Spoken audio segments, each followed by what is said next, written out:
Welcome, you. You came to get the worldview from yours truly, the Honest Jew. Welcome back to the 10th episode of the Victor News Network. First of all, I should start by making an announcement. There will most likely be no podcast for at least 2 weeks. Most likely not next week, and definitely not the week after. As I mentioned several times, I got revision to do and I got exams to prepare for. However, before I will be departing from this room that you can see over here, there will most likely be one podcast, and once I will be going back for the next few months in Romania, it remains to be seen how exactly I'll be recording in that moment. Remains to be seen as well if I get any other ideas or any other way to make content there. So it's going to be a surprise for me as well, but also for you, the viewers. As usual, suggestions regarding videos and any other things that may come into your mind are accepted either via the comments to this video or via email at thehonestjew1@gmail.com. As you can see, I posted on the screen, or on X. The handle is at thehonestjew1. I'd remind you please to like and subscribe to this video, share it with people that you may think that will find this sort of content interesting. Means a lot to me, especially still to reach this barrier in the beginning with low numbers and low visibility. As usual, links and timestamps are in the description. Starting first now with the US as usual, but this time tied to what China has been doing in the US for quite a long time now. The Epoch Times. Chinese Communist Party subsidizing fentanyl precursors for export to the US. Report. It wants the chaos and devastation that has resulted from this epidemic, said Representative Mike Gallagher. And yes, that means more dead Americans. China's communist regime is directly subsidizing the manufacture of illegal opioid analogs that are shipped en masse to the Americas, according to a new congressional investigation. The report, published by the House Select Committee on the Chinese Communist Party, found evidence that the regime is knowingly allowing and encouraging the export of illegal chemicals used in the production of drugs that have killed hundreds of thousands of Americans. Select Committee Chair Mike Gallagher, a representative from Wisconsin, said during an April 16 hearing that the CCP was encouraging the illegal flow of deadly drugs for the purpose of weakening and undermining the United States as a whole. Through its actions, as our report has revealed, the Chinese Communist Party is telling us that it wants more fentanyl entering our country, Mr. Gallagher said. It wants the chaos and devastation that has resulted from this epidemic, and yes, that means more dead Americans. Synthetic opioids like fentanyl have killed hundreds of thousands of Americans in recent years, including 76,000 last year alone. The bulk of the drugs responsible for those deaths are manufactured in Mexico with chemicals made in China. Though most of the chemicals in question are illegal in both the United States and China, the Select Committee's report found that the CCP is offering massive tax subsidies and giving grants to companies engaged in the creation and export of such drugs to the Americas. Thus, while the regime has used its massive surveillance and censorship apparatus to prosecute and execute drug makers within China, it is actively contributing to the growth of those who sell their illicit goods overseas. Across the world, fentanyl deaths are soaring, but apparently not in China, said Select Committee Ranking Member Raja Krishnamurti, a Democrat from Illinois. The CCP says that they're addressing the fentanyl issues, but they're not prosecuting criminals. They're letting companies openly sell the stuff online, and they're letting people, but only those outside of China, buy the stuff online, he said. Mr. Krishnamurti shared an official CCP website that is available in China, but not made public to English-speaking world, that allows users to search for tax subsidies available to various companies. According to that site, several Chinese companies that openly advertise that they sell illegal drugs to the Americas are receiving tax subsidies and grant funding from the regime. The Select Committee's report also found that the CCP has ownership stakes in some of those same companies. In other words, Mr. Krishnamurti said, the CCP's actions are directly resulting in dead Americans. Drug deaths likened to World War II. Former Attorney General Bill Barr testified to the Select Committee that the CCP's actions were the international equivalent of shooting into a crowd. Those who ply and enable this trade know with moral certainty that they are killing people on a massive scale, Mr. Barr said, and the scale of carnage is intolerable and getting worse. We are now sustaining, year in and year out, a casualty rate from drug overdoses that exceeds the death toll we suffered in waging the World War. To that end, Mr. Barr said that Communist China produces nearly all the precursors used to make fentanyl and other synthetic opioids that have ravaged the United States for several years. Were the regime to simply enforce the law, he said, the vast majority of synthetic opioids being trafficked into the US will dry up. They are knee-deep and actively sponsoring, encouraging, and facilitating the production and export of fentanyl and fentanyl precursors for distribution in the United States, Mr. Barr said. Without China's production and export of fentanyl and fentanyl precursors, there will be no fentanyl crisis in the United States and the mass slaughter will effectively stop. Relatedly, the Select Committee's report found evidence that the United States law enforcement counterparts in China, tasked with tracking and stopping the flow of drugs, were not taking any action to curb the flow. On some occasions, they actually warned the drug producers about US investigations. The CCP even went so far as to increase subsidies for the illegal drugs while negotiating with US officials during the opioid crisis in 2019 and 2020. In all, the report found 31,000 instances of Chinese companies selling illegal drugs with clear indications or guarantees that they would bypass customs into the United States or elsewhere. One aide for the Select Committee told reporters that the regime was effectively boosting the sale of illegal synthetic narcotics with the same tools it uses to boost international sales of electric vehicles, and that subsidized narcotics sold 10 times better on the international market. Among those drugs being subsidized, the aide said, was free methylfentanyl, which was reportedly used as a chemical weapon in a 2002 terrorist attack in Moscow. The CCP is currently sponsoring a criminal act under its own laws that subsidize the death and addiction of Americans and others worldwide, the aide said. Well, this is definitely not something new. People have known about this for the better part of at least 5 years. I personally know about this situation for at least 5 years, and especially the connections between the triads. So here I'm talking about the Chinese mafia with the Mexican cartels, while at the same time, do you really think those triad members are not part of even bigger political or decisional structures, whether they may be directly the government, that being the CCP, but at the same time also knee-deep in private operations within China, more or less with the blessing of the CCP? Well, of course, and just like any drug business, is definitely not going to stop anytime soon because it is very profitable. It's very profitable considering the margins on which they operate on, and considering that, again, here is another thing that I'll be repeating as many times as is necessary.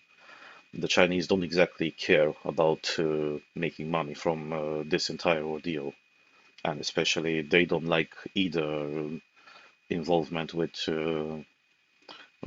really displeasing characters such as the Mexican cartels, especially since the Mexican cartels, more or less, from a criminal underworld point of view, when it comes to the US, they also happen to be their competition.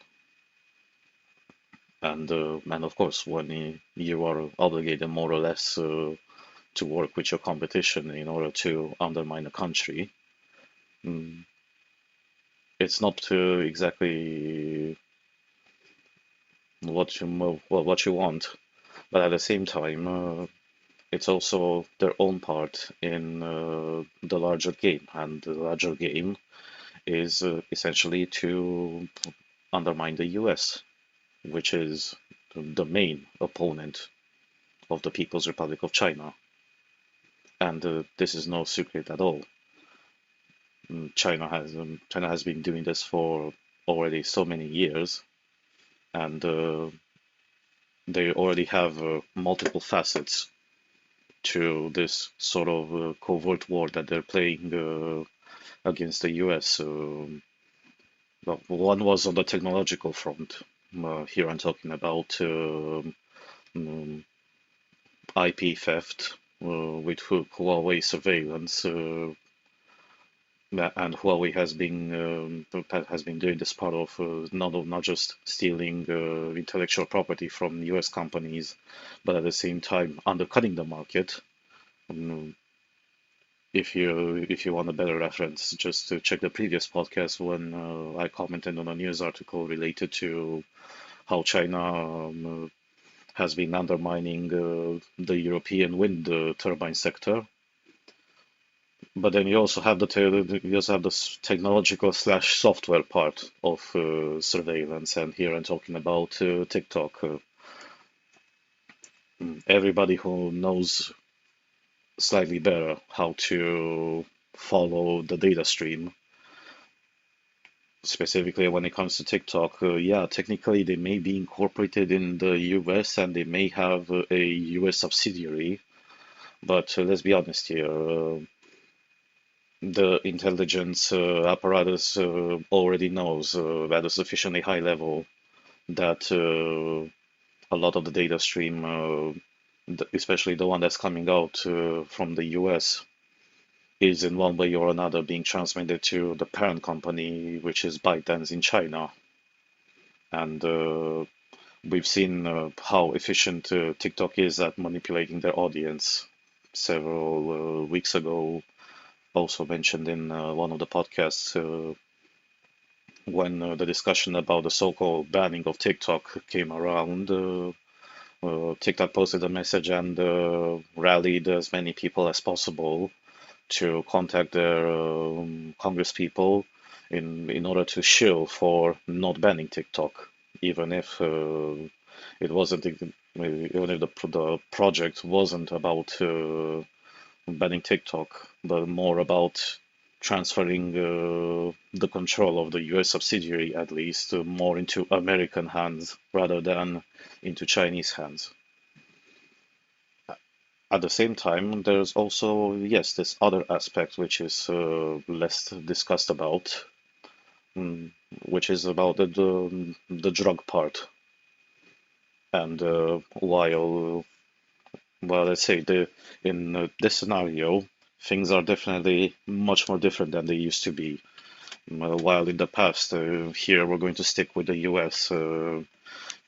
You've had all sorts of dubious encounters, such as yeah, the CIA itself being mostly to blame for the crack epidemic in the US. And to my knowledge, not a lot of people ended up getting the short end of the stick for that one. But at the same time, when it came to drug-related operations, specifically concerning Central and South America, while some enterprises were definitely more private than the other, this time it's a completely different ballgame. And when it involves another state actor, and another state actor which actively funds the industry in itself or any adjacent industries up from the supply chain in not only producing the synthetics but also distributing the synthetics, or whether they may be precursors or final products outright. Here, here the situation is significantly more serious. And truth be told, I haven't personally seen much stuff that is done by either by the intelligence apparatus in the US or simply from that famous agency, the DEA.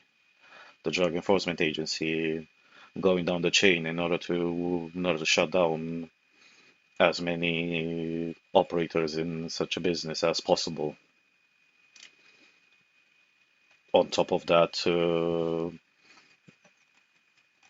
I'm not exactly sure, truth be told,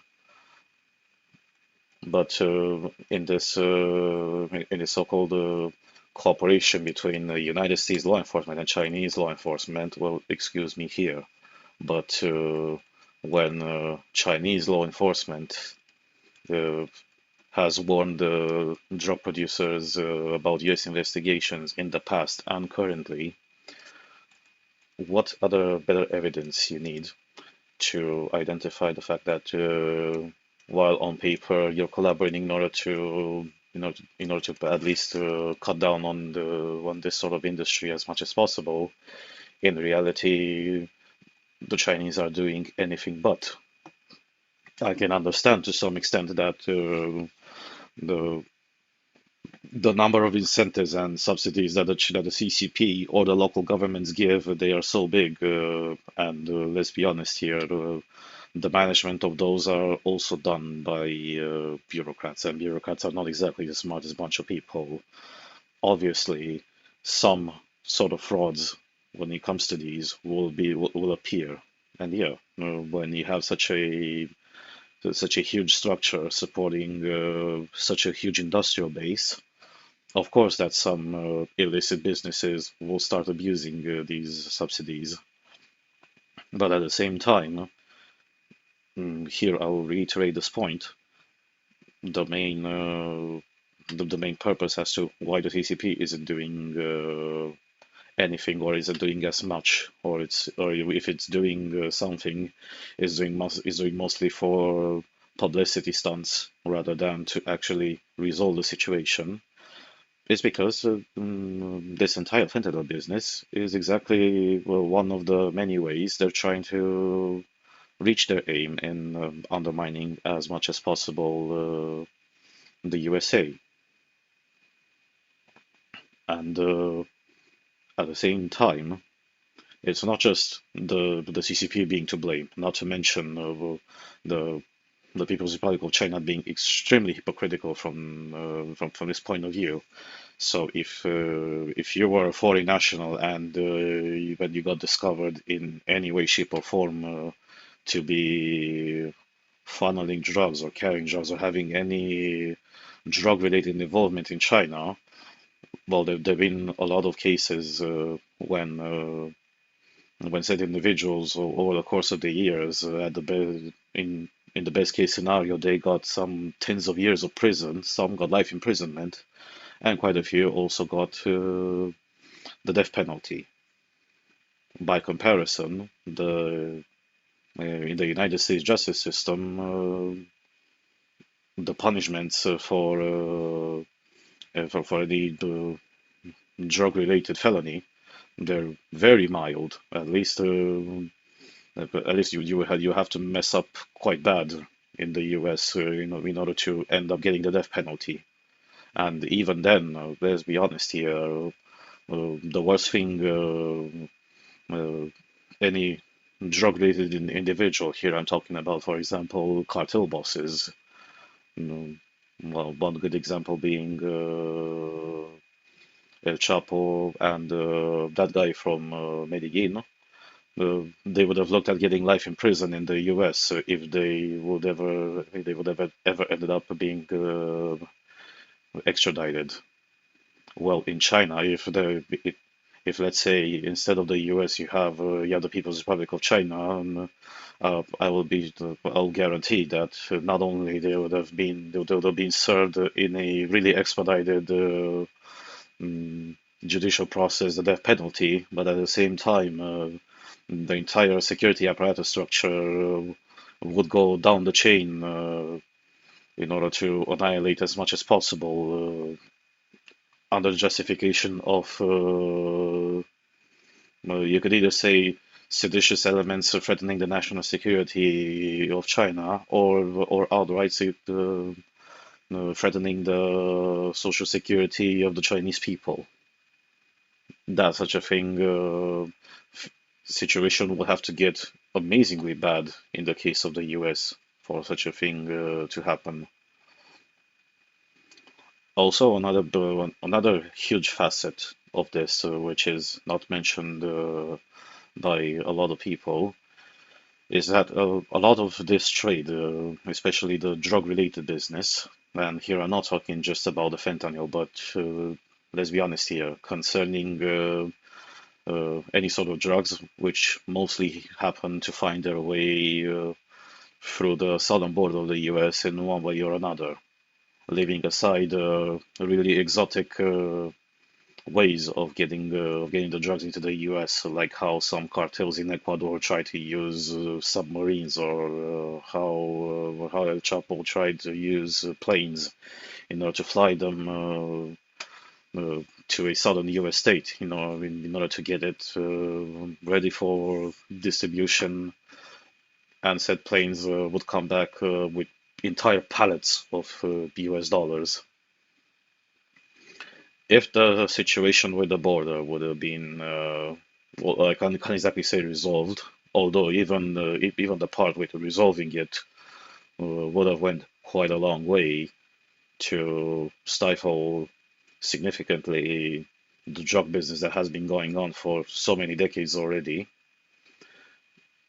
It is worth reiterating that neither of the parties want to do this. And here I'll reiterate another point made in another podcast where I covered the situation with the southern border. The southern border will stay the way it is already, as it is already, simply because it's too much of a hot topic, and but it's also a profitable topic for both sides of the political spectrum in the U.S. Mm. The Democrats themselves have their own state level or federal level grifts when it comes to illegal immigrants. And on the Republican side, the border issue will always remain popular, and the Republicans will win when it comes to donations in order to push this situation with the border more upfront into the eyes of the people. The number I've quoted several podcasts ago was about $2 billion just on the border issue alone on both sides of the political spectrum. And when we're talking about such a sum of money, of course, if you were as a political party, it doesn't matter who you are, if you were to resolve that issue, then that means the donation money will dry up. That's in the case of the Republicans. When it comes to the Democrat side, you have all the other illegal immigrant-related grifts, which would inevitably disappear as well. Mostly those happen at a state level rather than at a federal level. But the federal as well funnels money into illegal immigrant schemes in one way or another in a lot of states. One good example that was happening several weeks ago. Those illegal immigrants that ended up in the New York State, they would have gotten prepaid bank cards with something like $1,400 on them, no questions asked, and they would have also gotten free housing and social housing and any other sort of perks. Well, who do you think pays for those? Do you really think that the people of the New York State pay for those? Well, to some extent, yeah, because people in the New York State pay some of the highest taxes, with the probably exception of California in that country. So they will fund that as well. But let's be honest here, all that money spent on illegal immigrants, what do you think? Where do you think does it go? It goes into the pockets of other people who may be tied in one way or another to, particularly to the local government. Just as we've seen, for example, here in Europe, when it comes to the constant wave of economic migrants, which are colloquially called refugees, although they're the refugees running from what exactly? When they are housed in either makeshift social housing, such as containers or essentially shacks made out of plywood, or as it is the case of the UK, an entire residential platform on the channel, just just so that said illegal immigrants don't make landfall in the UK proper.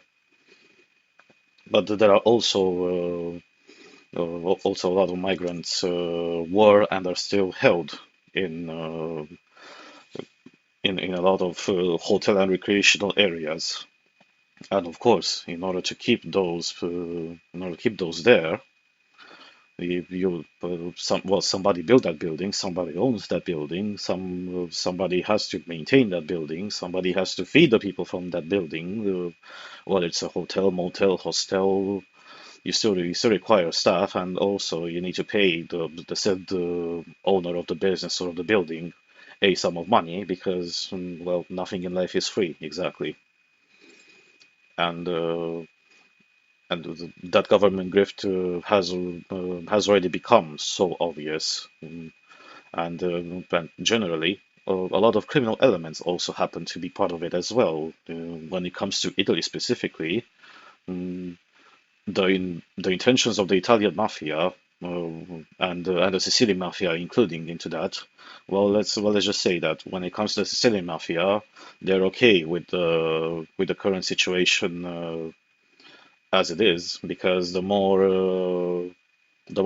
African, well, I was going to say the S word, but but I just stopped in the right moment. The more African migrants come, the, with the Sicilian mafia essentially them being the arm of the law on that island, as they have always been in one way or another. Well, that means that they can essentially catch any African migrant or as many African migrants as they need, and they just essentially put them to work on their farms or on their plantations or in their small businesses for little to no pay. It's not exactly slavery, but not exactly far off either. At the same time, it's not like the Italian mafia in the mainland Italy is doing something different either. They themselves also will also operate hotel and recreational business chains, and them being in cahoots with local governments, and them finding themselves in the really shitty situation where legally they cannot exactly do much because the legal system in Italy is a complete dumpster fire, full of inefficiencies, and the judicial system in itself is in a gridlock, which if you were to explain to any other person how bad the Italian justice system functions, you would feel you would feel like you were explaining to them something from the science fiction level of explanations. But just to put it into comparison, when it comes specifically to Italy, can you imagine not your children, but your grandchildren inheriting, yeah, inheriting cases from the court which haven't been judged at all, or if they've been judged, the procedure is just so dense and it's so opaque. But at the same time, you don't have enough judges or any other judicial staff in order to at least have more people to deal with them. In the end, inefficiencies are so bad that you still have unresolved, well, a lot of unresolved cases, even so many decades after that. Um, Not exactly very recently, but a year or two ago, a news article came out in the Corriere della Sera about some family in the south of Italy, I think from Campania, that inherited an 80-year-old case, mm, most of them without knowing about the existence of that case. That was a property dispute. So that's even worse. Property disputes are something that even by themselves take years to be judged and to get a final sentence. But when it comes to Italy, it's even worse. And essentially, what happened is that with said family inheriting that property dispute case from the grandparents, they suddenly found themselves fighting in the court against a family which they'd never heard of, but nonetheless, the legal case in itself is still present in the court, and it's not done yet. So when it comes to the civil courts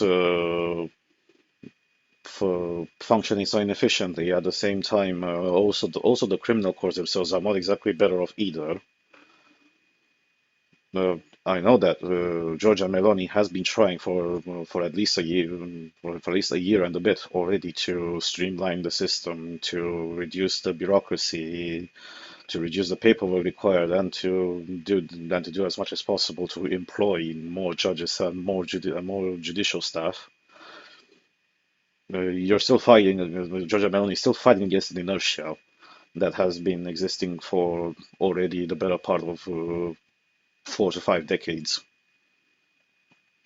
And when you have such state inefficiencies at play, whether they may be manifesting in the inefficiencies of the Italian justice system, or when it comes to the sheer inaction of U.S. state institutions, of the U.S. federal institutions, you suddenly leave a lot of fog of war and a lot of vacuum inside these places where, well, yes, a lot of criminal elements will abuse the system, and that's exactly what not just the cartels used to do decades ago, but what especially the CCP is doing right now and has been doing for a while. And such a thing will not end anytime soon. And here there's also another discussion which is worth carrying out related to drug abuse. It's also something that doesn't exactly interest the average middle class American, well, as many middle class Americans as they exist in these days post pandemic. These issues, especially with the consumption of fentanyl, just like how it used to be an issue with the crack epidemic back in the 80s. What social classes have been affected mostly by it? Well, we have the black people, and then you have the white trash,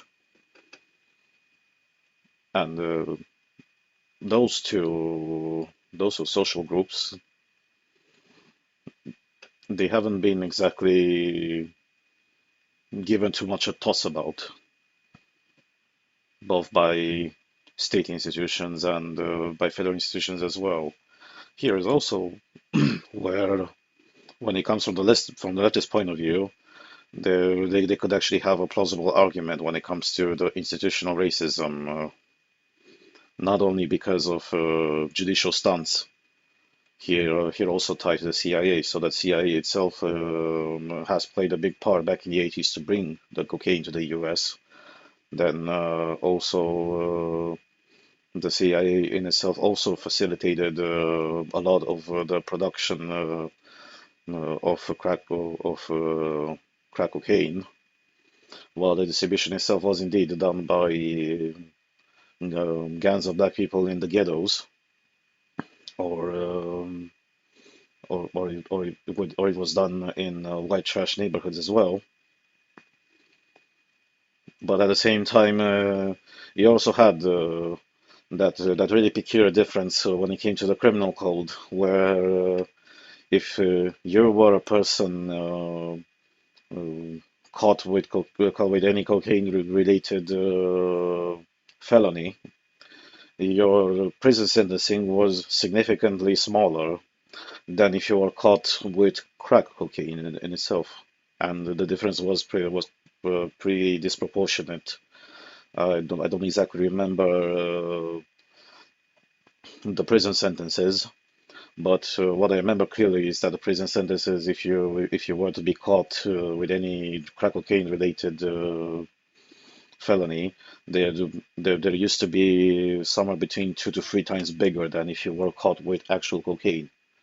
And you don't have to be a genius to connect the dots and to see, well, who exactly was the biggest consumer and the biggest distributor of crack cocaine. You definitely had quite a few white trash consuming it, but the vast majority tended to be black people in the ghettos. And so the argument to make about judicial racism when it comes to sentencing because of the drugs that they consume, it's a pretty plausible point. But coming back to this situation with the CCP, well, if and here I'm definitely not trying to make the statist argument, but there is really no other argument to make realistically. Uh, if uh, if the U.S. federal government doesn't do anything when it comes to the situation, it's just going to continue, and the phenomenon will keep on amplifying. And there is realistically almost nobody else who would actually care about the fentanyl epidemic, since the average population in itself doesn't care too much about the main social groups affected by the fentanyl epidemic themselves. Understandably so. Here, let's remember about a certain person whose name may start with G, who died about 45 years ago, allegedly because he was abused physically by a police officer. But the coroner report indicated that he also had significant amounts of this drug in his body, and he also had quite spectacular criminal record. Well, in the propaganda environment where perception is reality, a lot of propaganda was done in order to pin that police officer as to being the one at fault for murdering the said guy whose name starts with G, while ignoring vehemently and willfully so the other aspect of yes, him being a drug consumer. Well, why, for example, do you think? Let's also remember this aspect. The reason why he was chased and caught was because he tried to pay something from a shop with counterfeit currency. And then let me just tell you, counterfeit currency is not something it's something that in itself can be reasonably easy to acquire uh, without actively searching for it. But if you want to get into it, considering the sheer danger of handling counterfeit currency in itself, you have to be involved in some pretty sketchy criminal elements to get to that point. And especially even if it is mediocre-ish quality counterfeit currency, nonetheless, you as an individual, you have to dwell already significantly deep within the criminal elements of your area to get your hands on something like that. And I'm pretty sure that it wasn't accidental. everybody to some extent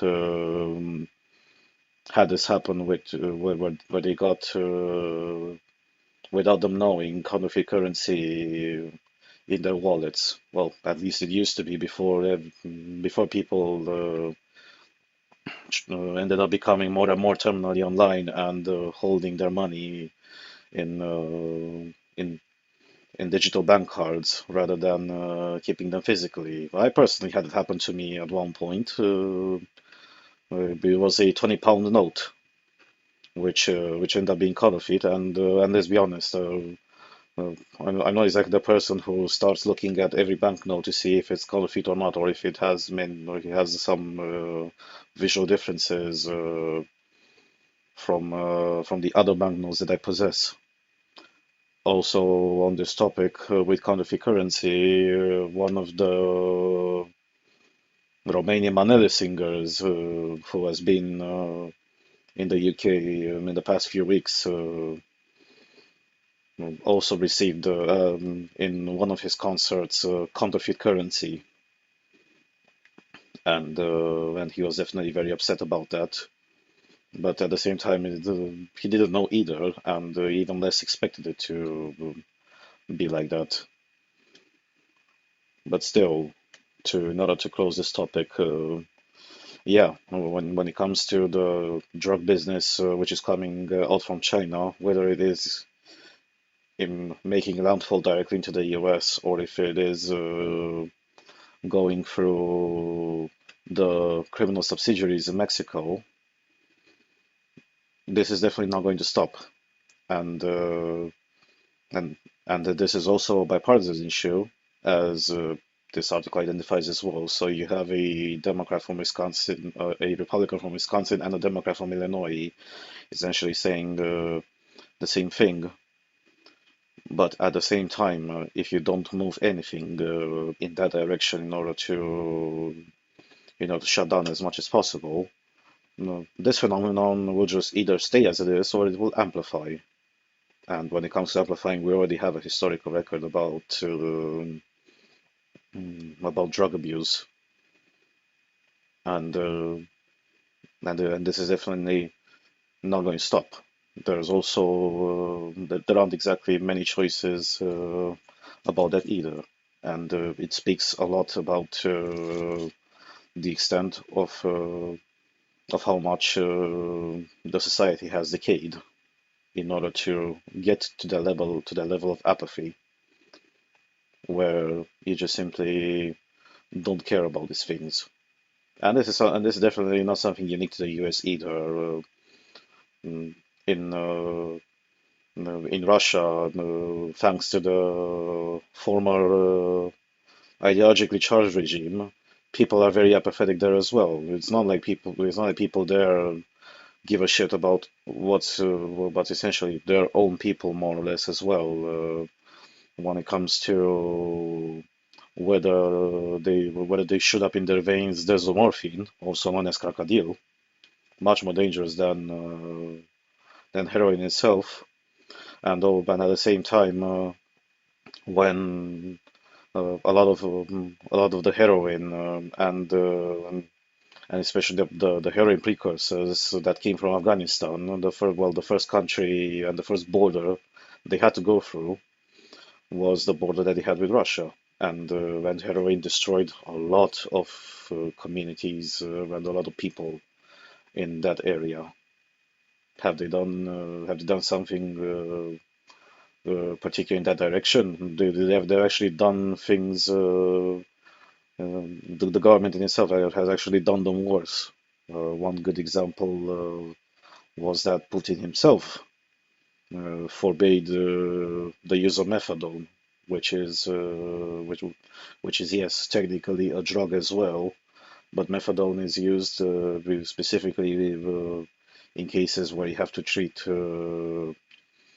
heroin dependency, because even if you get the same effects as you do with heroin, you don't get you no longer get the same addiction level as you get from heroin, where you just simply do uh, crave for that drug.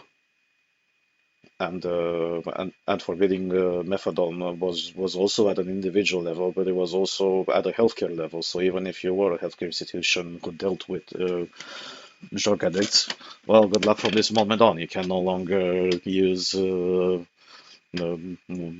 of the best compromises in order to get those people off heroin. And this thing has happened, if I remember correctly, sometime in 2012, 2013. That's when that's when the interdiction of methadone came into force. Moving on now, still sticking to the Americas. Fox News. Stop appeasing dictators. GOP senators demand Biden impose oil sanctions on Venezuela. A group of Republicans is urging the president to reimpose sanctions on the authoritarian regime. A group of top Senate Republican leaders is urging President Biden to block oil sanctions relief for the Venezuelan government, an authoritarian regime which continues to oppress its opponents. The seven lawmakers, led by Senator Dan Sullivan, a Republican from Alaska, sent a letter to the president Friday calling on him to cancel the so-called General License 44, which is set to come up for renewal later this week. They argue that Venezuela's government has failed to meet key requirements related to ensuring fair elections that it agreed to when the Biden administration issued the 6-month license last year. History has proven time and time again that appeasing dictators does not work. We strongly urge you to reinstate and fully enforce all U.S. sanctions on the Nicolás Maduro regime, they wrote. We must not cede American leverage by lifting U.S. sanctions while the Maduro government deliberately disregards its obligations. If the US fails to make a credible stance on ensuring free and fair elections are held in Venezuela, the prospects of a democratic Venezuela will continue to diminish, which will further embolden authoritarian aggressors such as People's Republic of China, Iran, and Russia, the lawmakers continued. In October, Venezuelan President Nicolás Maduro signed an agreement with the nation's opposition leaders, agreeing to freer elections as part of a deal in which the U.S. Treasury Department eased sanctions on the South American country's key oil sector. However, the Maduro regime almost immediately began taking actions in apparent violation of the deal, cracking down on the opposition and imprisoning local opponents ahead of Venezuela's upcoming presidential election, slated for July 2024. The State Department said in October it will not renew the General License 44 absent progress by the Venezuelan government. The October agreement broadly authorized oil and gas transactions with Venezuela and came a year after the Biden administration granted a separate license for California-based energy firm Chevron to continue drilling in Venezuela. According to federal data, U.S. oil imports from Venezuela have spiked from 0 barrels in December 2022 to nearly 5 million barrels in January. In 2019, the Trump administration imposed heavy sanctions on the nation's oil industry after a dispute arose between Maduro and opposition leader Juan Guaido over the 2018 presidential election. Those sanctions led to a precipitous fall off in U.S. imports of Venezuelan oil. In a statement on Tuesday to Fox News Digital, Sullivan, who serves as the ranking member on the Senate Armed Services Readiness and Management Support Subcommittee, expressed deep concern with Biden, both potentially for maintaining sanctions relief for Venezuela and recent actions his administration has taken to curb domestic production. Joe Biden needs to wake the hell up and stop appeasing dictators and the eco-colonialists fast, he said. The world is on fire and Biden is still focused on appeasing his most far-left radical supporters at the expense of America's national security. Sullivan noted that the Department of the Interior is expected to soon finalize regulations blocking off 13 million acres of land across the National Petroleum Reserve, an area in North Slope Borough, Alaska, set aside by Congress for research development. Bloomberg reported last week the agency is expected to finalize those rules this week. The NPRA is one of the world's most prolific oil basins, and Biden wants to lock up more than half of it. Literally, during the same week, his administration is expected to renew the lifted oil sanctions for the Maduro dictatorship in Venezuela, Sullivan said. Alaska, more than any other state, has taken the brunt of this administration's failed energy policy, he continued.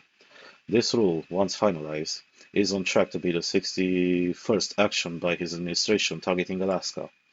Like many others, it ignores the laws on the books and has been done without real consultation of impacted Alaska Native communities. Calls placed to the White House were not returned at press time. Joining Sullivan in penning the letter to Biden were Republican Senators James Risch of Idaho, John Barrasso of Wyoming, Bill Hagerty of Tennessee, Pete Ricketts of Nebraska, and Marco Rubio and Rick Scott of Florida.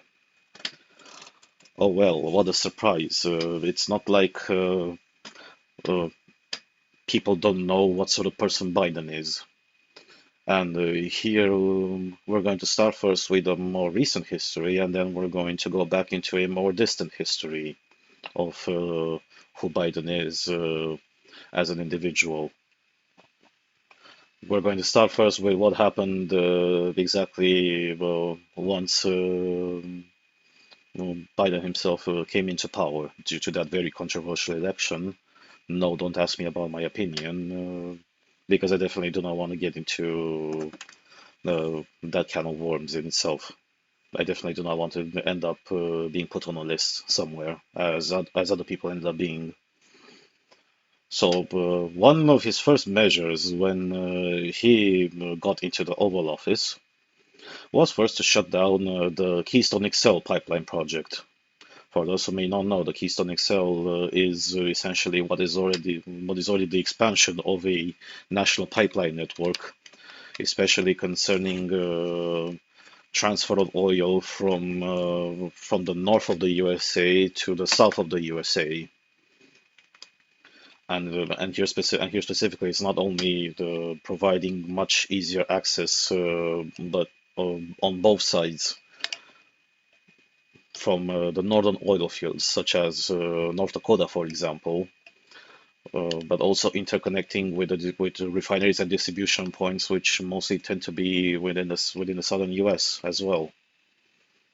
However, uh, that measure also shot in the foot to the Canadians, because the Canadians, for better or worse, they also have an oil industry, but their method of extraction and also the sort of oil they possess is so much more difficult to process and to transport, meaning that in order to have the economical viability of producing oil from the tar sands that especially Alberta has, you will need you need the price of an oil barrel to be quite high. Currently, considering well, inflation and the way things have evolved in these past few years, the Canadians will need the oil barrel to cost somewhere around 85 to $90 per barrel in order for at least to break even. Let's not even talk about making a profit off those tar sands. Well, but at least it's a progress in the right direction, considering that in 2008, the oil barrel was meant to cost somewhere around 100 to $110 per barrel for tar sands to be economically viable. And tar sands have been exploited back then because if you have to remember, after the global financial crisis subsided, mm, the price of oil shot up sharply starting around 2011 or 2012 to benchmarks on the West Texas Intermediate, such as 120, 130. There were even spikes of $146 a barrel back then. But here, it's more of a holistic strategy in order to secure the energy, mm, well, the energetic autarky of the US in itself. And that's exactly where Trump himself played an amazing card. And what he did is that he essentially capitalized on what was already happening, particularly in the shale oil sector. Shale oil also began as an answer to not just technological developments, but also the sharp increase in oil barrel prices. However, to some extent, also started getting nudged little by little by the federal government, saying that, well, shit, we cannot, guys, we cannot exactly rely on the Middle East forever for their oil. Look at exactly what's been happening. We've had this. We have not only this national security issue, but also this international security issue for the better part of 50 years. Let's remember. I remember how bad things ended up being in the Suez Crisis, and and and also another best scenario that we still have sufficient a lot of people who remember it. Well, the 1971-1972 oil crisis as well, when because U.S. and allies supported Israel in the war, although OPEC countries decided to embargo the West, and that screwed everybody up. Well, to some people that turned out to be a blessing, but for example France. France, after they discovered that the price of kerosene quadrupled in 1972, France began a project in that moment to essentially nuclearize the country, build a lot of nuclear reactors and a lot of energy, and a lot of electric energy infrastructure, which they still benefit from even to this day. However, that also affected the countries differently. In the case of the UK, that was absolutely horrific because they relied back then on oil imports from the Kingdom of Iran, so from Persia, and but the problem was is that British oil carriers, which came and filled up in the northern part of the Persian Gulf, they were essentially blockaded in the Hormuz, more or less, or the and that also triggered searches for oil within the North Sea, which they benefit from to this day.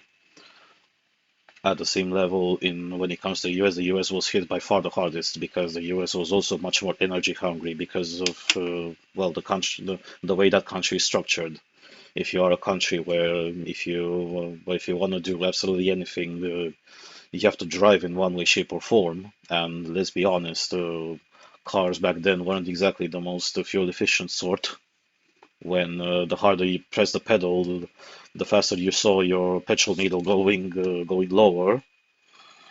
What exactly did you expect when you have millions and millions of people who have the same lifestyle as you?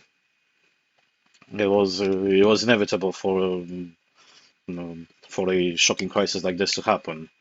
While some benefits did happen, that's when first the discussion about exploiting oil from Alaska was put on table by Nixon, if I remember.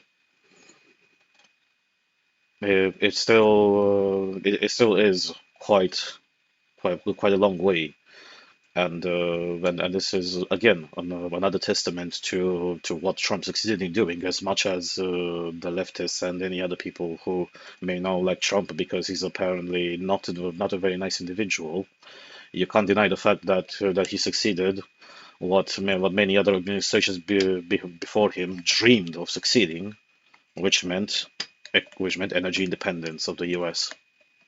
And not only energy independence of the U.S. But see, um, starting 2018, uh, not only the U.S. ended up being energy independent for their own needs, but not a lot of time not a lot of time had to pass up to the point when the U.S. started exporting energy outside their own land. One great example you see right now in Europe. How uh, you have Poland, which has finished constructing a liquefied natural gas terminal in the port of Gdansk. The UK in itself has an emergency LNG terminal meant to receive natural gas from the US.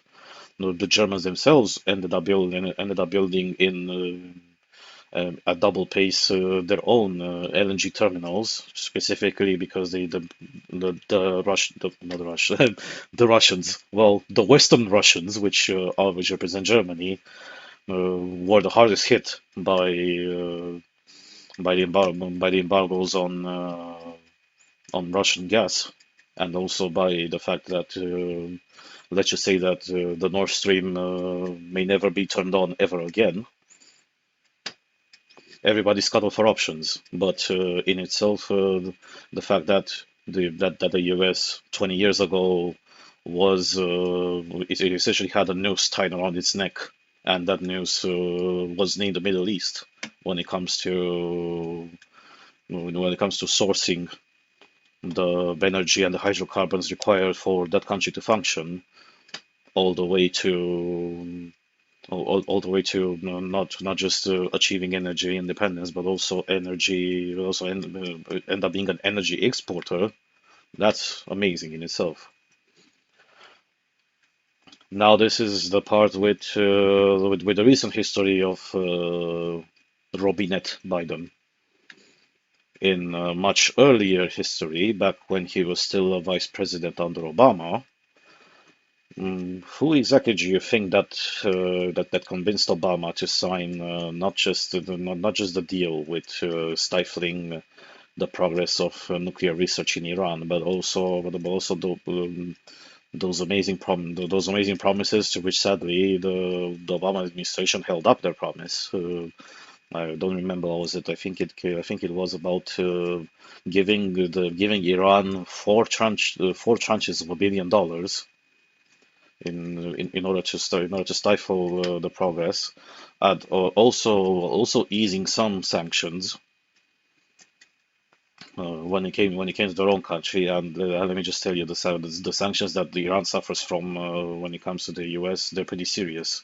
If you if you think that Russia was the first country to get booted out of the SWIFT system, no, the Iran in itself has been booted off from the SWIFT system somewhere around either between 2012 to 2014, so from much earlier than it used to be. That's why anybody who has been to Iran and had the idea to try to use one of their bank cards, doesn't matter where you come from, Europe or Asia or further west, it just simply doesn't work. Because it just simply doesn't work because Visa or MasterCard do not exist in that country. Well, the only exception I think will be if you're using a Russian bank card. That'll be the only banking interoperability that you're going to see when it comes to Iran in itself. And just as much as it is in the case of Russia, but at the same time as it is in the case of the US of Iran, sanctions do work. Sanctions do stifle quite a lot of development. Sanctions do sadly affect the people, but at the same time, sanctions affect the people just as much as the people tolerate the regime that ends up getting sanctioned, and the regime in itself tries to show as much as possible how much they are it's not, I'm not even gonna say the wrong side, but the legitimately evil side. And the Iranians know very well about this. Both the Iranians who still remain monarchists, and the vast majority of them live outside of Iran. But you also have the Iranians living within Iran. Let's remember here the current radical Islamist regime was put in power with 10% of the population being absolutely radical. But that 10% of radicalism is somewhere around the best case scenario for them 7%, worst case scenario for them about 5% of the population. And a lot of protests happened even before the pandemic when it came to how badly the Islamist government managed the country.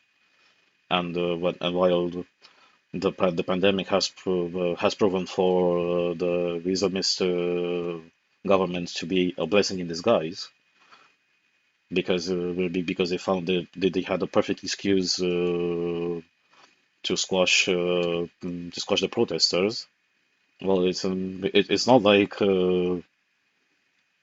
it's not the economic situation is still not bad. Same, it's when you look at Iran, you look at what Russia will be um, several years from now on. But at least Iran is relatively sincere when it comes to the fact that that inflation is something that's absolutely horrendous. Well, okay, not to the level what used to be in Venezuela or what used to be in Zimbabwe, but the population there really does feel the brunt of rampant inflation, and with the Islamic Republic of Iran being the way it is, well, it doesn't exactly have too many trading partners in the area or overseas, and there isn't also much place to expand any sort of production or industrial base or any economic sectors to employ more people and to actually generate some demand and to boost the value of the currency.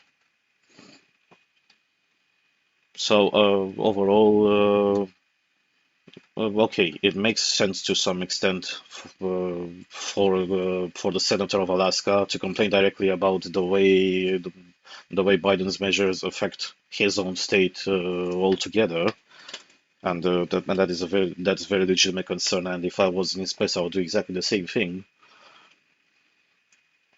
But at the same time, well, definitely, in this case. There isn't much to do than to counter campaign against Biden, especially when your state is hit the hardest, because your state, that being Alaska, is also one of the major spaces where the U.S. holds something called the U.S. Strategic Energy Reserve.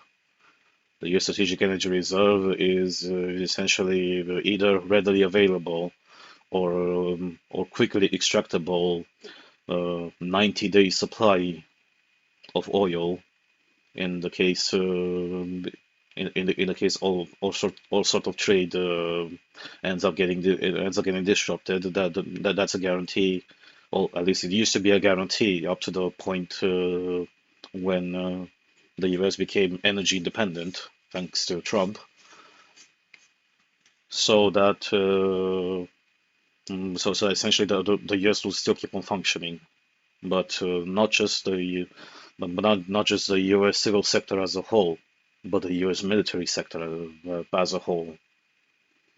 If you think that if you think that the civilian sector consumes a lot of hydrocarbons, you definitely haven't seen how much the military consumes. And here I'm just going to put it into perspective. Think that an average Abrams tank, which yes, it doesn't have the best engine when it comes to fuel economy. It still uses a jet engine to propel that behemoth of a tank.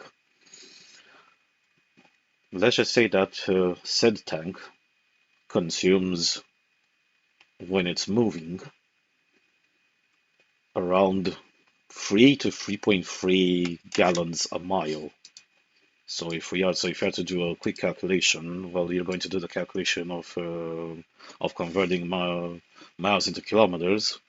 So let's just say the conservative estimate 3 gallons a mile. So a gallon will be 3.78 liters. That means that per every mile, a single Abrams tank consumes around 11 liters of fuel per mile, not per 100 miles or per 100 kilometers. And this is one of the economical pieces of machinery that the U.S. fields.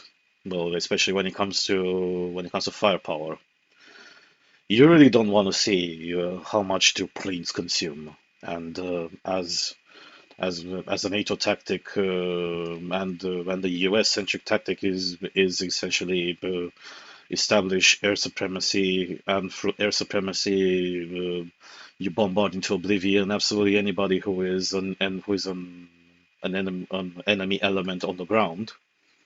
that consumes as well a significantly lot more fuel. And here I'm talking about several tons of fuel per hour of flying, or if not several hundreds of tons of fuel per hour of flying. If we are to talk about bigger machinery such as bombers. So when you have when you have this perspective of one single tank consumes this much, or you have one single plane that consumes this much, you, it's not too difficult to do a creativity exercise to extrapolate how much fuel does the U.S. military actually consume, and it consumes currently in peacetime, relative peacetime. If it ever came to an all-out war, well, of course, the fuel demands will also rise proportionately, and even if the U.S. as it is right now has energy independence, that strategic oil reserve in Alaska will still be the way it is, because in the case that hydrocarbon usage spikes, just like I mentioned earlier, in the case of a war, well, you definitely need readily extractable reserves or reserves of oil readily to be refined in order to put the fuel in those machines, because those machines, if you don't put fuel inside them, they're just essentially very expensive museum pieces. To wrap it all up, it also doesn't make any sense. Well, at least from my point of view, I don't know exactly who is Biden trying to appease with maintaining the sanctions lifted to some extent against Venezuela, especially when it comes to the oil sector. While at the same time, Venezuela is the same country, and this is an article which I also commented on several podcasts ago. Venezuela is still a country that threatens directly the extraction of oil in the neighboring country to the east, which is Guinea, with that really absurd stunt of them on paper trying to annex half of Guinea, because apparently the Essequibo area has always been rightful Venezuelan land from centuries ago, when Venezuela was part of a bigger country called Gran Colombia under Simón Bolívar. And even though quite a lot of extraction is now done is now done in the sea in the Caribbean, and it's not just the Americans extracting oil there. You also have the Chinese extracting oil there. I don't exactly see what sort of game Biden is trying to play, because he's definitely making a lot of people upset. The only potential speculation that I have is to appease the same eco-fascists who are also very sympathetic to totalitarian regimes like Nicolas Maduro, and at the same time, considering it's an election year, of course,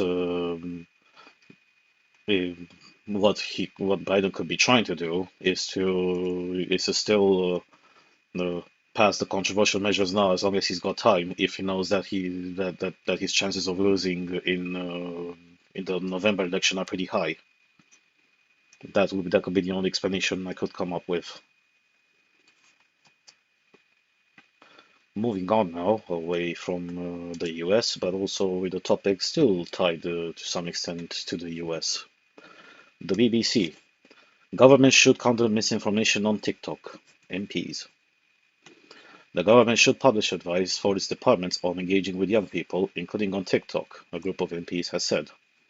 The Culture, Media and Sport Committee has been looking into countering disinformation online.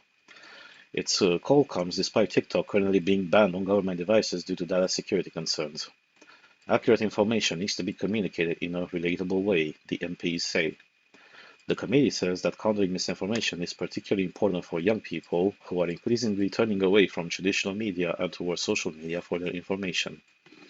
It advises meeting young people where they are, with 15 to 24-year-olds spending around an hour per day on TikTok, according to media regulator Ofcom.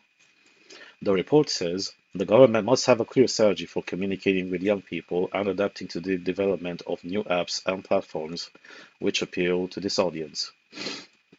Some MPs still use TikTok despite the fact that it is blocked on the Parliament Wi-Fi network. Defense Secretary Grant Shapps has almost 20,000 followers, though he says he does not have the app on his personal phone. Grant knows that TikTok can be a valuable tool for communicating with his constituents, a source close to Mr. Shapps told the BBC in September 2023. The Ministry of Defense also operates a separate account which has about 17,500 followers. TikTok is under pressure in many countries over its links to the Chinese state, links it has always denied, with lawmakers in the US recently passing legislation saying it should be sold or banned. It has, though, endorsed the committee's findings. We welcome the report's recommendation that the government should engage with the public on whatever platform they choose to use, it said in a statement. The government has responded to the committee report by saying it makes efforts to reach people directly on the platforms they spend the most time on. It adds that the Online Safety Act, which came into law last year, would also help tackle the root cause of disinformation by requiring social media companies to swiftly remove illegal misinformation and disinformation as soon as they become aware of it. But the law was criticized at the time by the fact-checking service FullFact, which said it did not go far enough to address the way that platforms treat harmful misinformation and disinformation. The MPs took evidence from over 60 different people prior to publishing their report, including disinformation experts and journalists. Among those were BBC journalists Rebecca Skippage and Mariana Spring. Also interviewed were financial journalist Martin Lewis, Channel 4 journalist Georgina Lee, and the chief executive of FullFact, Will Moy.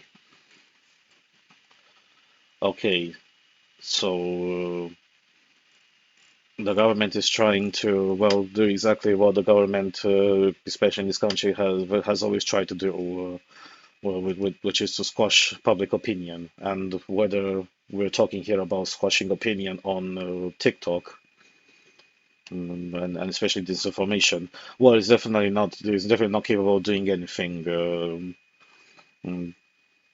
This government has had quite a horrendous record when it comes to countering misinformation and disinformation. And if you want a perfect evidence of how incompetent it is at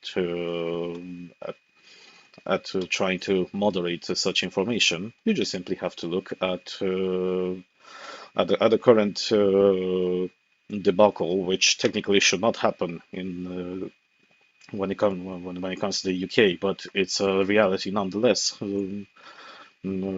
The sheer animosity between the side that supports Israel after October the 7th, and how numerous, exponentially numerous, the pro-Palestinian side is.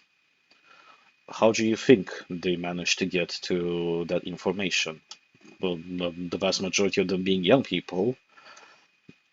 The vast majority also ended up getting so-called informed on TikTok, since that's the platform where they stay the most.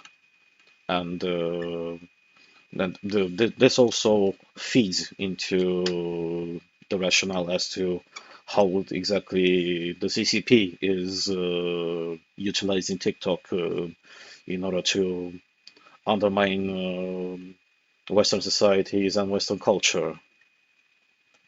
The CCP in itself doesn't have any sort of motivation whatsoever when to either squash either one side or the other side of the argument, simply because the more discord such events create in the society, automatically you have more chaos within the society and more division, which is something that's one of the main aims of the CCP to do in a southern country.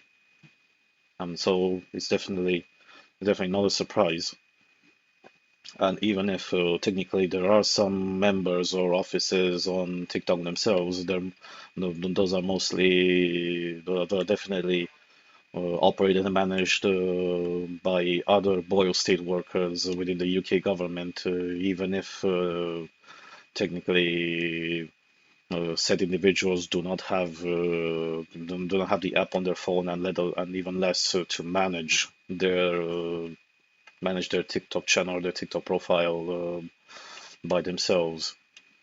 This is standard operating procedure. To take, for example, any embassy with a presence on social media on this planet, you don't have the ambassador writing there directly. You have some muppet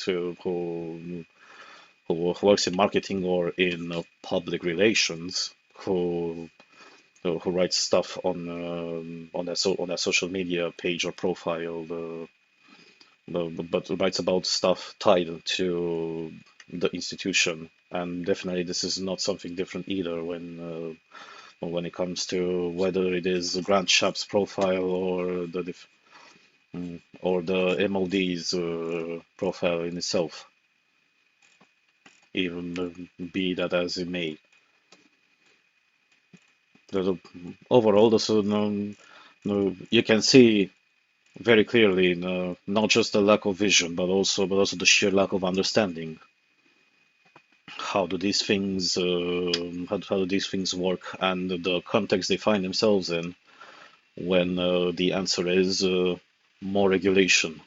And I also have another article following about the sheer maniacal measure of what we can control and what we cannot manipulate directly, what we're going to regulate into oblivion. So far, when it comes to social media, which is outside of Western culture, here referring specifically to TikTok, it's pretty clear that the UK government still hasn't gotten to that conclusion where much smarter people and much more conscious people ended up getting to the said conclusion that it's not only impossible to control, but even if you may be capable of influencing bit by bit, with yes, through a lot of mobilization, through a lot of agents of influence, and since we talk about doom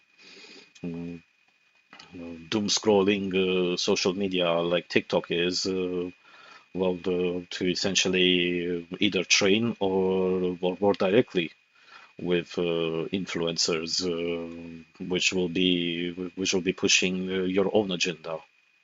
This is not the case in the case when it comes to TikTok, because TikTok is not part of the Western sphere of influence. TikTok is not Facebook. TikTok is not Twitter. TikTok is none of those. It's it's outside of the sphere of influence, but it is still the most popular thing for for young people especially, but for also other age groups, because it's not just youngsters doom scrolling their brains into having the attention span worse than the one of a goldfish. You also have quite a lot of adults here, let's be honest. And here I'm talking about the 35 to 55 crowd as well, even though they may not be as numerous as the youngsters are on TikTok itself. Uh, if this is the mentality where you're supposed to be starting from, well, you've already lost from the very beginning.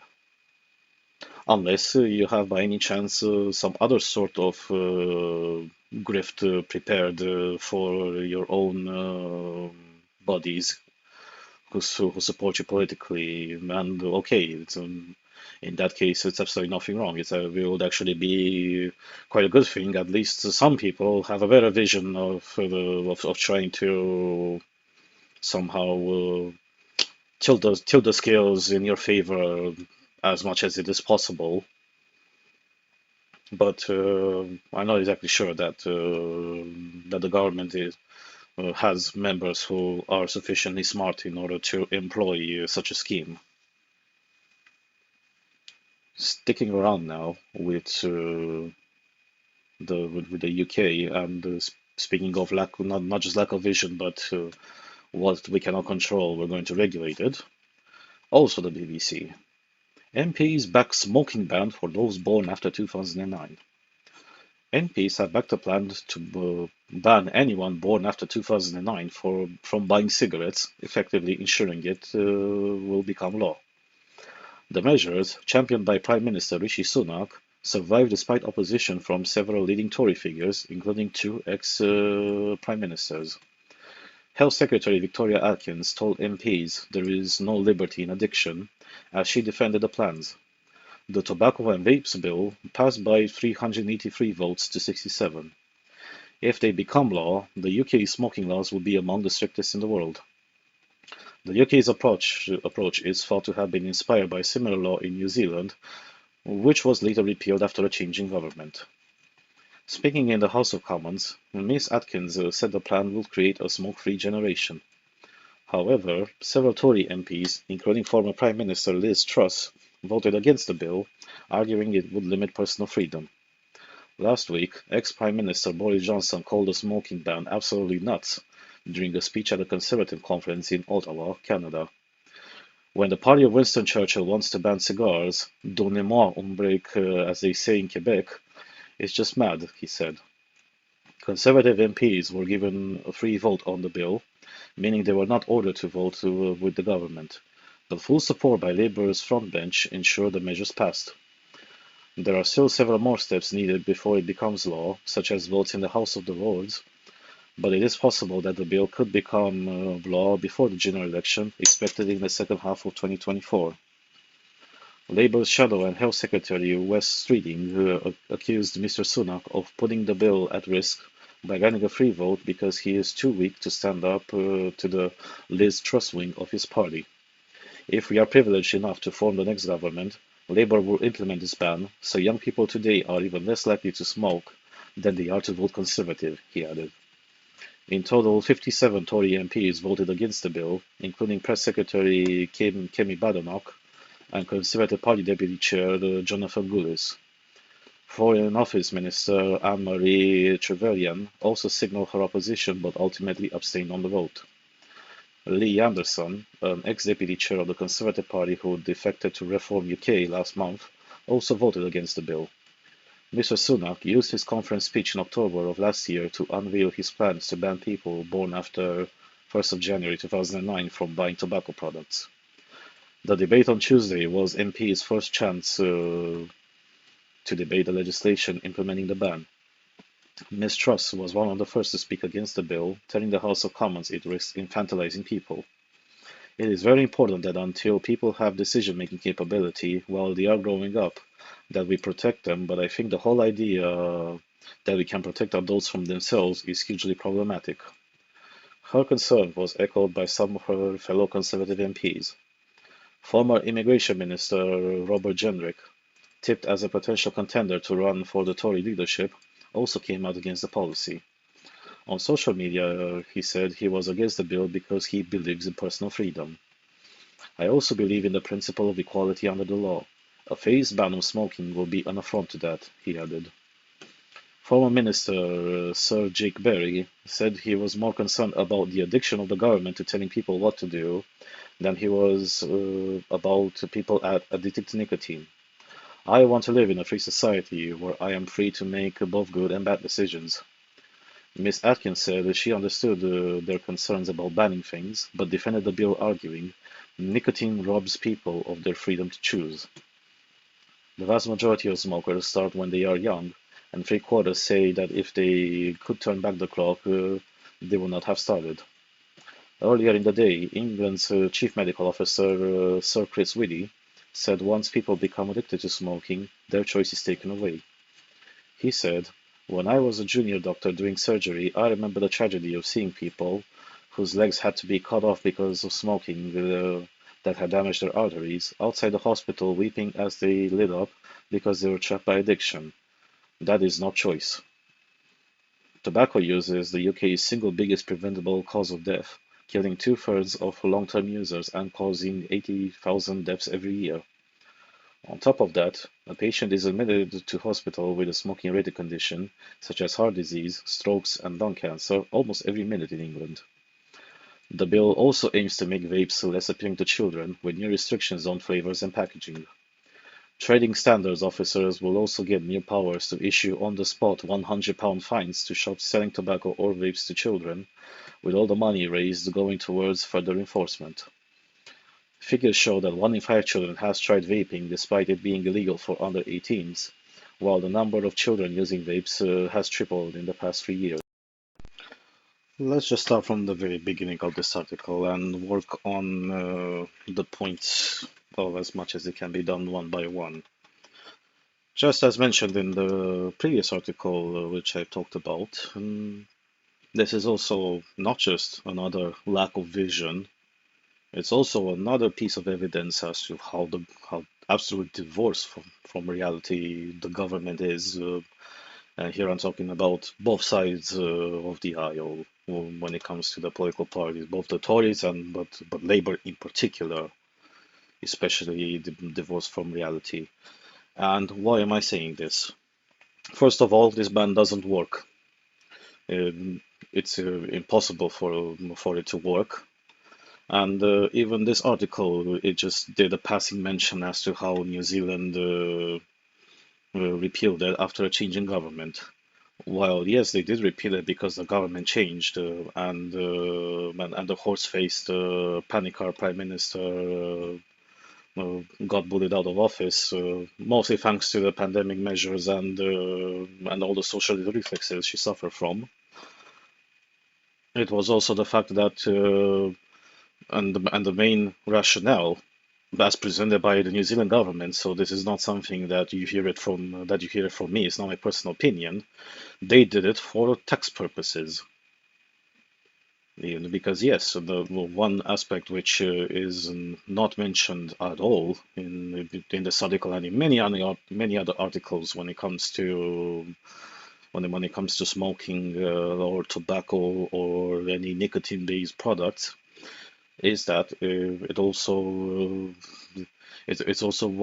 a significant money generator for the government in taxes because those so-called vice taxes, and yes, the vice tax is a term used unironically in the Anglosphere, for things like these. And you don't just have vice taxes on tobacco, you also have vice taxes on alcohol. That's also one of the reasons why alcohol is so expensive in this country. That's why you have hundreds of thousands, if not millions, of British people or people that reside in Britain who fly with €20 tickets on Ryanair or Wizz Air to either Spain or Portugal, or Tenerife, Canary Islands, the Balearic Islands, or they just go to absolutely any other country for the simple fact that they can drink much cheaper than they do here.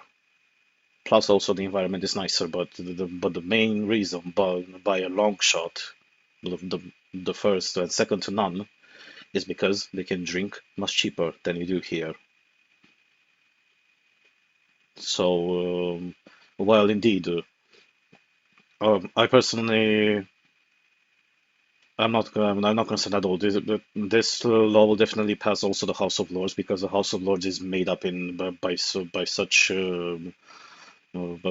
dogmatic people, and I can't even find a proper term in English which would translate the Romanian term "futingrijist." More like a busybody. But while I may call them busybodies or nanny staters, it still doesn't encompass the sheer severity of such a sentiment. Which is why I'm not concerned at all that yes, this will definitely come into law because the House of Lords will vote with two hands if they will be capable of doing so. This law of banning tobacco in itself, and as the current electoral makeup looks to be, Labour is definitely going to do a sweeping win in the upcoming elections, so those will be, let's check, 2 weeks and a day from now on. That's when polling day will be,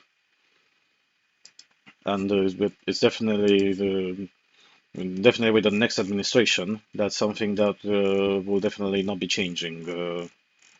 Because yeah, just as the article mentions, the main reason why this law passed was because of Labour voters. There were also some Tories, yes, but Tories were given a free vote. Not They didn't have to vote as a unified bloc, whether it is for or against this this law banning smoking for people born after 2009. But at the same but at the same level, you cannot find any bigger busybodies and nanny staters than you do in Labour.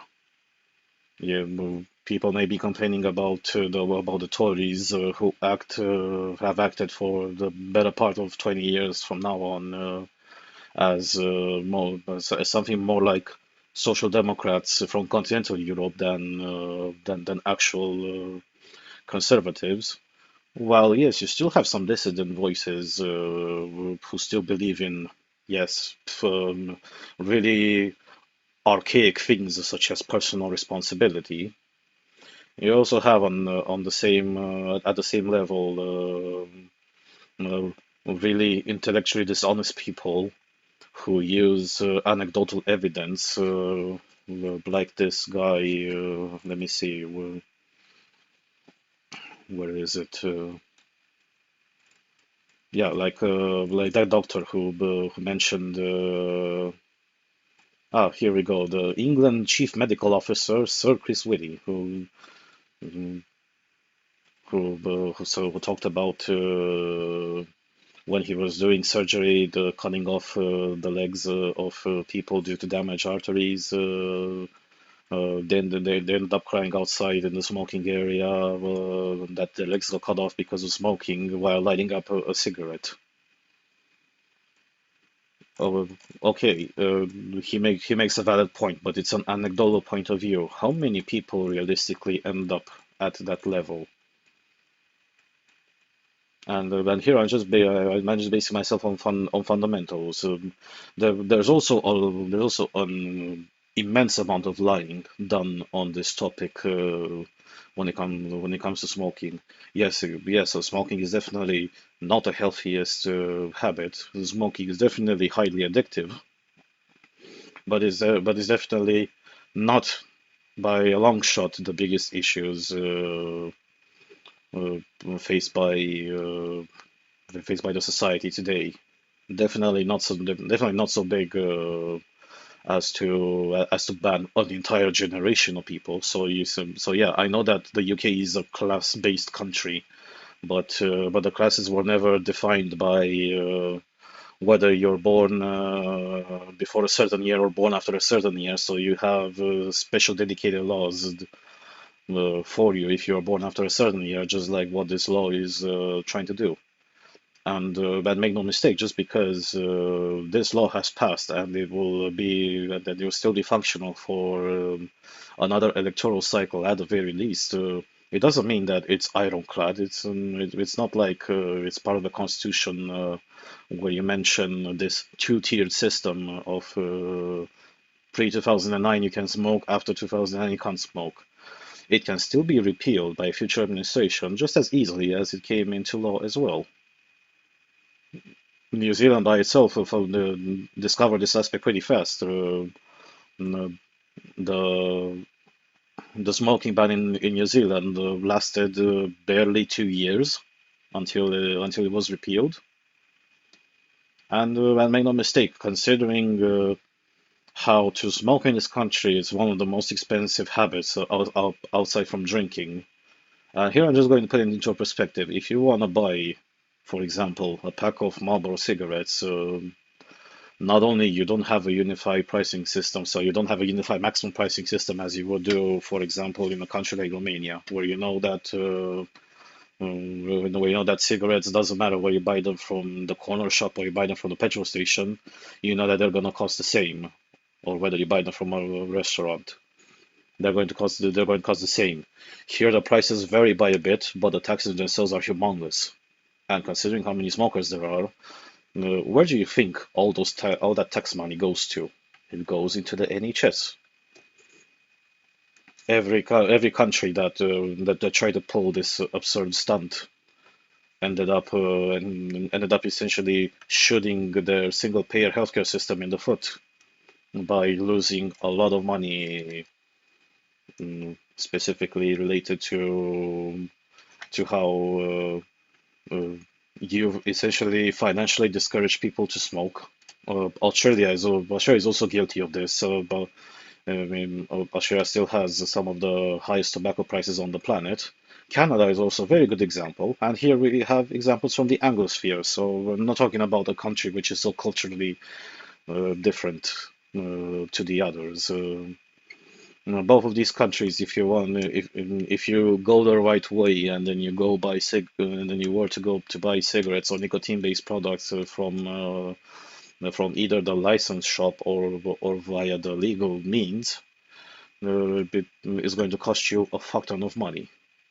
But with a fuck ton of money, uh, what all these countries experienced is that just like how New Zealand identified this correctly in a pretty quick way.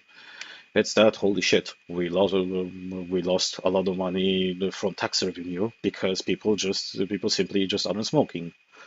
And while from a non-state moralistic point of view, you may think that you've done something right, from a state economic point of view, when you have systems relying on all those billions of dollars, pounds, euros, whatever, that rely on the vice taxes to fund them, well, they suddenly have a big issue. And with the really schizophrenic approach, especially where the healthcare system is it still is to some extent at the level of a near religion like the NHS is in the UK. Well, let's just say that there won't be legitimately many smokers who will be buying tobacco legally. Who will have who by buying tobacco legally they'll pay by purchases, uh, they'll pay those taxes to the government. Okay, and from that point of view, you lose a lot of money, but at the same time, you're not going to fire the people from the NHS. You're going to have to take the money from some other place, and then you're going to screw automatically somebody else invariably in order to fund behemoths who are black holes in the state expenditure, like a state healthcare system is. And make sure that even if the UK is an island, just like how Australia is also an island, methods of getting illicit tobacco have always existed, and they will still continue to exist. Mm, in in Australia, and you still have the Vietnamese and the Chinese finding ways to smuggle cigarettes and tobacco products in the country, avoiding altogether the legal means because the legal means are so damn oppressive. Just as well as in the UK, you have the same ways of functioning. You still have uh, here the vast majority of people who bring the illicit tobacco are Eastern Europeans, particularly the Polish people, but you also have other nationalities of Eastern Europeans who are part of this tobacco smuggling business. And the reason why they began doing it is because yeah the prices between the legal tobacco and the illicit tobacco, with all the risks, with the subsequent risk incurred, is it will still be much more feasible for the population, who at the same time they couldn't also give two shits about the NHS in itself. The, the Eastern Europeans themselves have seen just what dumpster fire the NHS is, and while from some perspective, hospitals may look nicer and they're cleaner than their counterparts in Eastern Europe, the quality of the doctors is exponentially more horrendous than, and here I'm talking about the Anglo-Saxon doctors compared to compared to the doctors they used to go to back home, and uh, and you can't exactly play with this argument for them that don't you know you're because you buy illegal cigarettes which cost anywhere from 50% to about 30% of the price of the actual legal cigarettes. Well, what you do is that you're essentially depriving the NHS, or you're depriving the state of the tax revenue. Okay, yeah, you're telling me that I deprive the state or the NHS from the tax revenue, being the same tax revenue which funds a system that has been going to shit more and more year by year. Well, thank you, no, well, thank you, but no thanks. I'm just going to stick with my Polish or my Belarusian cigarettes, and you do what you want. And on top of and to top it all off, yeah, it's also more difficult to dismantle the illicit tobacco trading because the Eastern Europeans, rightfully so, they don't tend to be the sort of people who would sell this illicit tobacco to the white Anglo-Saxons or to other British nationals of any other race. And they know this really well. Why? They could start doing it, and at some point, they may end up they may not getting tried and sentenced for tax fraud and for trading of illicit substances who are not taxed because they simply sold to the wrong person at some point. So it will be easier for them to leave to the Eastern European shop's cashier discernment. Well, okay, you look Eastern European, you talk some language, definitely not English, and your English is not that great. You're definitely not going to be telling me off to the authorities that I'm going to be selling you tobacco essentially under the table, or you have communities themselves bringing cartons of tobacco from duty frees from all around Europe at a much cheaper price than any cigarette pack that you can find in any shop in this country. Uh, who will just bring it from themselves and then they sell it to other people like them, and that's about it. And the very few British people that have access to that system, well, they generally are the sort who also do not exactly swallow the propaganda that they are defrauding the state or the healthcare system by buying untaxed cigarettes. And but here is also another argument worth making. In the past few years, since yeah, vice taxes are also tied more or less into economic indices like the retail price index, and they're also tied to other factors such as inflation rate. Post-pandemic, well, definitely before the pandemic, it was definitely not cheaper to smoke either. The price gap between the untaxed cigarettes and the tax cigarettes still was somewhere around the 100% mark, meaning that the tax cigarettes were always more or less twice as expensive as the untaxed cigarettes. During the pandemic, but especially after the pandemic, you started ending up in this really curious situation. Curious, but to some extent, but also very dangerous from another point of view, where prices for tobacco have ended up being so high, pun intended, you're gonna find out why. It's ironically cheaper to smoke weed in this country than it would be to smoke cigarettes or to smoke tobacco. With vapes, it's still not there because here's also another point that's worth making, but I'll get to that later. Let's just stick to this one. Here's also another perfect evidence how the current political class is divorced from reality. This issue has been, or but this issue where it's easier to be high than to smoke cigarettes, has been already prevalent uh, for at least 2 years, based on my personal count. And I haven't spent the pandemic years in the UK to observe this phenomenon closer. But since it's already been happening for 2 years, and looking at articles like these, things will not change realistically anytime soon. Mm, Where exactly do you think that she'll be going with this? Here, I'm not going to appeal to the meme of alcoholic societies versus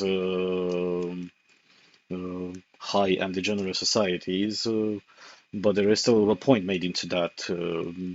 Everybody who has smoked weed can definitely tell you that it's not only significantly more dangerous in itself, starting first with the fact that weed in itself is a psychotropic substance. So if you end up smoking sufficiently high quantities, also based on your genetic makeup, to a lesser extent, you may end up having all sorts of dubious visions. Weed in itself is also something that severely stunts absolutely anything that you're making, which is why anybody who wants to still remain a functional member of society would smoke weed only in the night or in the evenings when they already know all work is done.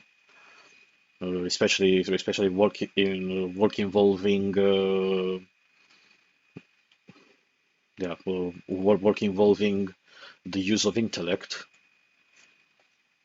while at the same time weed is also disproportionately more addictive than than tobacco ever is. But also weed and the weed smoke is also considerably more damaging to the lungs than tobacco smoke will ever be. Particularly because if you want to smoke a spliff, no, you can't use a traditional filter like you do in a cigarette, because that filter will be blocking the THC. Will block a lot of the THC, and from that point of view, then why the hell are you smoking? Why the hell are you exactly smoking weed if the purpose of it is to not get high? So that's already a moot point, which is why you have a really loose-fitting cardboard filter, so to speak, where the filter is mostly there so that you don't inhale the minced weed from the spliff in itself, and also the part of it, the tobacco that you usually mix the weed with, so you can actually have some even burn all across the spliff itself. But still, the point still stands.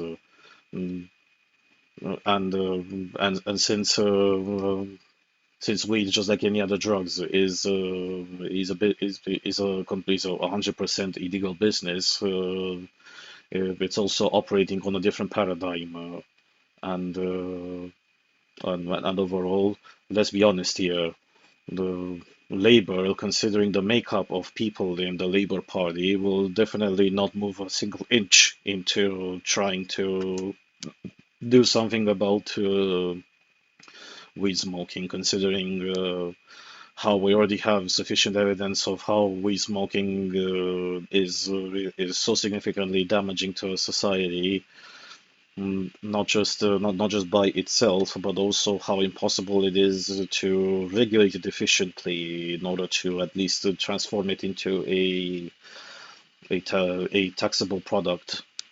Here we see pretty clearly examples from Canada and the state of Colorado as well when it comes to this.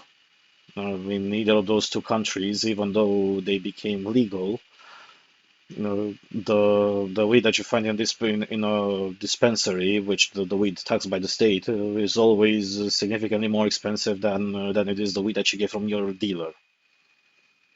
Not to mention opening up another can of worms because weed growing and weed production and weed distribution is also a pretty high capital business, which has also proportional income streams to the level where average tobacco smokers cannot even fathom about, especially because, yeah, well, tobacco smoking is pretty much an established business. You don't have quite a lot of companies at the global level operating in that sector. Well, when it comes to weed, it's not exactly like that, particularly since the legality of it is spotty, spotty depending on which country we're talking about, or if it's illegal outright. But it's not like even if it's illegal, you don't find curious scenarios like finding weed initially made for the California market. You're going to find it for some reason sold in central Prague. There is definitely a way how that weed got from California all the way to the Czech Republic. As a very good example, but you got to imagine that considering the inherent risks, not just to you as a producer, because make sure that if you are a legalized business when you grow weed, you're also obligated to report how much weed you're producing and how many plants you have. So if you have quantities that suddenly vanish from your stockpile, well, suddenly in pretty big quotation marks, and find their way through illicit means, even if they are much higher prices, but through the price elasticity of demand, you will still have a clientele that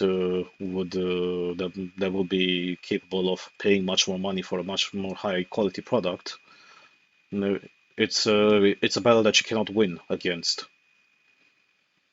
On that topic, even in really oppressive countries where the consequences of you dealing with anything drugs doesn't matter if we talk about weed or something more serious, and it doesn't matter if we talk about personal consumption or even worse, smuggling or selling.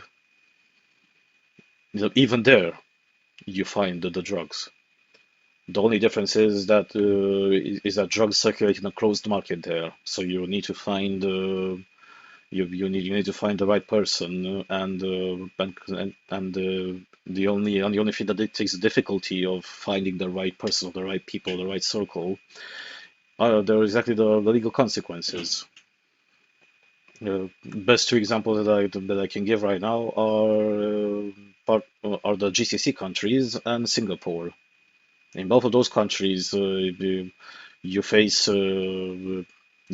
either 20 years in prison or lifetime in prison, and not to mention once you're done with your prison sentencing, you're up for deportation as well with a permanent interdiction to enter that country. You still find drugs there as well. You still find drugs there as well. And not only you find drugs there as well, you could, due to the significant danger it poses to those individuals and to those groups that bring those drugs, the quality of said drugs there is also much higher than what you would ever get in places like Europe. For the simple fact that generally those people who will be consumers, doesn't matter what the frequency of the consumption, they are definitely people who have sufficient influence, have sufficient money to also protect themselves from any potential consequences, and that leads to this closed market feature of the drug business itself. but you still find quite a lot of consumers there, and those consumers have considering considering the level of influence and their level of income or fortune, they also have demands that are unlike the average festival goer or the average dude that is all 420 blazes, bro. And and even then, yes, tragedies still occur, but it's overall something that it's impossible to control. And this is also something impossible to control in the UK as well, and it will remain impossible to control. In continuation to this, let's see. In the moment when Miss Liz Truss, one of the shortest standing prime ministers that this country ever had, made a really good point about personal responsibility, you know you screwed up. And since uh, this was already part of a plan when it comes to Mr. Rishi Sunak and his measure to ban tobacco smoking. I'm not sure, but I think I mentioned this in one of the previous podcasts as well. But this plan has been on the table for the better part of 3 months already in the UK to ban smoking for children and to also increase the punitive measures when it comes to nicotine-based products. Mm, yeah, the fundamental aspect of why don't you just leave the people themselves to do their own decisions? It's still a pretty good one, and when considering how hazardous the Tory leadership is and what exactly they're going to face at the election polls in 2 weeks and a bit from now on. No, exactly. It's something even worse than just the Tories being stupid. It's that the Tories gave a win to Labour in a moment when they should have pulled all the reins possible to at least dampen their downfall in the polls. But apparently uh, the Tories really enjoyed this self-own that they've given themselves with going forward with this law, rather than finding absolutely any way possible to prevent to prevent giving Labour essentially a win, because that's exactly what happened at the House of Commons. With Labour voting to the level where they did in order to push this smoking ban into law, you're essentially giving them a win because it was your project as Prime Minister Rishi Sunak, but those who benefit the most from it politically is Labour, and with all of these being said, and as we see the situation as it unfolded, knowing as well how this will have absolutely no issue passing the House of Lords, as I mentioned earlier, I'm just going to say that the Tories deserve absolutely everything that's going to happen to them at the polling day. They deserve absolutely everything that will happen to them. Uh, with such with such discord within the party, with so much disunity, but also with we knew that the Tories lack vision. It's not like Labour is better from this as well, but it's not going. But to get to that level where the entire country in itself uh, votes for the opposition, not because they like the opposition, but because they hate you more than that they hate the opposition. And the opposition for whoever has better memory than the average voter, which means bigger than 3 years, but specifically bigger than 15 years. Mm, Is it really worth reminding people what happened last time Labour was in power? How many businesses did Labour destroy through their measures when they not only relaxed the conditions of getting the wealth of getting universal credit, so that'll be the welfare money if you're unemployed, and and not just that, but they also upped the sums of money that you were paid to the level where it would have been much more feasible for you to stay at home, especially if you stood at home and you benefited from also other welfare schemes like council housing, for example. And from council housing, you don't have to pay any rent, you don't have to pay any utilities because all those will already be covered by your local council. It will absolutely make no sense for you to even try to work because the money that you would have made just staying on the government's welfare scheme was already more lucrative than to actually go to work. And sure, here we can make here people will try to make the moralistic argument that oh yeah, but here we rely on the people to not abuse the welfare system.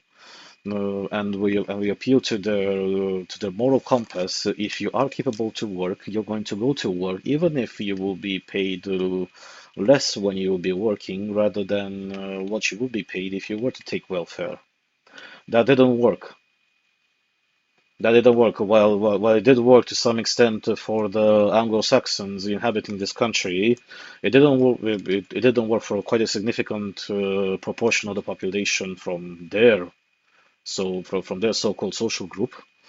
But then, with more and more immigrants who do not have in any way, shape, or form the same moral compass that you do as a white Anglo-Saxon, once they saw the opportunity and once they found out about it, they immediately started abusing it.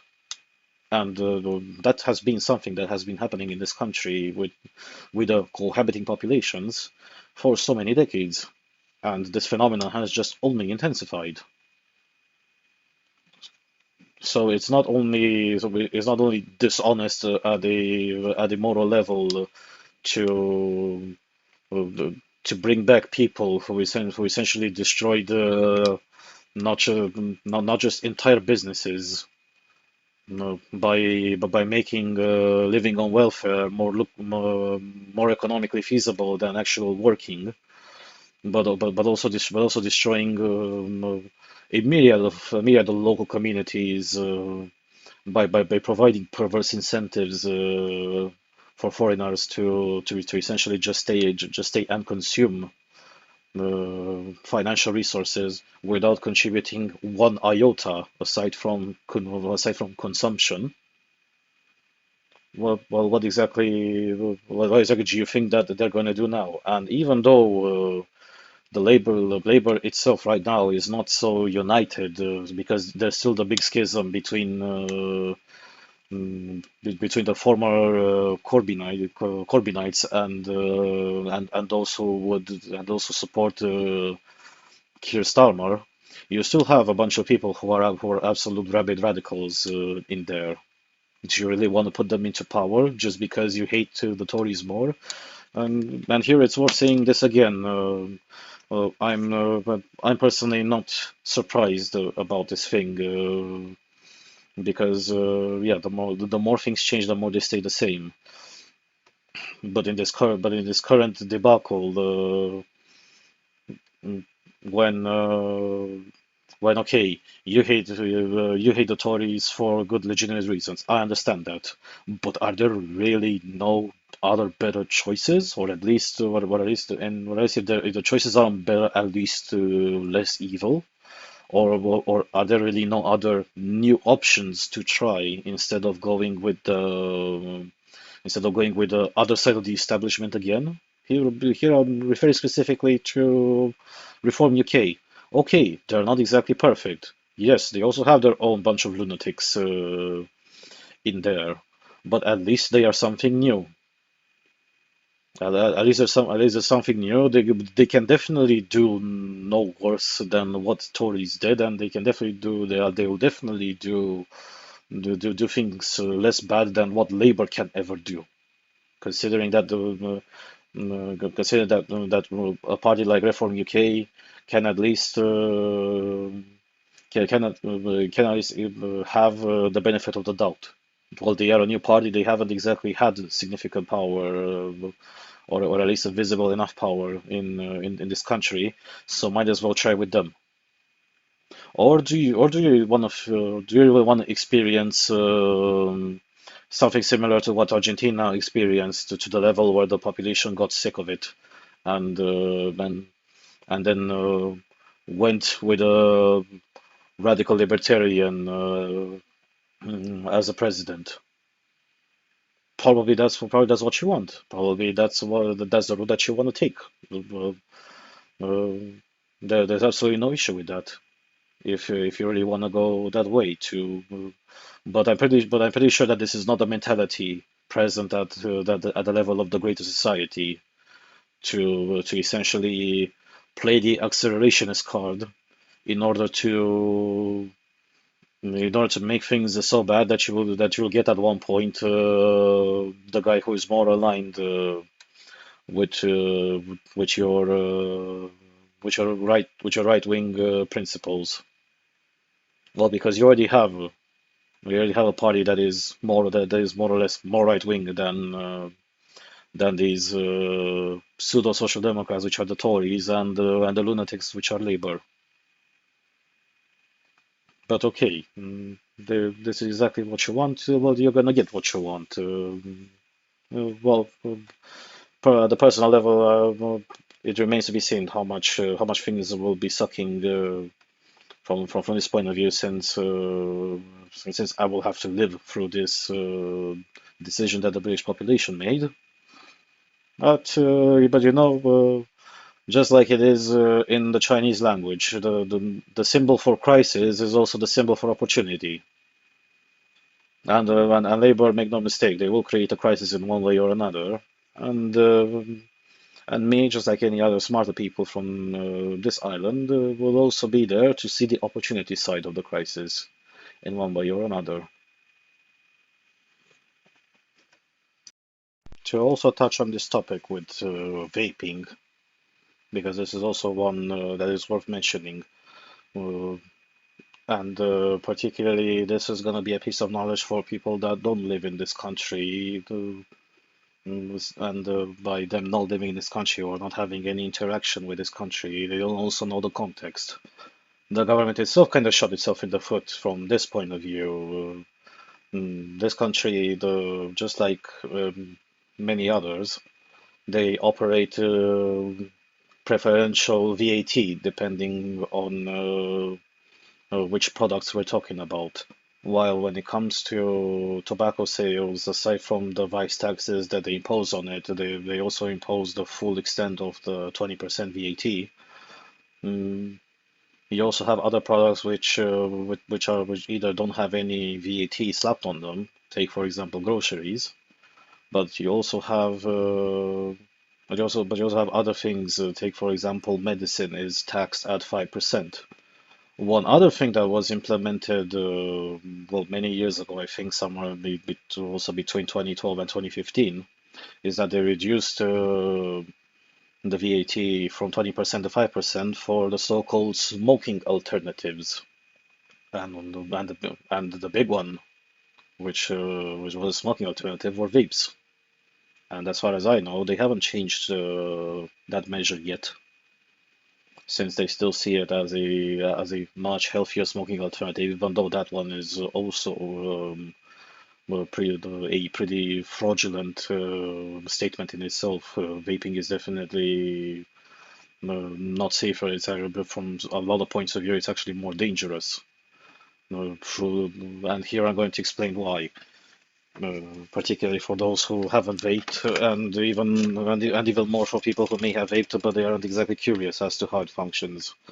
When you atomize that liquid, yeah, sure, you do have a choice of whether you can vape the liquids who don't contain any nicotine. But let's be honest here, still a lot of people do vape with liquids that contain nicotine to some extent. The sheer quantity of nicotine that ends up in your body because that liquid is atomized. The process in itself, when it comes to metabolization of nicotine, is much more efficient than it is when you're smoking, for example. Even if you were to smoke the most harshest cigarettes on the planet, which will be filterless Indonesian cigarettes, you're still not going to put as much nicotine in your body as you would do if you were to make something like a medium strength e-liquid, or if you were to get your hands on a medium strength e-liquid. And more on top of that, even if you may be getting vape liquid that contains theoretically low amounts of nicotine, something like 3 milligrams, that still is quite a lot, not because of the quantity in itself, but because it gets metabolized much easier through that vapor that ends up in your lungs than it will ever be from smoking a cigarette. And that ends up getting you addicted much more than cigarettes ever will. While at the same time, there have been plenty of cases where where vape smokers started discovering that they have really curious things like liquid buildup in their lungs. And since this is also another topic that has passed but still bears relevance to the despair of anti-tobacco and anti-smoking lobbies, cigarette smokers, and this is what the anti-smoking lobby Paris Sans Tabac, so Paris without tobacco, said. Um, in the previous pandemic, they discovered that people who were average cigarette smokers were also less prevalent to get affected or to get infected and even less get affected by the Chinese cough rather than people who will be vaping. People who vaped were actually much more predisposed to the fluffy virus than people who smoke or even people who didn't smoke at all.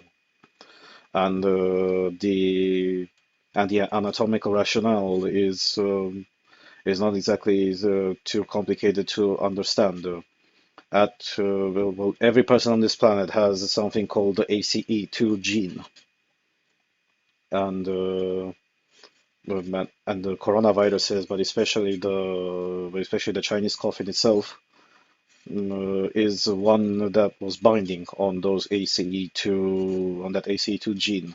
But ACE2 gene is either, well, to use as simple terminology as possible, depending on which nation you're part of, or which human race you're part of. It's either more open or it's more closed. East Asians, for example, tend to have that ACE2 gene most open, which is why the vast majority of respiratory coronaviruses tend to hit Asia the hardest. While when it comes to Europeans tend to have that gene much less open than it is compared to the Asians, and also black people have are that ACE2 gene is one of the most closed ones. So as a consequence, vaping tends to open up more that ACE2 gene, and in the circumstance as it used to be with the pandemic, a lot of people who vaped were more affected by the coronavirus than people who smoked legit cigarettes. And this is also something that was observed even by the Chinese themselves, as much as they wanted or didn't. This phenomenon that people who smoked had much less chances to get infected, but also they had much less severe symptoms than people who didn't smoke or people who vaped. And here, when it comes to vaping, there's also another thing to discuss about. Mm, while indeed, uh, a lot of vape liquids have started to be produced, locally to some extent, or at least within the bounds of the same continent. You still have a lot of vapes whose vape liquids are manufactured in China. And as we know, with China having some really stringent not regulations, God knows what else they put inside those liquids, and God knows how shoddy their manufacturing processes are. And you may discover pretty easily if you were to dwell deeper into this. But nobody did because there is absolutely no interest in doing this. Instead of having the traditional propylene glycol and vegetable glycol with some nicotine mixed together, you may discover that you may have any other dubious liquids who would end up being much more dangerous to your body than even chain smoking a pack of cigarettes in a single day, if you were to persist with that habit. And let's be honest here, the vast majority of people, as I've seen them in this country, they're not the sort of people who would be making their own vape liquid, so buying the propylene glycol or the vegetable glycol themselves to make the mixture in their own house and to fill up their own vape pen. But the vast majority of them buy the disposable vapes. And as you buy disposable vapes, you have absolutely no idea about what sort of liquid it's in there. Not to mention that yes, with flavored vapes, so not only because they were much more accessible to the young people, but they're also much more preferable due to the aroma. Mm, it's coupled with the fact that you have an economic incentive by not paying as much tax, so the product ends up being much cheaper. And once you factor in the tobacco tax, the tobacco vice tax is considerably much cheaper. The vast majority of people end up buying disposable vapes, and they keep, and they vape those disposable vapes, and they just keep on vaping them and buying them.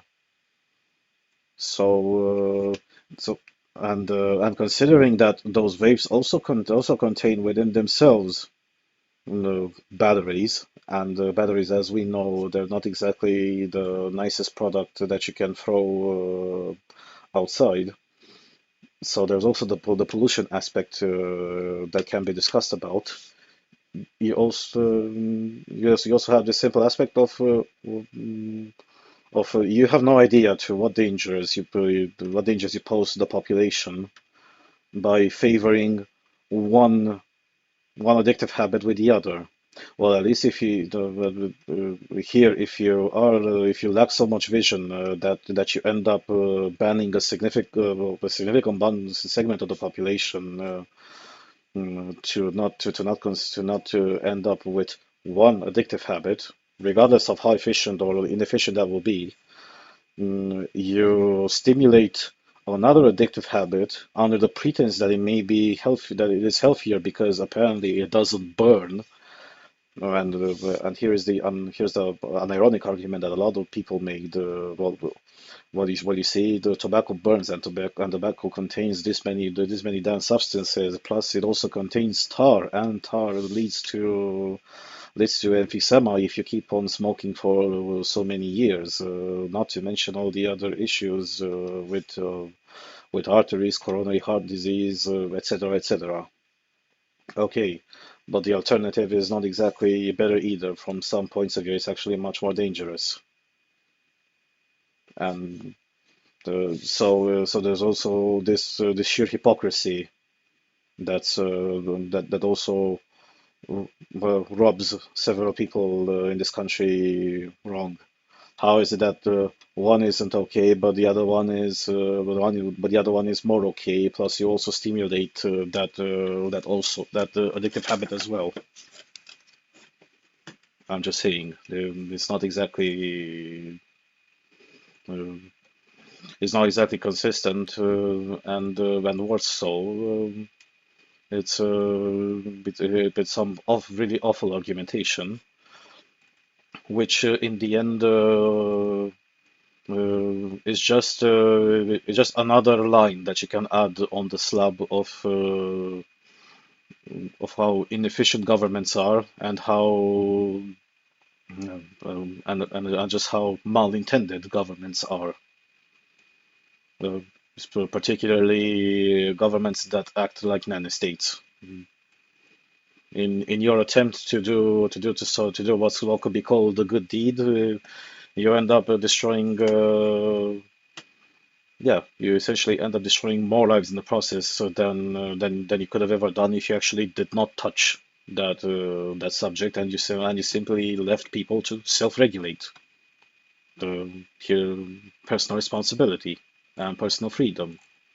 It's a really dark day in the existence of this country when former Prime Minister Liz Truss makes a really valid point, even if that valid point bears a much more lengthy explanation.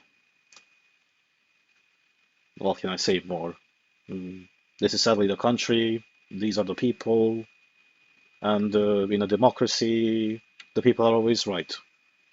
If you think that the people aren't right, that's why there's rule number two. See rule number one. And the consequences will be exactly the ones that the people have voted for. Euractiv. Mario Draghi. EU must enact radical change as US and China refuse to play by the rules. If you are by any chance the person who has consulted Mario Draghi and you most likely watch this, please send me an email because I definitely want to discuss more things with you because I know where you got. It's really coincidental to see where mentioning playing by the rules was mentioned in the previous podcast. And suddenly now I see on one of the most Eurocrat news agencies the same reference. You could say that the honest Jews controls Mario Draghi. Euro must undergo radical change to remain competitive in the face of China and the United States' refusal to play by the rules of international trade, the former president of the European Central Bank Mario Draghi said on Tuesday, the 16th of April. Others are no longer playing by the rules and are actively pursuing policies to enhance their competitive positions, Draghi said at the Conference on European Social Rights in La Hulpe, Belgium. Our response has been constrained because our organization, decision-making, and financing are designed for the world of yesterday, Draghi added. Pre-COVID, pre-Ukraine, pre-conflagration in the Middle East, pre the return of great power rivalry. But we need a European Union that is fit for today and tomorrow's world. What I'm proposing is radical change. Draghi, who is drafting a much-anticipated report on the bloc's competitiveness for the European Commission, due to come out at the end of June, specifically condemned China for threatening to undercut Europe's industrial base by attempting to capture and internalize all parts of the supply chain in green and advanced technologies, which is leading to significant overcapacity in multiple sectors. He also criticized the United States for attempting to attract high-value domestic manufacturing within their borders, including that of European firms, whilst using protectionism to shut out competitors. America's massive green subsidy program, the Inflation Reduction Act signed by President Joe Biden in 2022, has triggered open fears and deindustrialization among top EU officials. Common threads for policy measures: scale, critical supplies, investment. Draghi's speech, which comes a day before the European leaders gather in Brussels for a two-day summit to discuss the bloc's competitiveness, also outlined the three common threads for policy interventions to ensure a long-term resilience of Europe's economy. These included enabling scale, particularly in the telecommunications and healthcare sectors, which will help EU firms increase investment and capture market share. Draghi also urged policymakers to better secure the supply of essential resources and inputs, and recommended introducing complementary measures to support the bloc's Critical Raw Materials Act, which aims to diversify the bloc's supply of rare earths and other strategically key elements away from China. Finally, he called on the EU to guarantee the provision of public goods, especially spending related to climate change, defense, and the integration of Europe's fragmented energy grid. Overall, despite noting the important role of the public sector in restoring the bloc's competitive edge, Draghi stressed that most of the investment gaps will have to be covered by private investments. To that end, Draghi stressed that the deepening of the capital markets union, a key focus of EU officials in recent months, will prove indispensable in leveraging the necessary private capital. Draghi's emphasis on the importance of private investment echoed comments he made in February when he briefed EU officials that the bloc will have to spend an additional 500 billion euros per year to close the investment gap for the digital and green transitions alone, two-thirds of which, Draghi said, should come from the private sector. Differing recipes to shore up EU competitiveness. Draghi's speech comes amid increasing concerns about Euro's competitiveness in recent months, which had prompted EU legislators to task him and Enrico Letta, another former Italian Prime Minister, with preparing two high-level reports on the state of play with the bloc's economy. GDP growth in Europe is projected to be multiple times lower this year than in the US, Russia, and China, as high interest rates, slowing Chinese demand, and the US and Chinese industrial policies pose a growing threat to the bloc's economy. Europe's weak economic performance has been especially pronounced in manufacturing and energy-intensive industries. Last month, the European Trade Union Confederation reported that nearly 1 million manufacturing jobs have been lost across the continent over the past 4 years. Fears of Europe's industrial decline were further compounded on Monday, the 15th of April, when Eurostat, the EU's official statistics office, reported that industrial production across the bloc in February was 5.4% lower compared to the same month last year. By contrast, on Tuesday, China's National Bureau of Statistics announced that industrial production in the first quarter was 6.1% higher compared to the same period in 2023. Letta, who will present his report on the single market to EU leaders on Thursday, the 18th of April, is poised to assign a much stronger role to public investment in tackling the issues afflicting the bloc's economy. In a leaked version of his study reported by Euractiv on Monday, Letta called for mobilizing EU-level funding and a pan-European state aid contribution scheme comparable to the US's IRA to ensure the European economy and industries are sufficiently supported. How hilarious. So the European Union is concerned about the fact that yes, it is a really uncompetitive bloc in the instant you get out of the European Union and then you see just how performant other countries are, whether those other countries they may be developed countries or developed states or developed economies like the US and China, or even other smaller countries which are not exactly part of such all-encompassing economic unions or economical political unions. But they are concerned about this. However, they don't exactly see the problem either, which starts by posing the question: how did we end up exactly to be so uncompetitive compared to the rest of the world? Well, it is true to some extent that in the international free market, from a not playing by rules point of view, yes, so subsidizing entire swaths of the economy, whether it is more targeted or more loose. So here we are comparing either the American approach or the Chinese approach. Gee, I maybe wonder, isn't the European Union about the only economic bloc on this planet that has regulations which has laws regulating AI development, but the European Union does not have any AI development whatsoever happening within its own territory in no country of the EU 27 states. It may be worth looking into that, first of all. And this hasn't been the issue in only in the recent history or in the last few years. The European Union has always been like that. It has been like that since the European community, from many decades ago. And the simple feature of a supranational entity like the European Union, uh, regulating and manipulating entire industries, essentially in whatever way the bureaucrats want to, um, causes significant issues encompassing the entirety of the continent, which is part of the EU. Of course, when compared with other major players on the global market.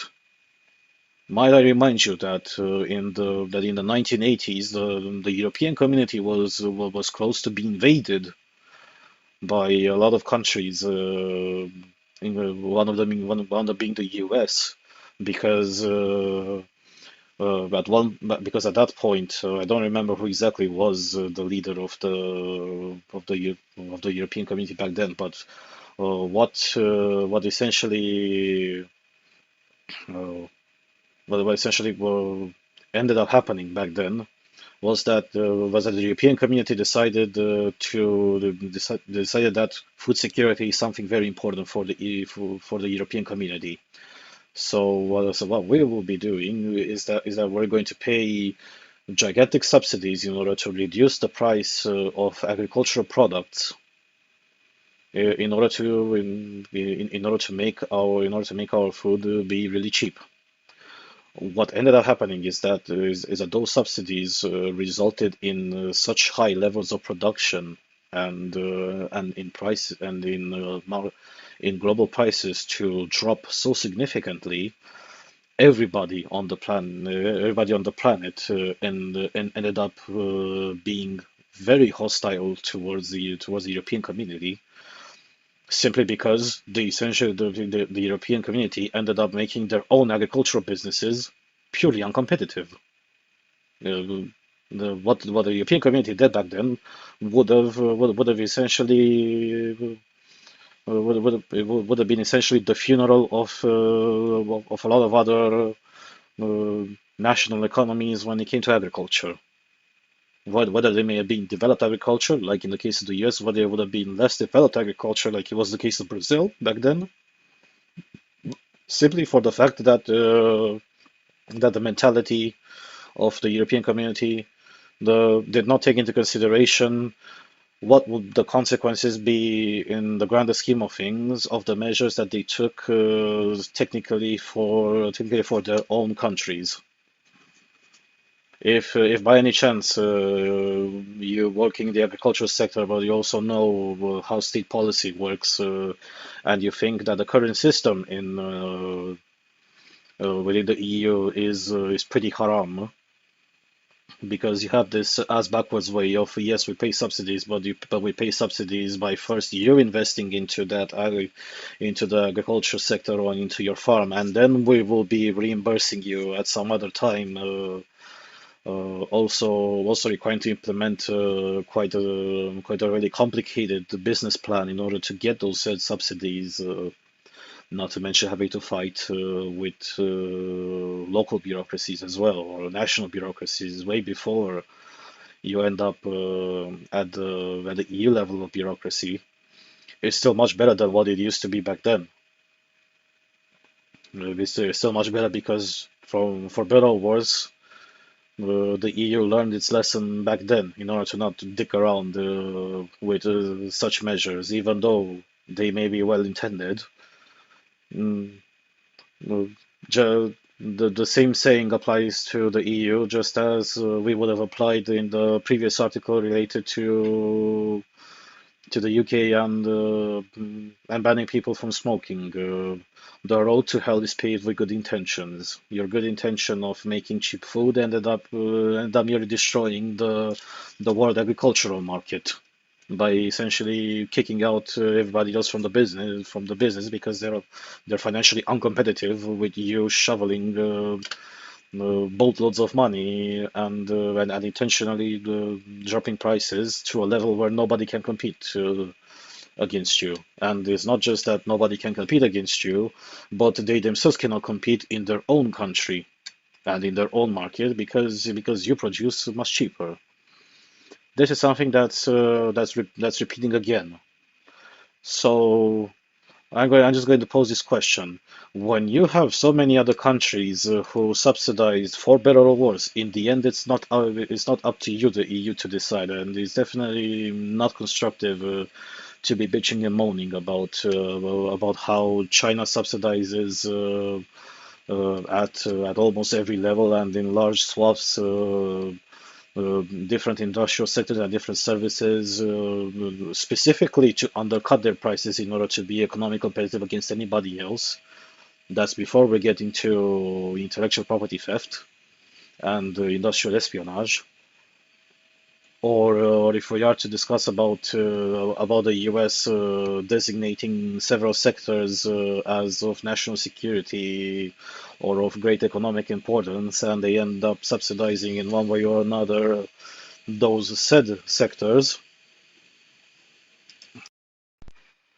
Apologies for the sudden interruption, but somebody in the house decided to be vacuuming exactly when I was recording.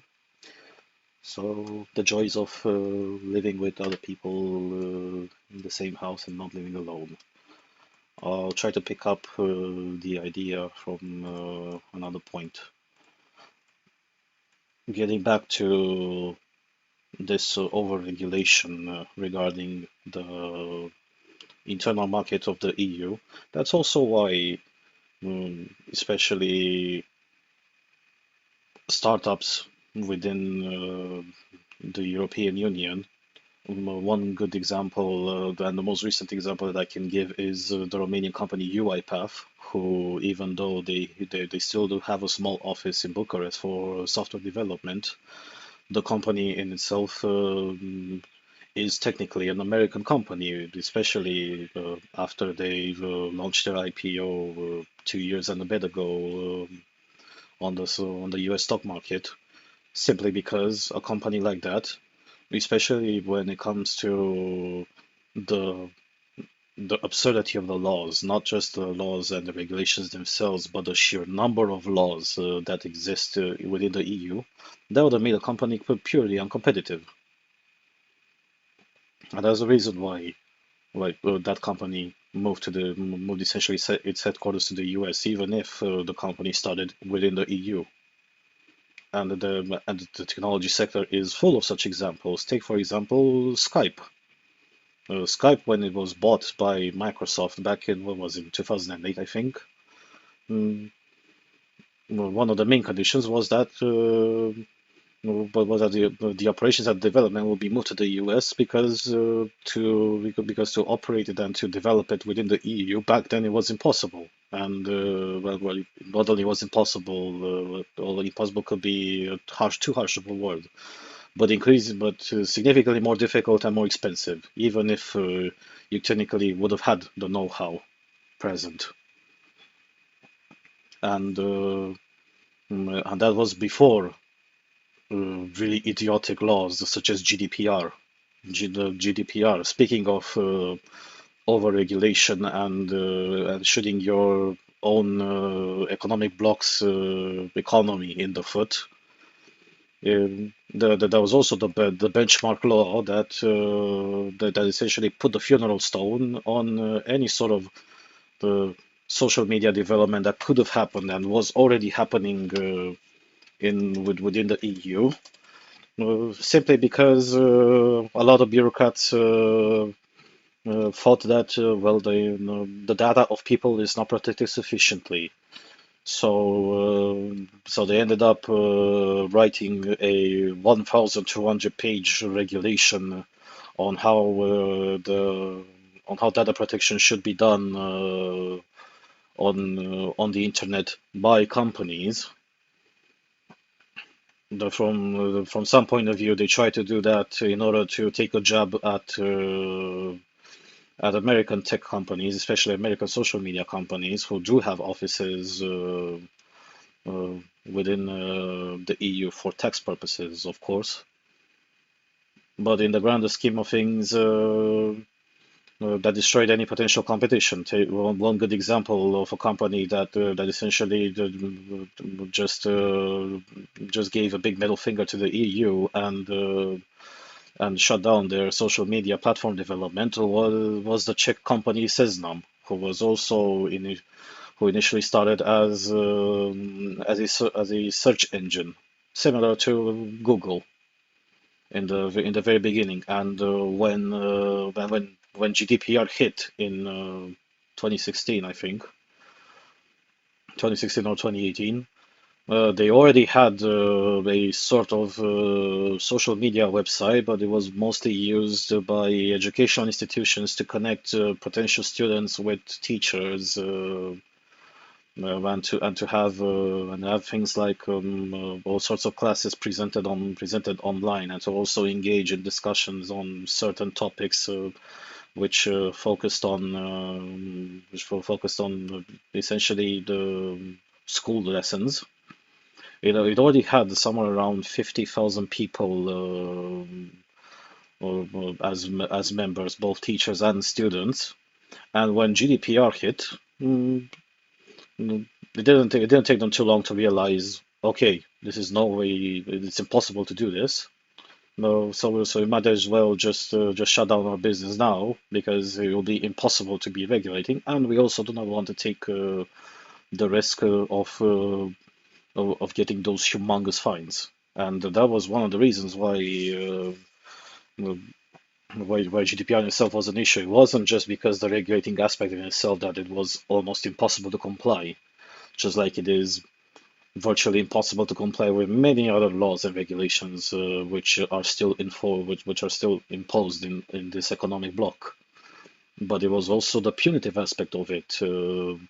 When you, for example, as an individual in the EU, if you are found to be mismanaging the personal data of people, you can get fined. In the best case scenario, 10,000 euros, and if you are an established corporation, the fine that you have to pay is calculated based on what was it? It was a percentage of your entire of the entirety of your assets. So if you were, for example, let's just say for the sake of the argument that if you were the European Facebook and you were discovered to be mismanaging in one way, shape, or form, and you're not found complying with GDPR, can you imagine the European Facebook paying a fine that will be that will be amounted in the tens of billions of euros? Well, a company like that, faced with that fine, will just simply shut its business. It will simply shut its business, assuming it went that far. So if a company with that who would be that big financially would have shut their own business because that would have been way too absurd, or they would have moved somewhere else where they didn't have this punitive measure.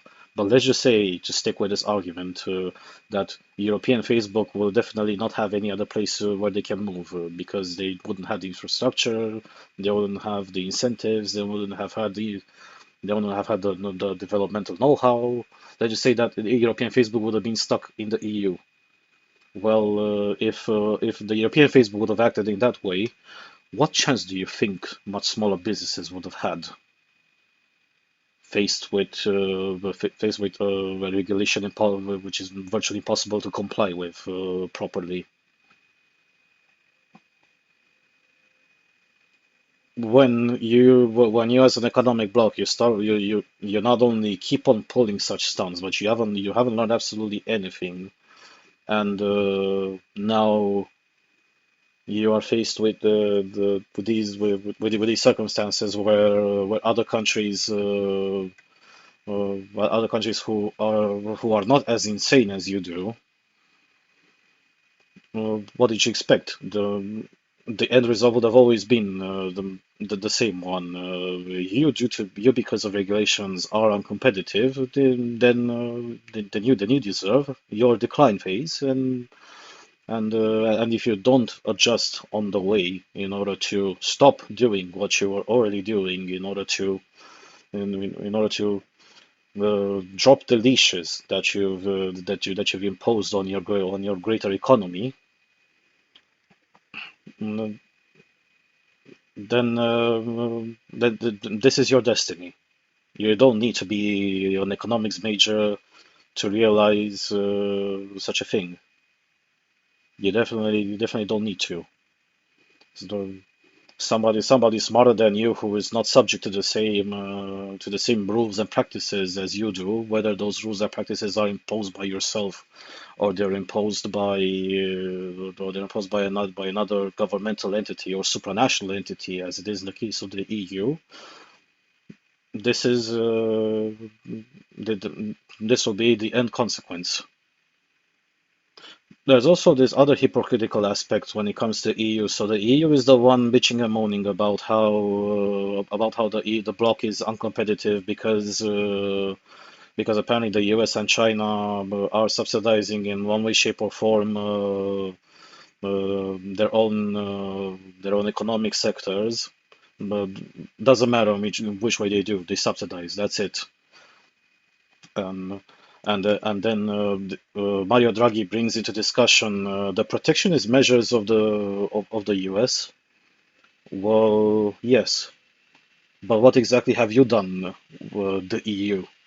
Aren't you also a protectionist bloc? The EU has always the EU. It doesn't matter in which way it has existed in the past. It has always been a protectionist bloc. But in the past, it has been a protectionist bloc. Well, it was still small enough, and the economies were, and the global economy was not as well developed as it is right now, in order for that protectionism to function in the way it did. Plus it functioned while it was still subsidized, but indirectly by the strategic partner, which is the US. Uh, the bloc functioned because the US back then and the US still now still offers pretty favorable terms of trade to the European Union. But the European Union the other way around doesn't do like that. Let's take a very good example. You want to import a car that's built in the US or is built in Japan. In this case, it really doesn't matter. But you want to import a car that's not built within the EU. Congratulations, you have already the money to pay to buy that car. Uh, you also have the money to ship that car in a container or on a ro-ro ferry to some port in the European Union, and that's when the fun begins. You have to pay, for starters, a 40% import tax on that single car for the simple fact that it was not built within the EU, and that cost you have to pay for it yourself, whether as an individual or as an import-export company. You would also have to pay other smaller fees, such as homologation fees and verification, and also all other sorts of verification fees. Take for example, if you import a car from the US, which doesn't have a comparable model in sold in Europe, you would have to pay something called a pollution test fee, where generally a national entity in the country that you imported in would have to test it in order to see what sort of Euro level pollutions does it generate. So that'll be do the carbon dioxide test, do the solid particulates test, the NOx test, and other things like that. Also, so that's already another thing that is an extra cost that in itself costs, at least in Romania, that pollution test cost 1,000 euros. Then the homologation fee, more or less, it costs the same. Within the year, it costs about 2,000 euros.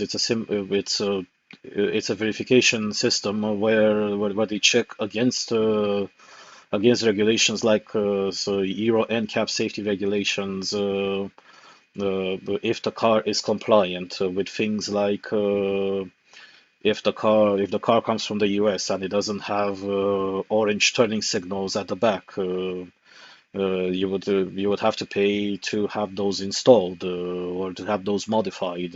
Those are also extra costs that you incur. But on one side, uh, if you already knew those regulatory aspects, you would have already done it beforehand. But the homologation part is something that's unavoidable, even if you went through all the steps required to bring the car to comply 100% with the Euro NCAP regulations. You still have to pay those 2,000 euros. Doesn't matter if it's compliant or not. If it's a car, take for example, take for example, if you want to buy a Jeep Grenadier, or if you want to buy a Toyota Tacoma and use it in the European Union.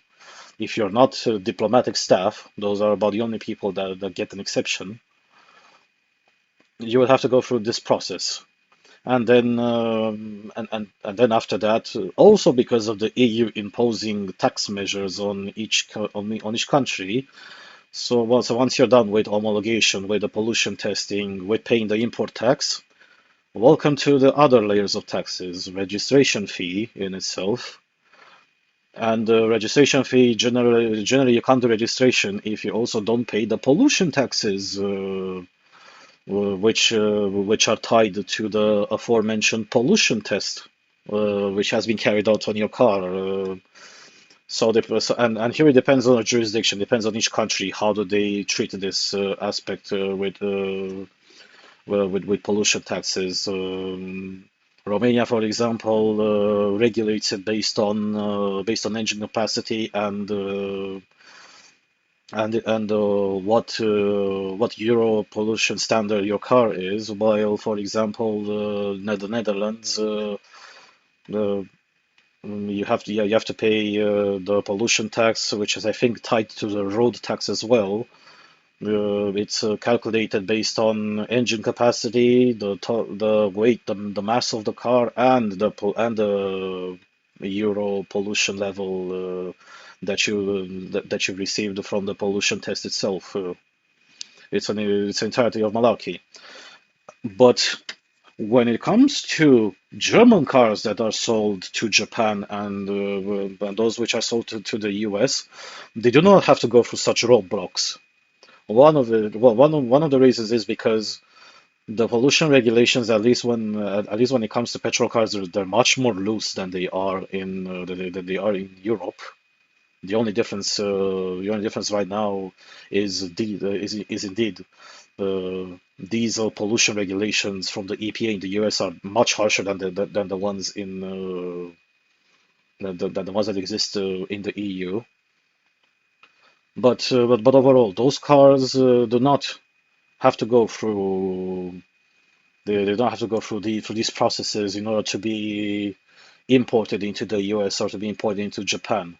While indeed, when it comes to Japan, they do have to pay an even heftier import tax than a comparable example would happen that will happen in the case of importing a Japanese car into the European Union.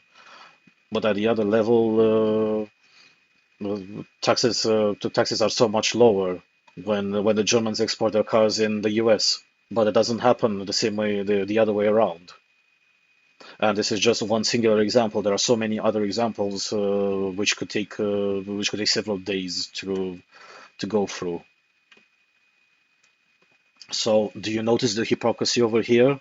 You're not only uncompetitive because you're shooting yourself in the foot and you're sandbagging your own industries within your entire block, but you're also making them uncompetitive from the other point of view that you artificially raise the costs of production, manufacturing, and services compared to other markets around the world and especially other developed economies. But at the same time, you're also as a bloc a hypocrite when you also have your own subsidy scheme, you also have your own protectionist measures, but you complain that the rest have their protectionist measures as well. You know what? Do you know what the best solution will be if you really want to become competitive again? Scrap all these regulations. Let let the market regulate itself. Let the European Union regulate itself. Let the European Union make its own choices at each individual level. At the best case scenario, what the European Union can do is to guide in one way or another the regulations to have them more harmonized, so that not everybody has their own idea as to what they're going to do. So you don't resort to cannibalism between each country. That'll be the best solution. But as we know, that will definitely not happen, and they're going to resort to other stupid or ridiculous measures, which could also translate into them being grifts in the best case scenario, or perverse incentives in the worst case scenario. That's as much as I've got to say about this. Moving on now to another important thing that happened and not as much discussed in the press. Freedom Alternative. I chose to quote my former SOFA collaborator because, just as I said earlier, nobody else wrote about this. The website of the Free Seas Initiative is horrendous. And at the same time, I don't know any other Slavic languages or let alone Baltic languages to refer to news articles from those said countries about what happened at the Free Seas Initiative in Lithuania, which happened on 10th and 11th of April. My bad. Japan becomes the fourth strategic partner of the Free Seas Initiative. At the ninth summit of the Free Seas Initiative, the accession process of Japan as strategic partner of the initiative was completed. The announcement was made by the President of Romania, Klaus Iohannis, on the X platform, formerly Twitter. The presidents of Finland and Montenegro, countries that are not members of the initiative, also participated in the same event. In Finland, the Perussuomalaiset, which is a right-wing populist party, supports Finland's accession to the initiative, and after the April 2023 elections, after a right-wing coalition came to power, Finland became much more interested in this project. In Montenegro, interest in Western initiatives gradually increased after 2020 with the defeat of the DPS in the 2020 elections and the fall from grace of Milo Djukanovic, who had led the country since declaring independence from Serbia. Context. The discussion regarding the co-optation of Japan as strategic partner began exactly 1 year ago on the occasion of the visit of the President of Romania to Tokyo, where he was received by Emperor Naruhito on the occasion of the centenary of the establishment of diplomatic relations between the two countries. During the discussions at the 8th summit, held last year in Bucharest, the co-optation of Japan in the project was one of the elements brought by the Romanian presidency. Japan has shown interest in participating in any form in the Free Seas Initiative since 2021, and the Japanese cooperation intensified after the Russian escalation in Ukraine that began in 2022. The presidency of the initiative is provided on a rotating basis for approximately 1 year by the country that organizes the next summit. The position was held in Romania until last September. After the completion of the work of the Vilnius summit, the rotating presidency will be taken over by Hungary until the organization of the Budapest summit in 2025.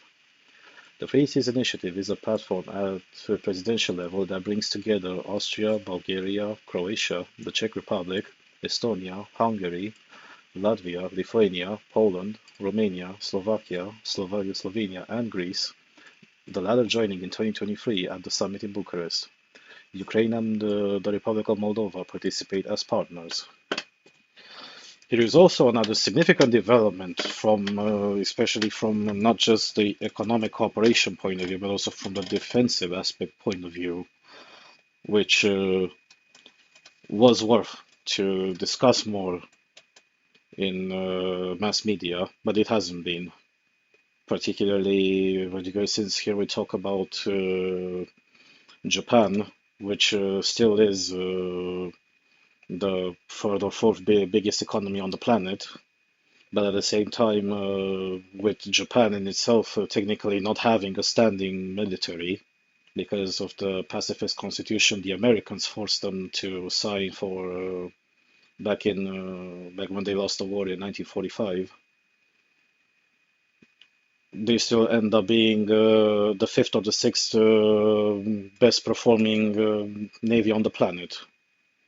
So you just put into perspective, a country which technically does not have a military is in the top five or top six, the most performing naval power in the entire world.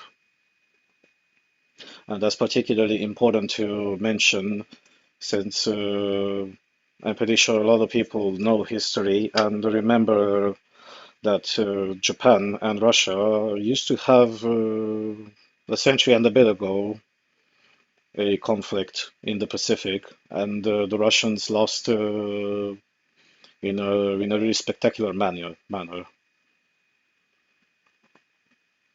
So the fact that Japan gets involved in the Free Seas Initiative, it's something really major, and it's really major from my defensive point of view because they also have that means technology transfers can function much smoother.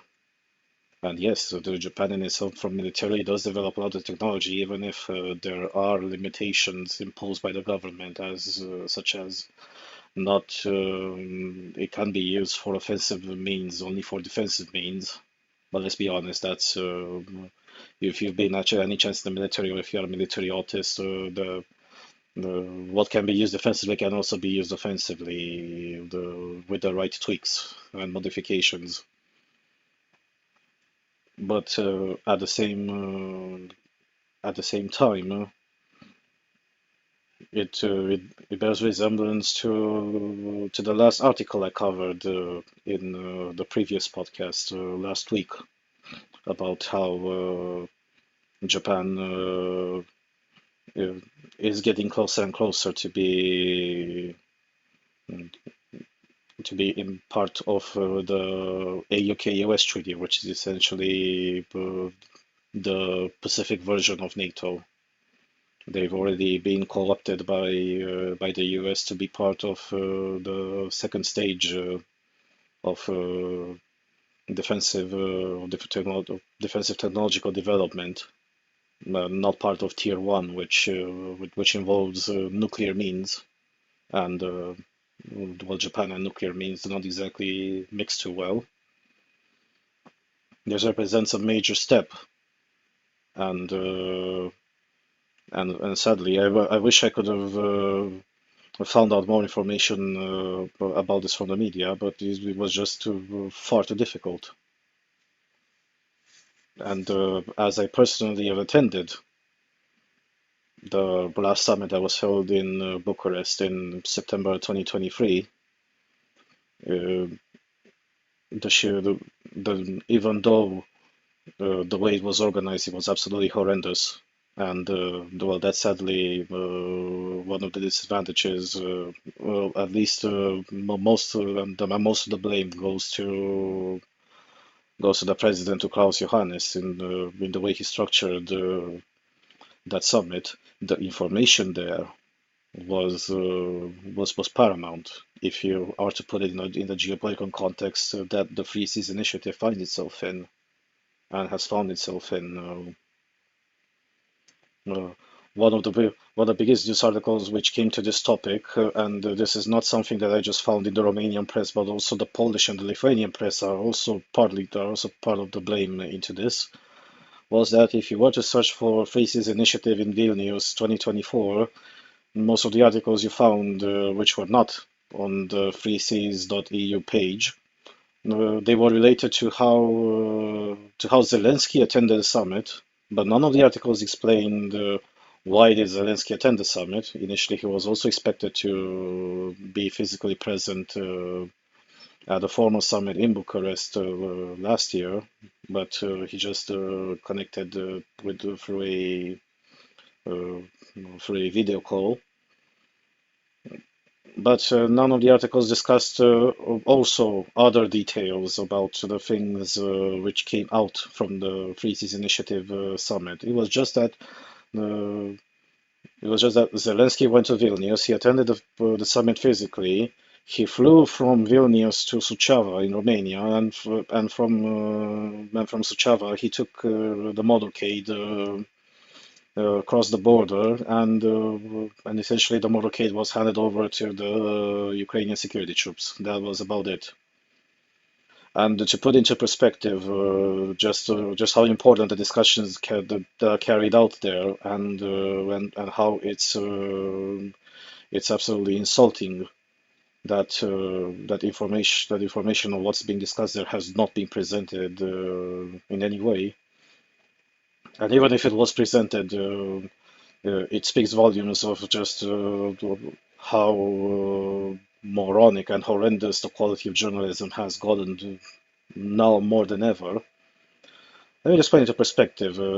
Have you heard by any chance, even if, let's be honest, the last summit happened some months ago, when at a summit, discussions about how the entirety of the initiative pulls together 100 billion euros just to build defensive capacity, and how to and then some of that money is also invested into, well, over the course of 4 years, truth be told, it's also invested in infrastructure of strategic importance, especially in the current geopolitical context, where Ukraine is still at war, where the security situation is slowly degrading, especially in Eastern Europe, when, as I mentioned in other articles related to whether it was the war in Ukraine or adjacent to the war in Ukraine, and the military reality behind the war, but also the logistical situation of the neighboring countries. The things are important to at least be brought forward as information. But they should be. They should be, particularly when for one reason or another, and some of them really can't be, the blame can't be pinned on individual countries, because everybody found itself with a really shit sandwich at the beginning of the 1990s, thanks to decades of communism, which led to decades of inefficiency, and also have quite a significant technological but also an economic gap from the rest of the Western world. At least gradually, things are picking up. And the Free Cities Initiative is one of the best examples. The Free Cities Initiative is definitely not a new project. The first time when the Free Cities Initiative was brought forward in discussion was in 1918, right at the end of World War One, and one of the major players, and the main country that devised this initiative, so initiative between countries that border the Black Sea, the Baltic Sea, and the Mediterranean Sea. It used to be a thing for over a century. It didn't exactly work back then, because in the post-World War One Europe, things went pretty terribly from a reconstruction point of view. The Great Depression also didn't help. Whatever economic prosperity you managed to build up from the ashes, uh, suddenly you found yourself again stagnating and declining. But right now, and starting 2016, when the very first summit was held, I think somewhere in Croatia, it became an ever more important, yes, supranational alliance. And while, yes, the main purpose of the Free Seas Initiative is to also act as a defensive bloc, it also comes with considerable economic development, and also infrastructure development, where a lot of countries in Eastern Europe are more or less behind it. and they're especially behind it when you have to take into consideration well, the topography of countries, but also the infrastructure links between the countries. But also when you pose the question, if like if Ukraine were to lose the war and we will find ourselves neighboring Russia directly, if they don't, if they're not the direct neighbors of ours already, take the case in Poland, the Slovakia gap, and the direct border with Belarus. We definitely try our best to have our own standing military as well prepared as possible. But however, when it comes to international cooperation, and especially when it comes to logistics, these countries are not exactly the best equipped. And even though yes, delays have happened, or there are projects which are yes significantly grand in scale, that as much as you want, they still take several years for them to be built. Take, for example, Via Carpatica. Via Carpatica is a plan that has started since 2018 at the last summit in Bucharest, which devised a connection between the port of Constanța and the port of Gdansk. So essentially connecting eastern Romania to northern Poland, uh, with both a modern rail link but also a modern highway link, uh, cutting through the Carpathian Mountains, um, traversing Greece and Slovakia as well, and of course cutting from Poland at the same time, to connect this highway slash railway link with the port of Gdansk as well. The main purpose of it was indeed move military logistics well, as fast as possible in case the situation would ever arise. That project was also greenlit by the main strategic partner of the Free Seas Initiative, which is the United States. But at the same time, that also brings significant economic benefits to the countries which are part of Via Carpatica, meaning that we have much modern transportation means, meaning that logistically uh, products within the country, but also exports move much faster, and everybody benefits in the end. There are also other infrastructure projects which are tied to this. Take, for example, also discussed last year, both Bulgaria and Greece not only started working, and they're pretty close to finishing their own liquefied natural gas terminals, specifically because they realized just how fragile the dependency on Russia ended up being. How Bulgarians, in particular, having quite a nasty example of when they were essentially collateral victims of diplomatic spats between Russia and the West, when Russians cut off the gas supply. Uh, the Bulgarians essentially froze in their homes several years ago. I think it was in 2013 or 2014. Simply because, well, if the Germans wouldn't have gotten the gas, or if somebody else wouldn't have gotten the gas, then nobody else would have gotten the gas. And with Bulgaria not having natural gas reserves, and not having any capacity to get other natural gas reserves, well, most of them ended up freezing in their homes in the middle of winter. And and then there's also another natural gas interconnector that was planned and is getting built, also between the borders of Greece and Bulgaria. Croatia at the same time is also working on its own electric and gas interconnector at their own border. At the same time, also another LNG terminal.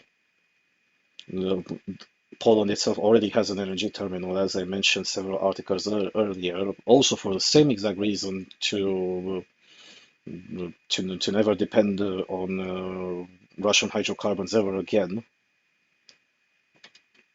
These things are really important, especially when these things concern half of a continent, and that half of the continent, almost all of it, is part of the European Union as well. But apparently, nobody cares sufficiently, aside from the fact that aside from the fact that Zelensky was present there and it took quite the peculiar route to get there and then to return back to his country.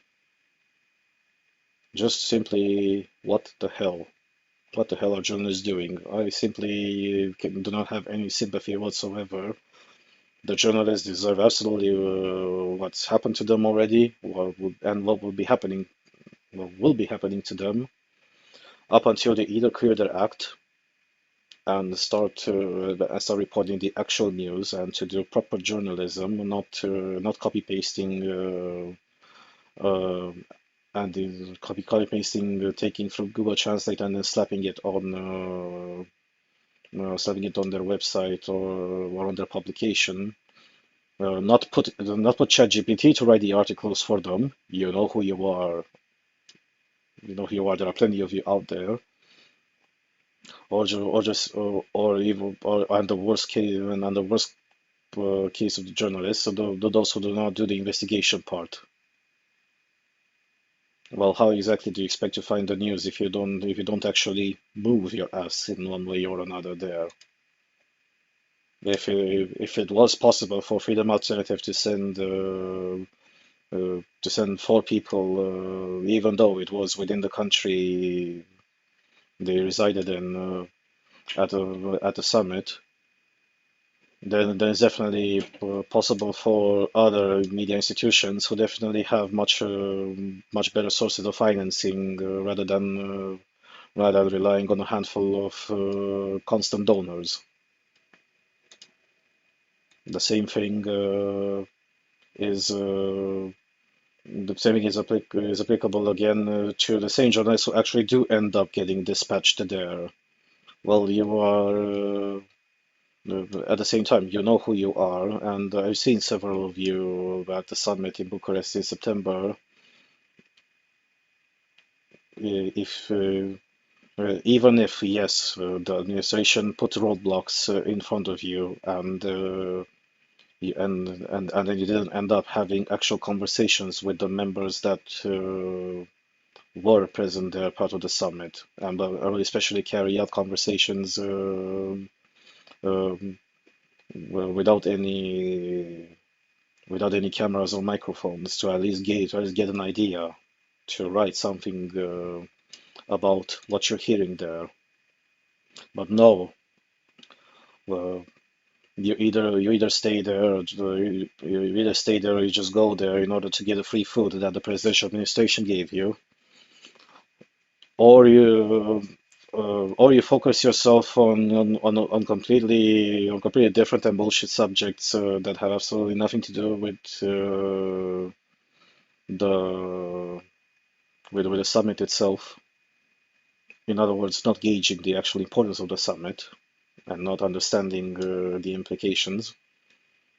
And worse so, if there is somebody who discusses with you, you go and spy on him essentially with a microphone, and then you leak the conversation entirely, just like what DG24 did, and I remember pretty clearly back then.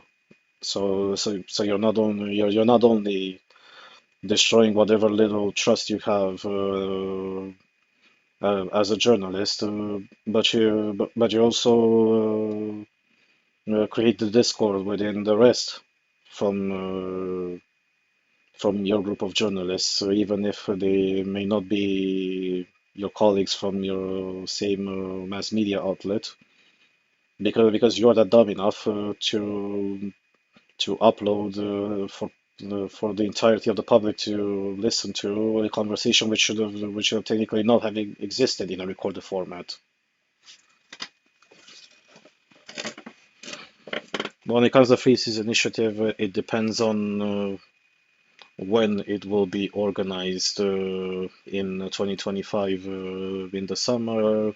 Assuming that it will be in Hungary, it will be definitely happening in Budapest, and but then most likely it will be happening hopefully sometime when I will be present in Romania. Hopefully no later than let's say between mid-month or mid-May or mid-April up until probably, well, actually mid-April will be a terrible idea. Let's just say between mid-May and mid-September. I'll most likely be there, and hopefully I'll be having better camera rather than no, I'm not going to use my phone and probably have some decent microphones. I will be also covering the part when it comes to opening up some avenues to receive donations from anybody that is willing to donate towards this effort. Because still, we're talking about a summit that will be happening a year and a bit from now on. Moving on now to the other hot topic that has dominated the mediascape this past weekend. We're here I'm talking about the Iranians being jihadis in public too much. Political. Iran has just strengthened Netanyahu's hand. Israeli leader had been facing heat over Gaza, but Iran's direct assault now makes it hard for allies to rein in support. Iran isn't a phantom boogeyman anymore, and that's a godsend for Israeli Prime Minister Benjamin Netanyahu, who can now turn Saturday's drone and missile barrage by Tehran to his political advantage as he pursues his war in Gaza and potentially in Lebanon.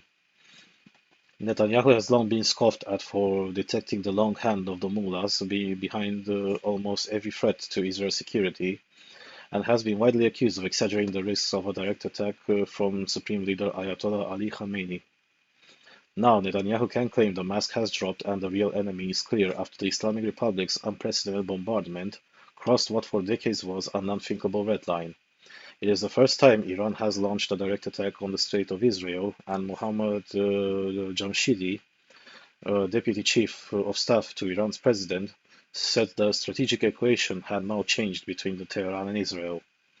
The new dynamic greatly strengthens Netanyahu's hand in securing international military support and allows him to double down on his war against Iran-backed Hamas in the Gaza Strip, and then possibly switch to Lebanon's Hezbollah, another Iranian Shiite proxy. The Prime Minister now has greater leeway to cast the Gaza war as a struggle of national survival against a well-armed geostrategic heavyweight led by Islamist fundamentalists pursuing nuclear arms. Iran could also hardly have timed it better, throwing Netanyahu a lifeline just as international patience with the right-wing leader was hanging by a thread. Compounding spiraling civilian casualties in Gaza, Netanyahu was pushing back against US President Joe Biden, who wanted him to avoid a full onslaught on the border city of Rafah, and was under extreme pressure over Israel's killing of 7 aid workers from War's Central Kitchen. Tehran looks set to let him off the hook. The overnight attack makes the case for support for Israel almost unanswerable, thanks primarily to what may prove to be a major strategic blunder by Iran's regime.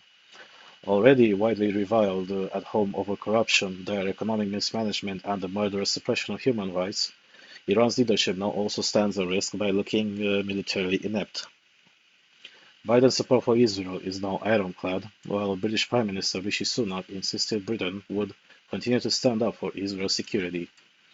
France and Britain, NATO's two European nuclear powers, both took part in the defense against the Iranian bombardment. In the US, members of Congress from both parties pushed for additional international aid to Israel to be approved in the wake of Iran's action.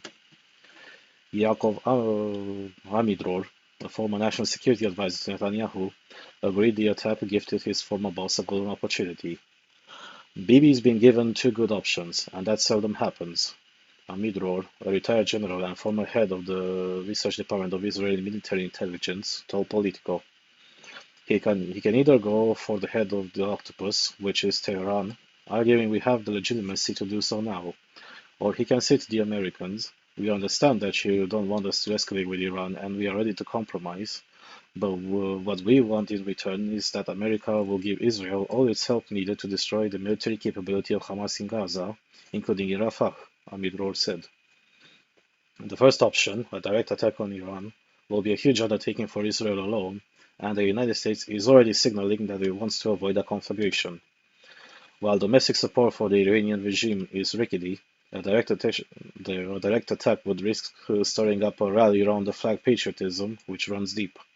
Iran will be no pushover. Iran is casting its failed barrage against Israel as a calibrated counterstrike and says it satisfies the country's need for revenge after a deadly attack on its Damascus consulate earlier this month. The weapons did minor damage to an Israeli airbase, and Tehran says it wants to call the matter quits here. The Iranian claim that the drones and missiles were meant to be a finely tuned message rather than cause extensive fatalities doesn't carry much weight in Israel, but there may be good strategic reasons to play along with the fiction. This wasn't symbolic from Iran, it was a major attack, said Charles Freilich, a former Israeli national security advisor. But he noted that it did not make direct retaliation inevitable.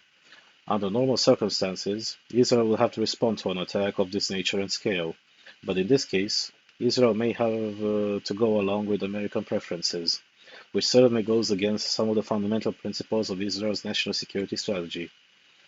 But a serving Israeli official told Politico there would be a response, while still cautioning it would have to be measured to avoid an all-out Middle Eastern war. Such concerns over a direct showdown with Tehran raise the prospectus that the full brunt of Israel's ire might well be felt closer to home in continuous assaults in Palestinian territories and possibly greater action in Lebanon, which some hardliners in its cabinet have been advocating for months. It is a long-running criticism of Iranian foreign policy that Tehran is fixated with its own survival and prestige and doesn't care about the high casualties its interventions cause from Lebanon to Yemen. Yossi Kuperwasser, former Director General of Israel's Ministry of Strategic Affairs, noted the whole Gaza war has in effect been a war against Iran from the start. He added that Israel must limit the capabilities of this fanatical regime in Iran. For that purpose, what we need to do is first finish the job in Gaza, which is going to be painful for the Iranians. All of this started because they wanted to save Hamas, Kuperwasser said. Second is to make sure there are repercussions for the Iranian nuclear project. Just imagine if something like that would have happened when the Iranians have nuclear weapons and they are so close to having them, he said. Indeed, there are already signs that Israel is taking advantage of Iran's actions to press home advantages in both Gaza and Lebanon. In Gaza, the Times of Israel reported that high-level discussions with the US on Rafah, where Washington wants to avoid an all-out invasion of the city, were now on the back burner. On the Lebanese front, the Israeli Defense Forces struck deep in northeastern Lebanon on Sunday, hitting what it called a significant weapons manufacturing site belonging to Hezbollah. The Lebanese group fired an estimated 40 rockets at northern Israel during the Iranian attack, according to the IDF. There is growing pressure on Netanyahu from ultra-nationalist and far-right parties in his governing coalition for a big response. Itamar Ben-Gvir, National Security Minister, and Bezalel Smotrich, the country's finance minister, are both urging the Israeli leader not to be swayed by US officials who are cautioning him over retaliation. Bibi is listening to everyone and he'll try to balance all the demands on him, but I can't see him refraining from some retaliation, a government official granted anonymity in order to speak freely told Politico. There is a realization that this is a turning point that will benefit Israel diplomatically if handled well, the official continued. The attack has ripped away the mask and showed the world that Iran is what Iran is, and we don't want any of our actions to distract from that. This is an opportunity for us to build a much stronger anti-Iran coalition if we play smart. So yes, there will be retaliation. I don't see how Bibi cannot do so, but it won't be all guns blazing. It will be more limited and measured to make a point, and not to offend our allies who helped us so much last night. War Cabinet Minister Benny Gantz hinted at the same thing, saying in a statement, "We will build a regional coalition and exact the price from Iran in the fashion and timing that is right for us." Danny Danon, a former Israeli envoy to the United Nations, told political counterstrike of some kind was inevitable. In our neighborhood, it will be irresponsible not to retaliate after such an unprecedented attack from Iran and against Israel, he argued. Danon, who now a Likud lawmaker who twice has challenged Netanyahu for the leadership of the party and may do so again, added, "We know that Iran is behind all their proxies, and this is the first time they decided to attack us directly. We have no other way but to send a clear message that it was a mistake. That will not be accepted by us. Not to retaliate will bring yet another attack from Tehran." Make no mistake, some sort of retaliation will be definitely happening. So far, the big question is in what way, shape, or form will that retaliation take place? And as things stand right now, well, let's just say that I don't have access to that sort of information, well, not yet at least. But yeah, just as Danny Danon says, in that part of the world, if you don't retaliate, especially since essentially a third of the country got bombed by that drone and missile volley, mm, if you don't retaliate, then that message will be received by anybody as a sign of weakness, regardless if they are on your side of this argument or not. Overall, let's just discuss more in depth about what exactly happened. The reason why Iranians resorted to bombarding Israel directly was apparently because they went against international law and they bombed the Iranian consulate in Damascus a week or so ago.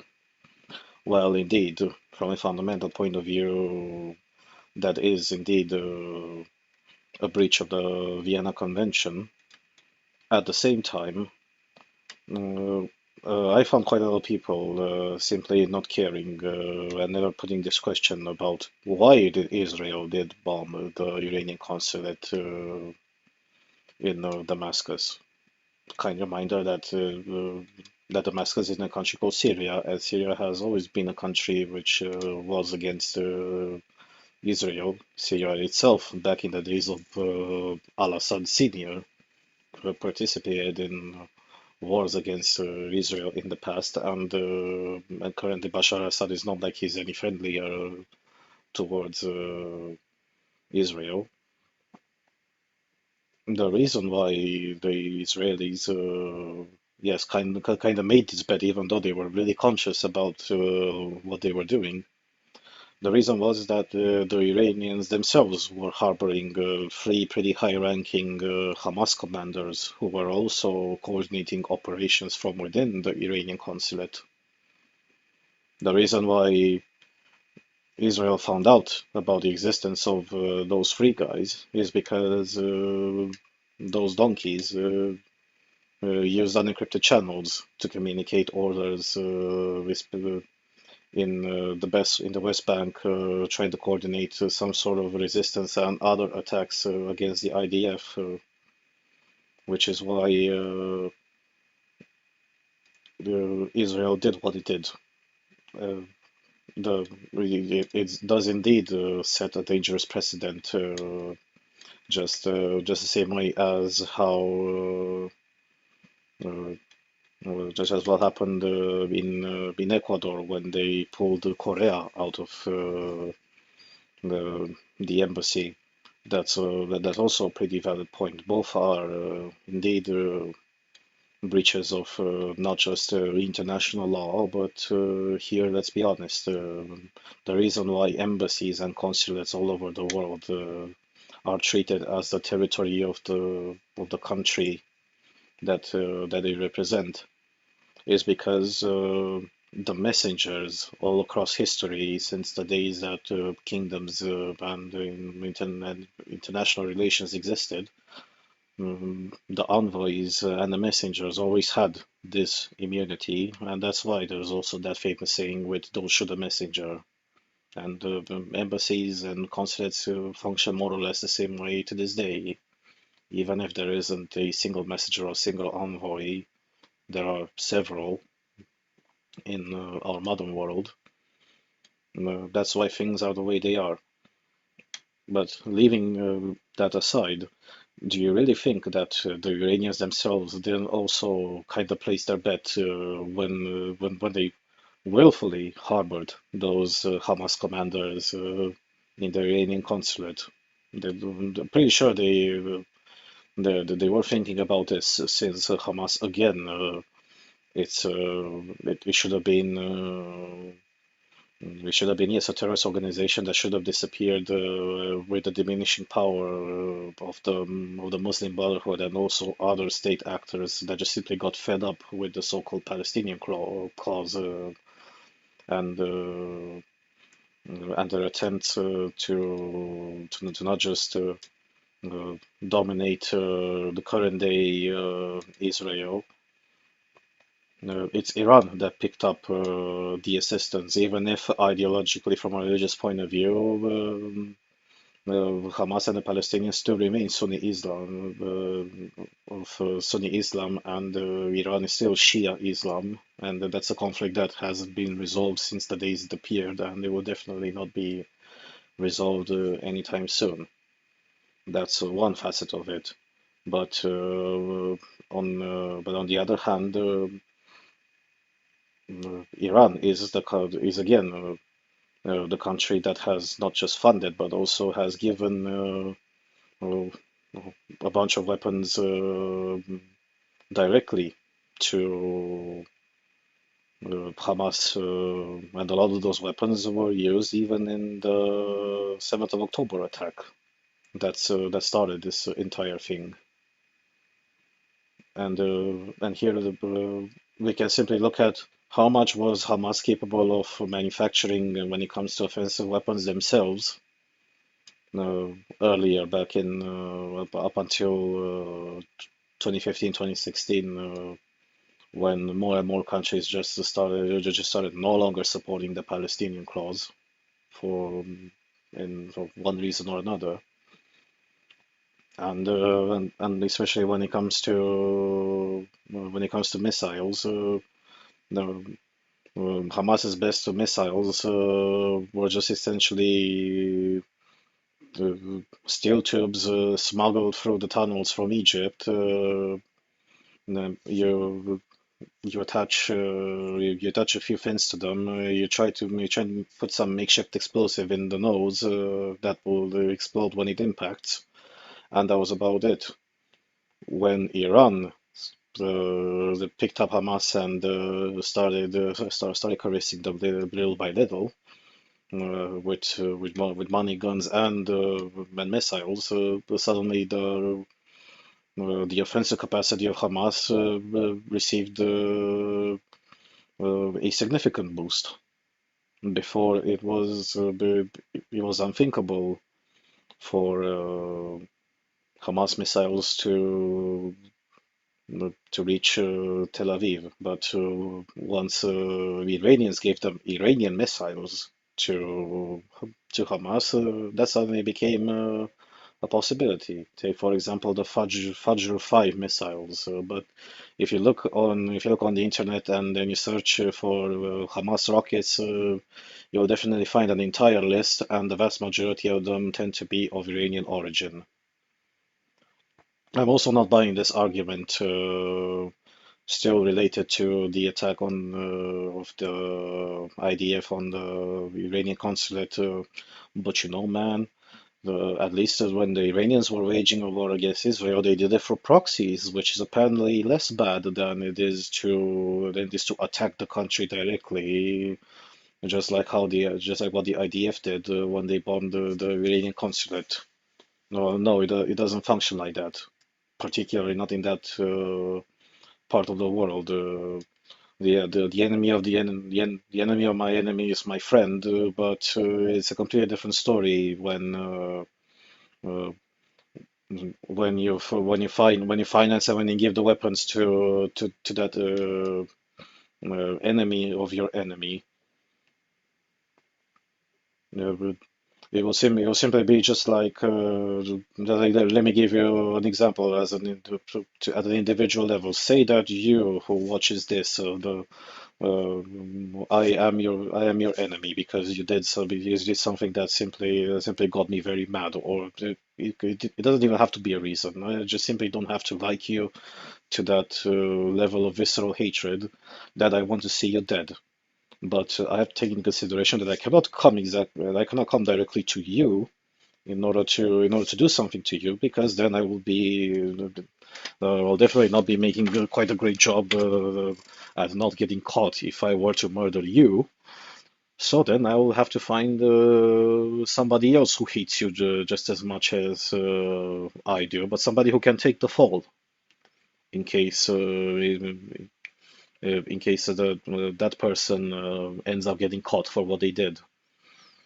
So that I wouldn't be directly responsible, but I can be indirectly responsible if to that guy who has less to lose than I do, by giving him, take for example, say that guy who has nothing to lose wants to break into your house. Well, I could simply give him a shotgun to blow your door and then to blow your brains out. Here, does it change the fact that I am apparently less guilty than he is? In the end, well, he probably could have gotten his hands on a shotgun himself to break into your house and then blow your brains out.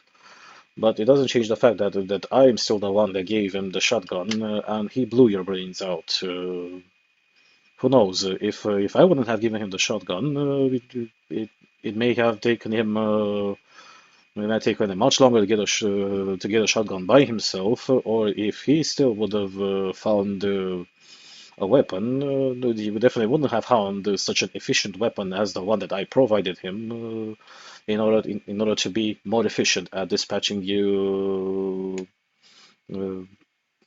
towards the eternal judgment. This is how pretty much the argument goes.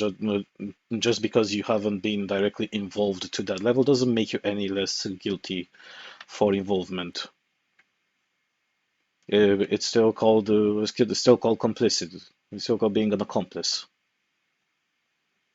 And this is exactly what happened. It definitely does change the paradigm shift in, in this entire situation.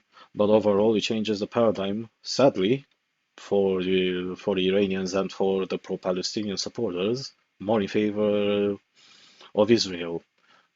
Simply because there is absolutely no way to argue in this world that bombarding directly a third of someone else's country is something normal. It's something normal, and it's something quite severe. Even if, let's be honest here, the, there were definitely barely any collateral victims.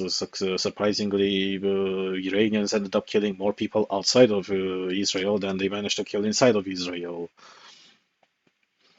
At the same time, the Iranians also diplomatically shot themselves in the foot when it came to the Middle East, because when you resort to using ballistic missiles, those need to have quite a straight trajectory in order to reach their destination. And as we can see, if you check the map of the world, there isn't a straight line that you can draw parallel from Iran towards Israel. So what those geniuses did is that essentially they breached the airspace of a sovereign country, that being Jordan, to send their missiles towards Israel, and that obviously did not bode well for Jordanian diplomacy to essentially just sit there and not get involved, particularly when debris from the rockets ended up falling in Amman, and it actually managed to kill 3 people, but I haven't received official confirmation of that. But that's what's been presented as the bombardment was still going on. Well, at least at the UK time, uh, on Sunday at midnight. And when it came to human victims, they just managed to kill in the Negev desert, I think, just a single Bedouin woman. Okay, it was not the purpose of Iranians to attack civilian targets, only military targets. Well, let's be honest here. Operationally, they kind of messed that one up as well. Well, mostly thanks to the fact that the US ended up shooting down about half of the entire volley of missiles and drones. The Jordanians shot down absolutely everything that went through their airspace, obviously without any sort of authorization. Even if the Iranians asked for it, that wouldn't have been possible. And whatever things landed in Israel did not do exactly so much damage. It speaks volumes of how competent Iranian manufacturing is when simply you try to attack wide swaths of land, but you possess absolutely no way, shape, or form any guidance systems to actually hit your target. I'm personally surprised there hasn't been more collateral damage as a result of this, or at least there isn't as collateral damage that has been presented. Well, at least Israelis don't have a reason to lie about this. If there was any collateral damage, which is why they mentioned the Iranian woman, well, not the Iranian, the Bedouin woman that was killed by one of those remote-controlled drones that landed where it was supposed to be. But this overall means that somehow this entire situation will heat up. On the other side, it's finally good to see that that all those mindless pro-Palestinian NPCs who still keep on moaning about how Israel, the apartheid state, is genociding Palestinians, even if those statements are absolutely false. On the other side, now they absolutely have no way whatsoever to look legitimate when essentially because of those Palestinians who in the end let's not forget who is the one that started this in the very beginning. If the Palestinians wouldn't have done what they did on the 7th of October, such a thing wouldn't have happened. And overall, in order to secure the territories, the IDF did what they were meant to do. Yes, even if there were collaterals happen in every sort of war, and the IDF is doing their best to avoid collateral damage to collateral victims. But as much as you try to avoid them, you can never have zero collateral, especially when we're talking about an unscrupulous enemy that resorts to using human shields like Hamas has been doing for such a long time. You instantly lose the argument when essentially the main sponsor of who you are supporting uh, uh, managed to throw a significant volley of drones and missiles across several countries in order to bombard one third of that country which it targeted. It's just the principle of the fact that it happened. Overall, it remains to be seen. From my now we're going to go into speculation territory. Mm, Most likely, what sort of counterattack will be happening? It will not be in a direct measure, just as what Iranians succeeded in doing with their drones and with the missiles. Uh,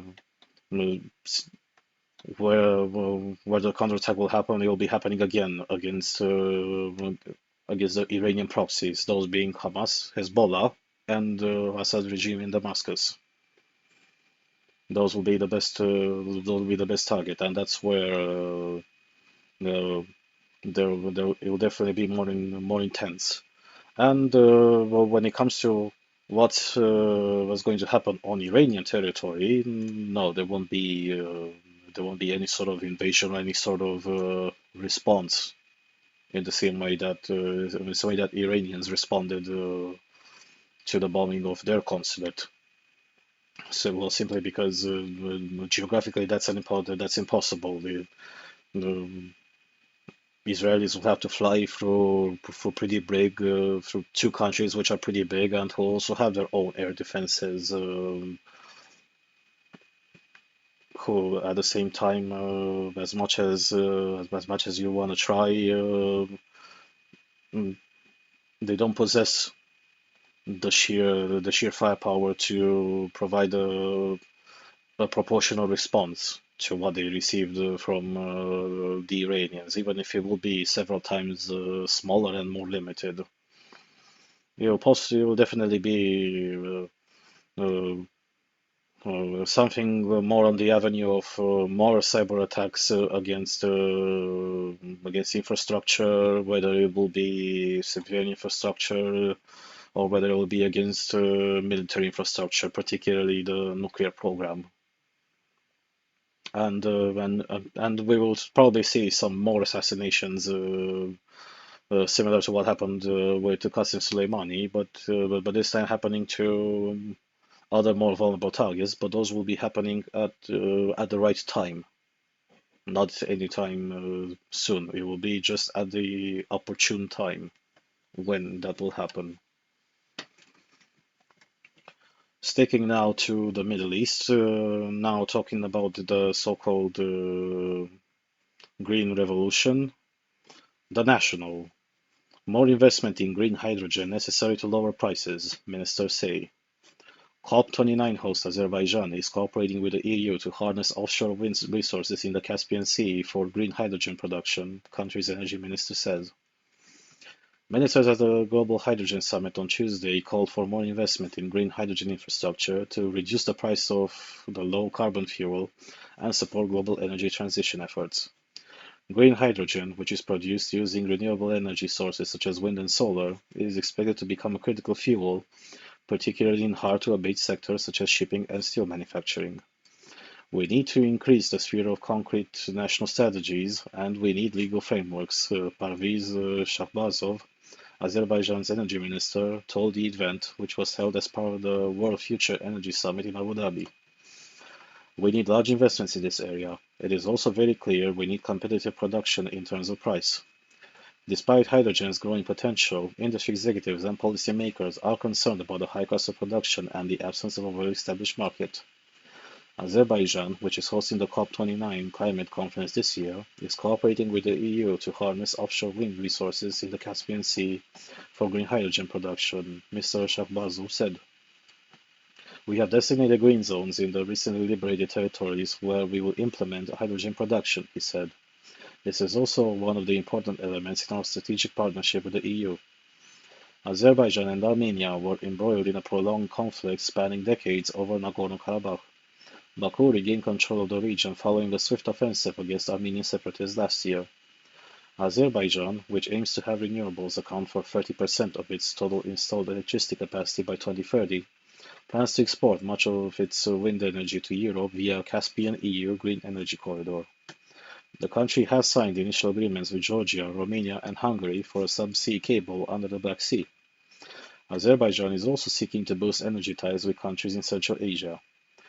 We also have another project underway that connects us with Kazakhstan and Uzbekistan to establish the Green Corridor, where green hydrogen plays a vital role, Mr. Shahbazov said.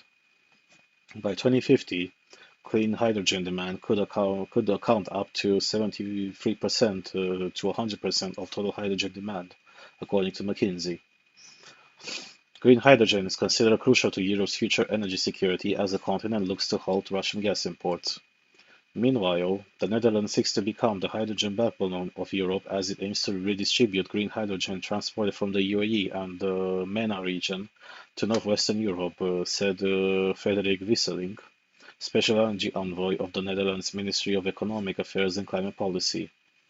We have tenders in place, together with Germany, before the end of this year to create demand and hopefully to give fairest price signals to the markets and to bring the cost down, he said. In 2021, Germany launched the H2 Global project, employing a double auction framework. Under this model, the government procures green fuel from producers and subsequently offers it to industrial consumers at a discounted rate. We are going to be the first country in the world to have a large-scale infrastructure ready for green hydrogen, Mr. Wieseling said. We have around 1,000 kilometers of pipeline that will be ready in 2030, and we will repurpose our existing gas infrastructure to be hydrogen ready. The Dutch government plans to permanently shut down Europe's largest gas field in Groningen ahead of its previous timetable of 2030. Normal gas production from the field in the Netherlands north was stopped last year after years of earthquakes. Meanwhile, Energy Star Japan is investing heavily in hydrogen to reduce its reliance on fossil fuel imports. The country plans to increase the domestic hydrogen supply by 50% to the current level to 3 million tons by 2030 and aims to reach 20 million tons by 2050. Japan has set up a 2 trillion yen, so that will be $13 billion, Green Innovation Fund in 2021 to promote development to promote technology for the development of hydrogen. Price of hydrogen is relatively high compared to fossil fuels, making it a difficult energy to select.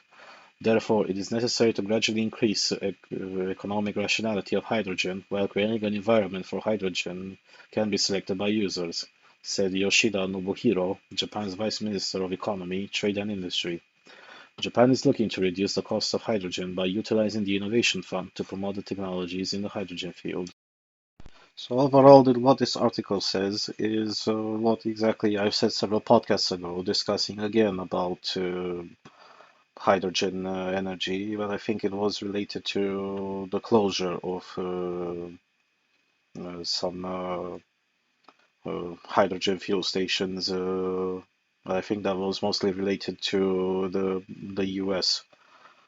It just proves my point, right? One that I made some time ago, that if the government doesn't get involved in one way or another through subsidies or outright forcing the greater economy to adopt hydrogen, it's not economically viable. While I do see the point in well, circumstantially, say in the case of Japan, because the problem of Japan has always been the fact that it's just like how the US was decades ago tied with the news to the oil they get from the Middle East. In their case, well, when the alternative is to not have oil, and if you don't have any oil, your economy is going to grind to a halt because there's no way to transport things. Okay, in that case, it makes sense. But when it comes to the rest of the world, which and here every country can do its own risk assessment and see whether where this is viable. But it's a really dishonest way of approaching this entire topic, and especially when this article says, and this article focuses on the green hydrogen. What does green hydrogen mean? It doesn't mean just using the electricity from wind and solar. And this is also the indicator. What do you mean by using energy to generate hydrogen? Oh yeah, this is also called hydrolysis. Um, and I think that one of the best ways that you can that you can end up using hydrolysis in order to get the so-called green hydrogen is to essentially, yeah, use water. Use water to extract the water, and in that moment, you can resort to breaking essentially that water using a lot of electricity in order to break the oxygen from the hydrogen atom. But the problem is, in that moment, you need pure water for such a thing. You cannot have any minerals or salt or anything like that. It's the process in itself. First, you need to get the clean water.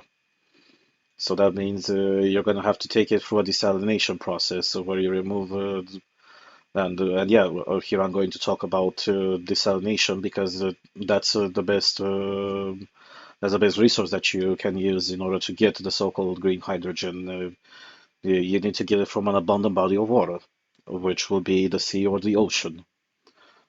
Starting from that, you would have to boil that water in order to remove the minerals and the salt, and only then you pump that pure water into electrolysis tanks, and then you start turning on the electrolysis process with that green energy that you're using in order to break the oxygen, and you leave the oxygen to dissipate in the atmosphere, or you pump it into, you capture it, or you pump it into something else.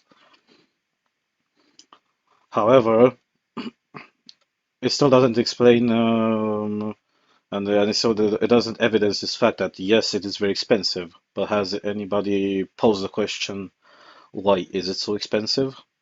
Part of the reason why it's expensive, it's definitely because the the current production capabilities of hydrogen as fuel, they're not as big. Okay, so you don't have economies of scale. Fair point. But that only answers part of the question. The other part of the question is that its production and its transportation is not viable. If you are a country like the Netherlands, where they say that they have 1,000 kilometers of pipelines, okay, that's a very good thing. But you cannot have an entire country with a gigantic spider web of pipelines in order to carry the said hydrogen in a viable way, but in an abundant way, without incurring the security risks of it, which is the reason why not a lot of hydrogen is carried on the roads, because to make to make the tanker trailers to carry the hydrogen, those are some of the most expensive tankers that you have to manufacture, because the shields have to be pretty thick, and they also have to be built from specific materials that, in the case of a crash, you would have the hydrogen vent into the atmosphere rather than it blowing up, which is something that apparently the world has forgotten. Most likely because the Hindenburg disaster has happened almost 90 years ago. But on the other side, it's still not viable. What exactly uses hydrogen as a fuel? Okay, you can convert ships. Fair point. You can convert ships, but which will definitely be a step in the right direction. But even those ships themselves, hold on a second, even those need their own hydrogen tanks in carried inside. So you get to the same problem as you do with carrying the hydrogen on the road. While you carry the hydrogen on the road, you transport it so that it is used in another place. The what do you think is going to happen with the ships? So you would have to make the ship itself to first carry the said hydrogen, and the fuel reservoirs within within the ship would also have to be quite sizable. And okay, while measurements or while size limitations are not as stringent on ships as they are on cars or on trains, for example, because even trains actually have the best shot at adopting hydrogen compared to anything else. Still, it's something which is currently economically not viable. It's not viable when we take into consideration that unless you are a country which, for security aspects, doesn't have any way to safely source energy reserves, okay, that's a good point. But everything else and everybody else, no, it's not viable, and it's not going to be viable anytime soon. Here I'll bring this always mentioned example of the Toyota Mirai, the only car which is sold to the larger public which has a hydrogen fuel cell engine. Mm. It's a car that costs quite a lot of money. It's out of reach for a lot of people from financially, and on top of that, you have no you barely have any place to fuel it. You're not going to call a hydrogen transportation company to come with a gigantic tanker, which is several times bigger than this room, in order to and that tanker carries several tons or several tens of tons of hydrogen, only for you to fill your car with 8.7 kilograms of hydrogen. It simply doesn't work like that. So overall, this is something that is not going to work. It's still not going to work for the next few decades. And also having to focus on this thing with having to produce hydrogen using green energy. Excuse me, what? How exactly do you intend on doing that? Because just as I've said earlier, it's a very energy intensive process. The the cheapest and the easiest way to produce abundant amounts of hydrogen, if it ever came to that, it'll be to extract natural gas, and we bring and current refineries are perfectly fitted uh, to break the natural gas. So the natural gas, it being so what was it, CH4, and from that one, that's also a much less energy intensive process than it is to do whatever these guys want to using green energy to produce. While indeed, I can see the argument as to why you would resort to extract the hydrogen from other sources like the sea, because yeah, you're not going to compare the current reservoirs of natural gas with the entirety of the water mass on the present on the planet. Fair point. But we live in the world that we live in. We don't live in a techno-socialist paradise where money doesn't matter. We don't live in a post-scarcity world, and this essential question of how much is it going to cost us, no matter how much you want to deny reality, it's still always going to come up, and there is absolutely no way to change this.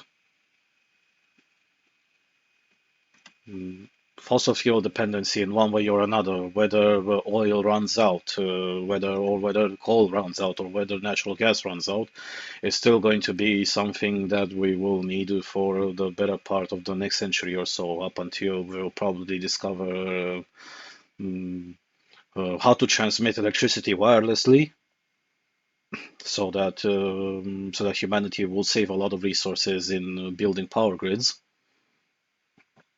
And until we will produce through means like, for example, nuclear power, and whether we will still resort to fission-based, or some miracle happens in the next few decades, and nuclear fusion becomes something viable, and which can generate abundant electricity. Uh, this is the paradigm which, whether we like it or not, we will be stuck for quite a while. It's good to look for alternative solutions. I have absolutely no issue with that. But while we look for alternative solutions in case shit hits the fan, that's one thing. But denying reality as it is and denying the expenses and the economics of such a thing, that's also something that whether you like it or not, you can. You can deny for now. You can shove your fingers in your ears and then you go la la la la la. I cannot hear you. That still doesn't change reality because reality is only one for everybody else. Speaking of generating power and how important fossil fuels will remain, Straits Times. Coal keeps powering India as booming economy crushes green hopes. Oh no. Built along a stretch of salt flats in southern India, the Tuticorin power plant epitomizes a quagmire for the world's fastest growing major economy. How to provide reliable energy to 1.4 billion people. For starters, the 1050 megawatt coal plant, one of the region's largest, was supposed to shut down.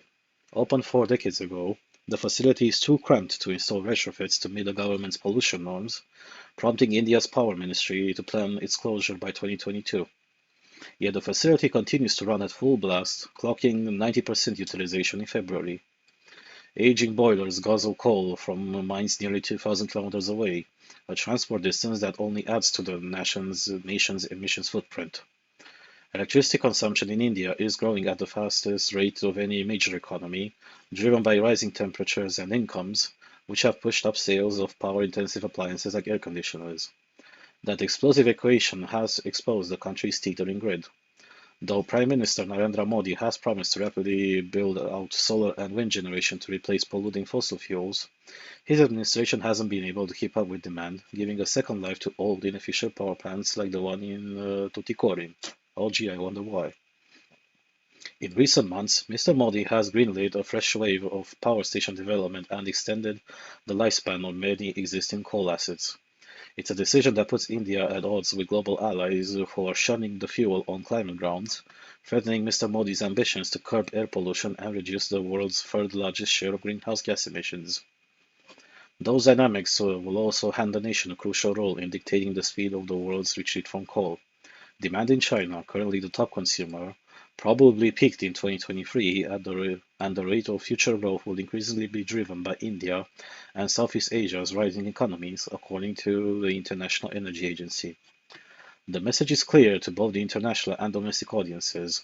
We're all in for climate actions, but India's domestic interests will take priority, as they should be, said Dr. Ashwini K. Swain, a fellow at Sustainable Futures Collaborative, a climate think tank in New Delhi. India's Power Ministry and Tamil Nadu Generation and Distribution Corporation, which runs the Tuticorin power coal plant, didn't respond to requests for comment. India has a long way to ensure reliable and affordable electricity. In October 2021, the country was hit by a massive coal and power crisis, just as the economy began to emerge from the COVID-19 pandemic. Years of weak demand has led to sluggish growth in mining, transportation, and power generation capacities. Soon after the situation improved, officials realized the crisis wasn't a blip. Energy demand rose to a new high the following summer, causing the worst supply shortages in 8 years. In 2023, even though that squeeze eased at the national level, Maharashtra, one of India's most industrialized states and home to its financial capital Mumbai, faced an alarming 10% peak deficit in August. While shortages raised expectations that the country would accelerate the shift to green energy, India's response was exactly the opposite. Officials pushed for more mining, abandoned plans to retire old power plants, raised targets to add coal-fired electricity, and successfully lobbied international forums to adopt resolutions that wouldn't hinder fossil fuel use. As a country, we should play to our strength, and coal is our strength, said Mr. Prakash Tiwari, a former operations director at the state-run NTPC, the nation's largest power producer. Alternative energy solutions haven't yet caught on for financial, political, and safety reasons. More than 56 kilometers from Tuticorin, a dusty road leads to 2 solar power plants surrounded by sprawling wind parks. Ayana Renewable Power, which runs one of these facilities, sees a future in renewable power with energy storage to serve industrial users. That trend is rising in India, although far from becoming a source of mass power supplies. Solar accounted for 6% of generation in 2023, according to Bloomberg calculations based on Power Ministry data. State-run power producer NRC India, which runs the other plant, is committing more than twice as money to expanding mining, coal, and lignite-fired power capacity than to building renewables, according to Chairman M. Prasanna Kumar. Natural gas, pushed by producers as a less polluting alternative to coal, has also struggled to compete. Nearly 25 gigawatts of gas-fired power capacity has been idling for years, priced out by other power sources, including coal. Here we got a part of reality why green energy isn't exactly viable. India doesn't have enough domestically produced subsidized fuel to run the plants, and operating these assets on imported liquefied natural gas is often too costly in India's price competitive electricity market. Aha! So that's why. Building hydropower dams is also fraught. Most of India's potential there is locked in the fragile Himalayan region, where frequent extreme weather events, such as flash floods, jeopardize projects. The risks have galvanized local opposition against large dams, delaying plans by years and adding to costs that have rendered many of them unpalatable.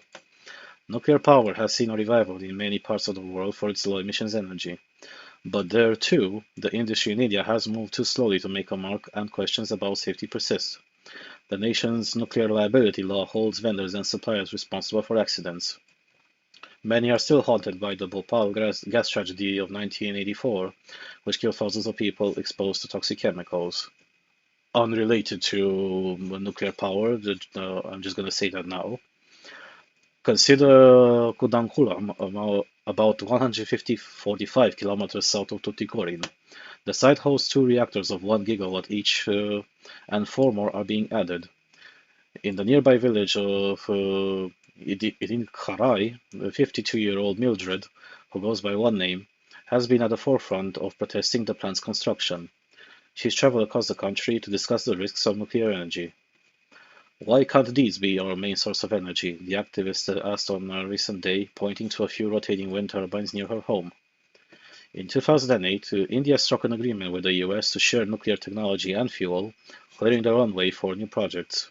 India has also signed deals with foreign reactor suppliers, including General Electric Hitachi, Westinghouse Electric Corporation, and Areva, which later transferred the project to state-run peer Électricité de France. GE Hitachi has since backed out, citing the liability law. In the western state of Maharashtra, India had planned to build the world's largest nuclear power plant, a mammoth 9.6 gigawatts facility near sprawling Alfonso mango orchards. The locals resisted selling their land when Kiran Dixit, then an executive director of the state monopoly Nuclear Power Corporation of India, visited the area. They found the prices were too low and worried that the plan would harm the livelihood of fishermen and the mango trees. The company tried to put those fears to rest, and the land was eventually acquired, Mr. Dixit said. Still, the Jayapur project has yet to significantly break ground as the two sides continue to discuss terms of the deal. So here is a good contrast between the previous article that I've read and commented on about how divorced from reality that one is, and this is a perfect example of how reality really looks like. So in a country like India, which yes, with the economic boom it's experiencing, the economic boom also comes with an increase in standards of living. Whether first that one starts by it being financially, and on top of that, once a nation's standards of living start growing, also the demands for all sorts of comfort trinkets increase as well. And one of them, considering the environment of India, which is let's say let's focus here strictly on urban India because that's the most significantly populous and most dense. It being a hot country but also a polluted country, and also that pollution doesn't exactly do you good when it's also humid because of well, the environment and the monsoon. one of the first things where people would understandably jump to would be air conditioning, because you definitely want to have in your house a comfortable 22, 23 degrees at any time, and to have significantly cleaner air because of the air filters inside the air conditioning unit, rather than have only marginally less uh, degrees Celsius inside your house, or especially inside your apartment, if you are the poor soul that lives in one of those. Which could be something like outside in the middle of summer you could have and this is definitely not unthinkable, anywhere between 39 to 47 degrees, humidity at full blast, and all the pollution coming in as well. That's definitely something where the majority of people will be jumping at. And yes, one of the responsibilities of the state would be to catch up with the increasing demand for electricity, which is why also they're banking everything on coal, because coal is really cheap, coal is really abundant. And if you build your power plants in, in a really clever way, that can also be relatively clean. Okay, it's definitely not ideal in this current circumstance to have 40-year-old power plants which essentially shoot up all the particulate pollution through the chimney into the atmosphere. But you want to know what's even worse? Not giving people the electricity that they want, even though they pay for it. And once they've gotten used to a certain standard of living, you're shutting that one off and then presenting excuses that, well, we didn't build enough power plants, we didn't ship enough coal, we have some power plants, but we cannot turn them on because they're expensive. That doesn't work with the population. On top of that, even if the standard of living grows alongside the economy, the disparity is still big enough to the level where barely anybody would jump into more costly forms of electricity generation. And that's why India has been banking everything on producing as much electricity as they can through coal. And they try their best with nuclear, but when it comes to nuclear energy, but also to other state-sponsored, state-directed projects, you also got to understand that well, India is still India at the end of the day, and Indian bureaucracy is something that's absolutely frightening to anybody which hasn't interacted with Indian bureaucracy. If you think that in the UK you have it bad, if you think that in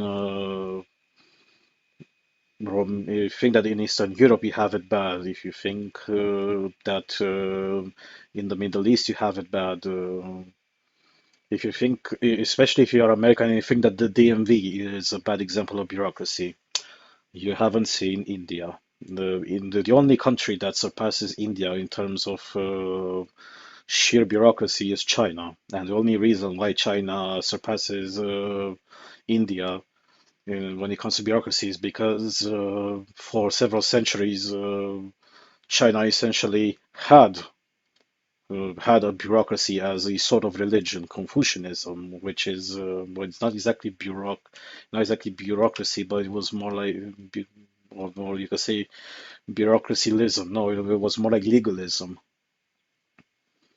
something which thankfully India hasn't had.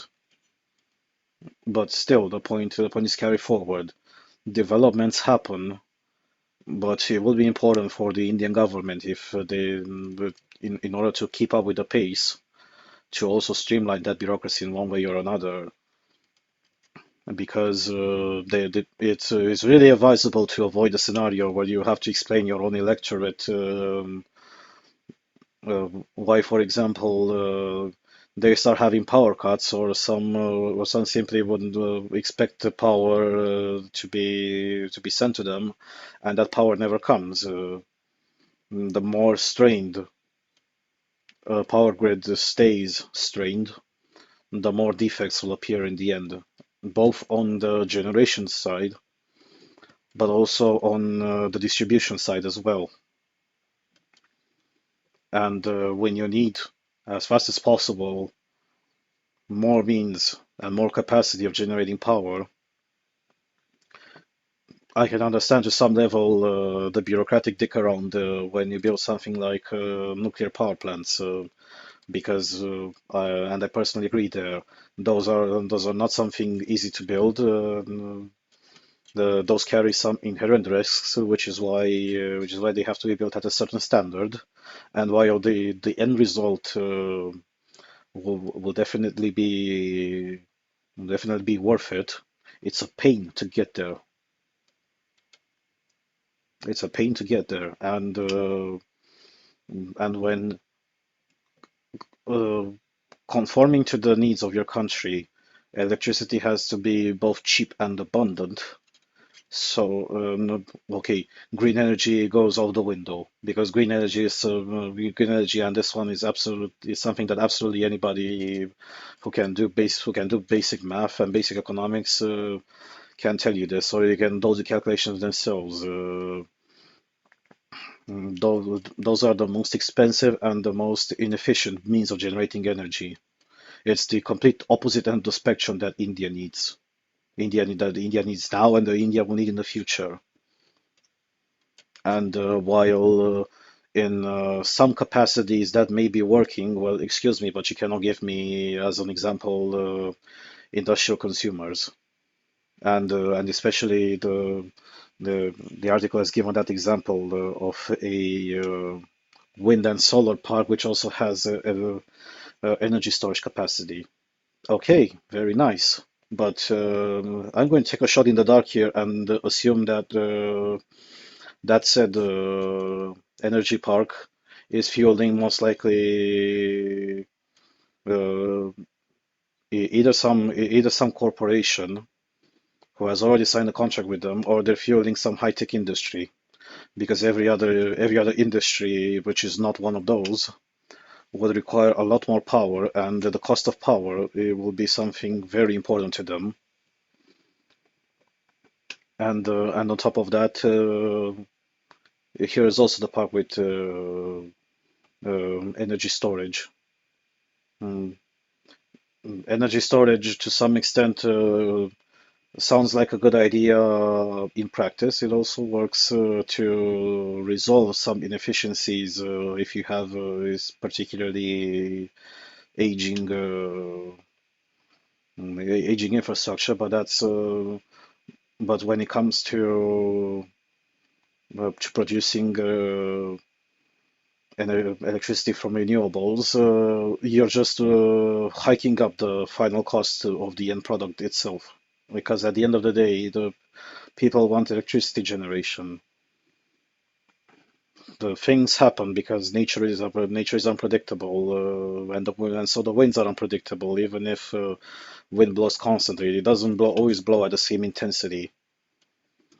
And let's not even talk about solar. And even when it comes to solar, leaving aside the fact that solar panels cannot generate electricity during the night for obvious reasons, there is no sun outside. The, there's also this other aspect that isn't mentioned at all. How much money do you actually have to spend in maintaining both wind and solar? Take for example, when it comes to solar to photovoltaic panels, because those are the vast majority used. There used to be in the past solar concentrators, but that technology has proven its limitations, which is why almost nobody employs it to this day, not even in the middle of the desert. In order to maximize the production of those solar panels, you have to first keep those solar panels clean. any speck of dust that's on them, and especially if that dust starts caking on them, from that 20% average efficiency of each solar panel, your efficiency could drop somewhere as low as 8%. Or sometimes sometimes if for example you definitely do not they definitely do not clean the solar panel, you might even drop to zero altogether if you have a thick layer of dust. And that's where the environment of India doesn't exactly help, because it's both dusty and humid. So in order to keep those solar panels from functioning at maximum capacity as much as they can, you will need to wash them. You need to wash them and then use a squeegee in order to take off the caked on sticky dust that's going to stick to them. When it comes to the wind turbines themselves, all that wind has to go through a gearbox. That gearbox is put high up in the sky. That gearbox in itself, well, it's a mechanical system, so sometimes problems start appearing to it. No matter how well you build it, at some point shit may break inside, and you may need to disassemble the gearbox and uh, and start replacing parts on it. You need to change the oil inside the gearbox. That gearbox is not something small. It's not like the gearbox of a car where you put, in the worst case scenario, probably 1 liter of oil. You have to put several hundreds of liters of oil inside one of those gearboxes to make sure that it functions properly. And also maintenance intervals for those wind turbines also have to be very strict if you don't want to end up in situations where you may have the wind turbine seizing, but seizure of the wind turbine, that's something dangerous in itself. You have to really neglect the gearbox in order to lead to such an event. And yeah, maintaining a wind turbine is still not something easy, because there aren't many people who are so upfront uh, about going to maintain. And when wind turbines happen to be placed in, I mean, a lot of cases in some of the most in pretty inaccessible places. Take, for example, in the case of the UK, the biggest wind farm in this country is located on the Dogger Bank. The Dogger Bank is about 20-ish kilometers away from the UK coastline in the North Sea. So can you imagine how sexy it is if you and another dude go on a boat outside, there is a ginormous storm, and you don't exactly have much of a choice. You have to go to maintain the turbine, do some routine maintenance on it, and there's always the risk where you may end up underwater along with the boat, because there is absolutely no way of maintaining it. Same way as with wind turbines put absolutely anywhere else. You need to travel very long distances. And excuse me, but no, everybody's time, hopefully, is worth money. And even though I may be competent enough to maintain, and I've done my licensing to maintain wind turbines, well, you're going to have to spend also money for my time to travel all the way to that wind turbine. Not to mention there's also the the risk to your own life aspect to it. If something were to happen with you at that height, in most cases you're screwed. If there have been plenty of videos with turbine maintenance crews that ended up dying at the top of the wind turbine because the turbine, for one reason or another, it caught fire. Whether it was the gearbox that caught fire, whether it was the wiring that caught fire, whether it was a generator that caught fire. And when you have a single tunnel, which is through the main leg of the wind turbine itself, the main foot, which the turbine sits on, what the hell are you going to do in that moment? Well, there's not much as you can do. You cannot exactly take the expressway out through the blazing inferno, because that fire will be coming down along with you, down the stairwell, all the way to the bottom. And definitely there won't be any helicopter that may come to save you from the burning turbine, so you're going to burn along with the turbine itself in such a case. Well, this is the reality with green energy. Not only it isn't green, it's also very expensive, very inefficient, and it doesn't fit the needs of the globe altogether. Even if countries who like to act very moralistic and very nanny state, take for example the Western world, when it comes to approaching this topic, they shove a fuck ton of subsidies into it.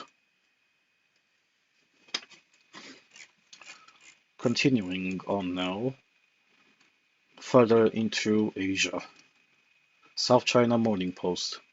Philippines' Rodrigo Duterte claims China threatened war over South China Sea if status quo not kept.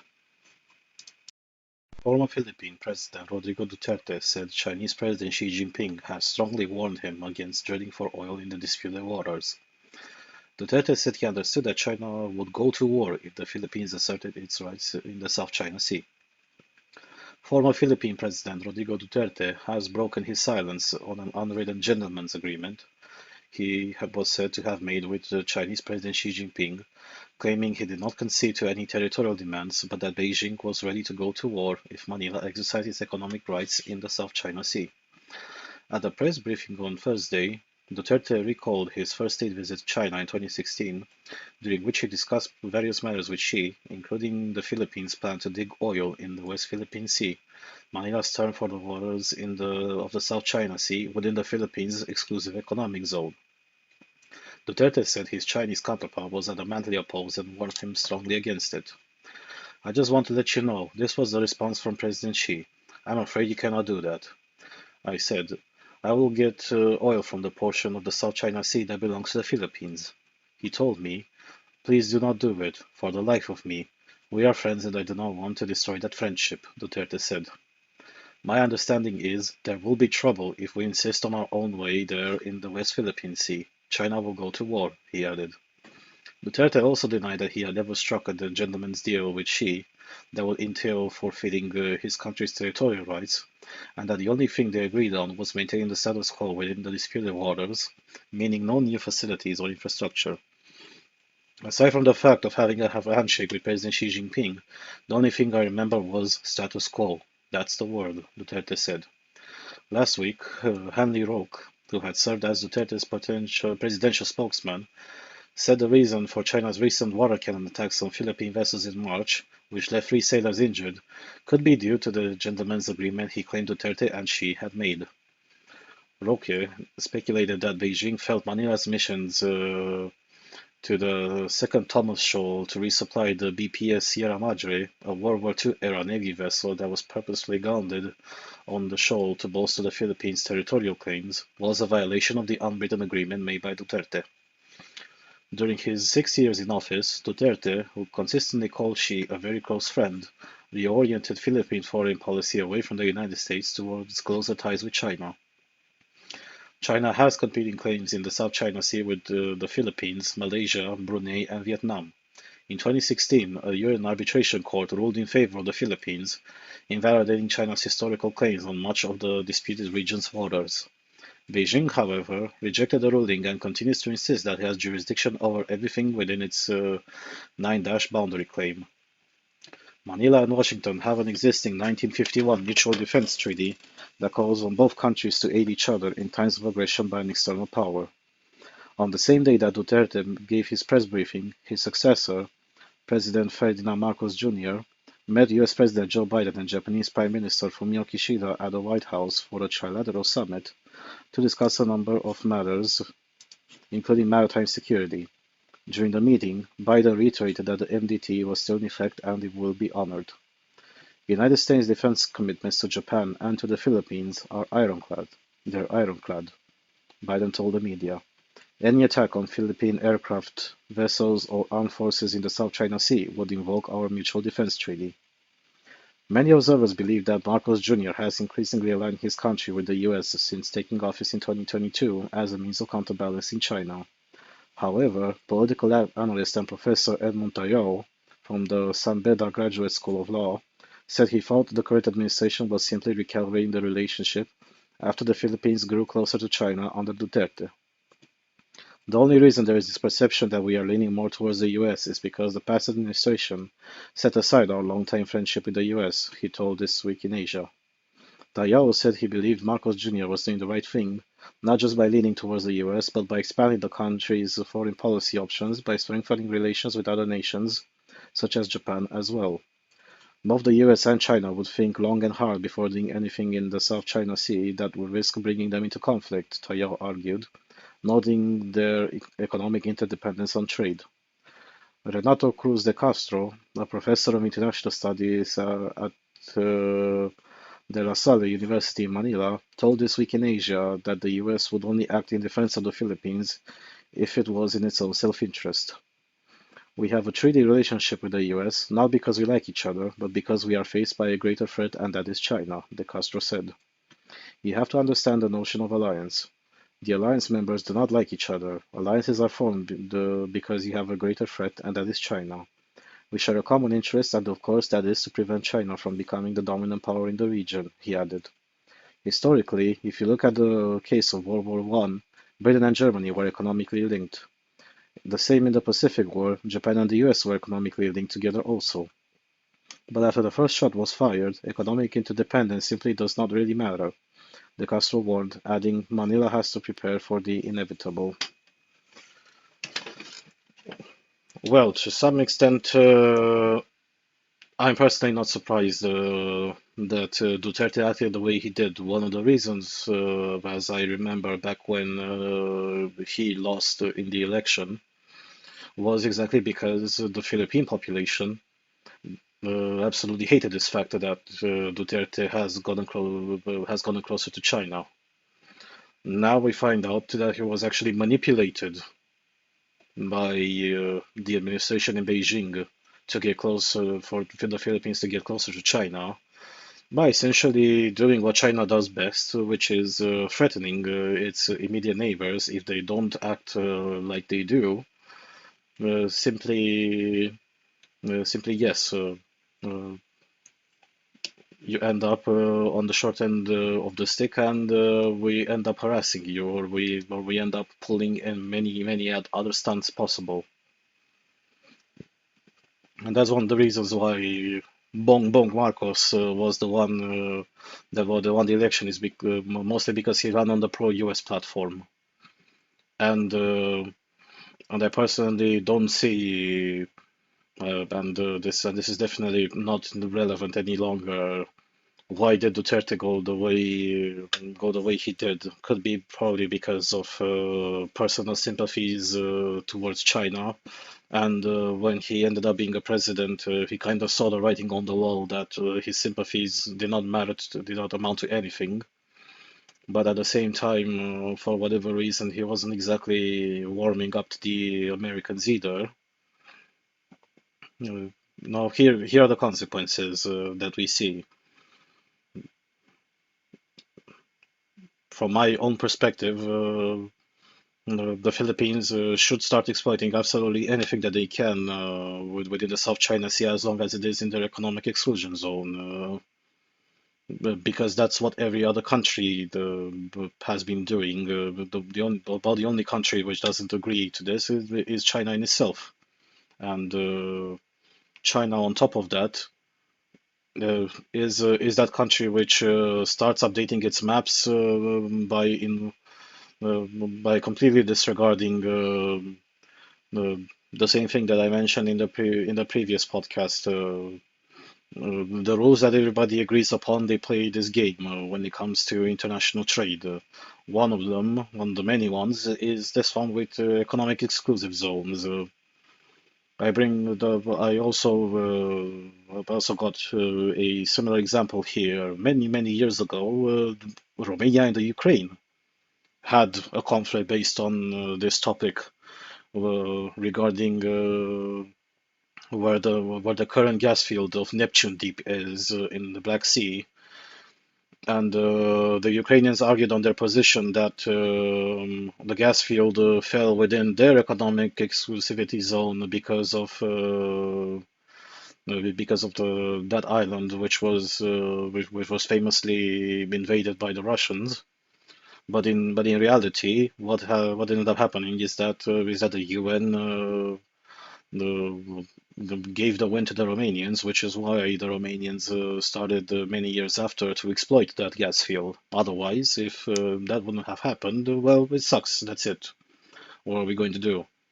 But if any of these two countries, say for example Ukraine being the larger country, they will not have just they'll not have just not agreed to it, but they would have actually started expanding their territorial claims, probably all the way to the border of the Danube.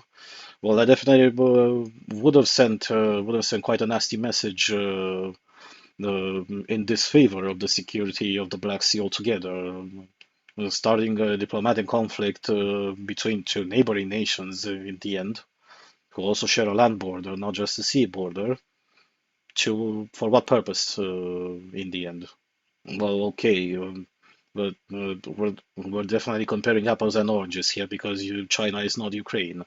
But here I'm just saying, everybody agrees, whether they like it or not, to these understandings, such as economic exclusivity zones, particularly when these ones concern, especially hydrocarbon reserves, because this is where the issue began from.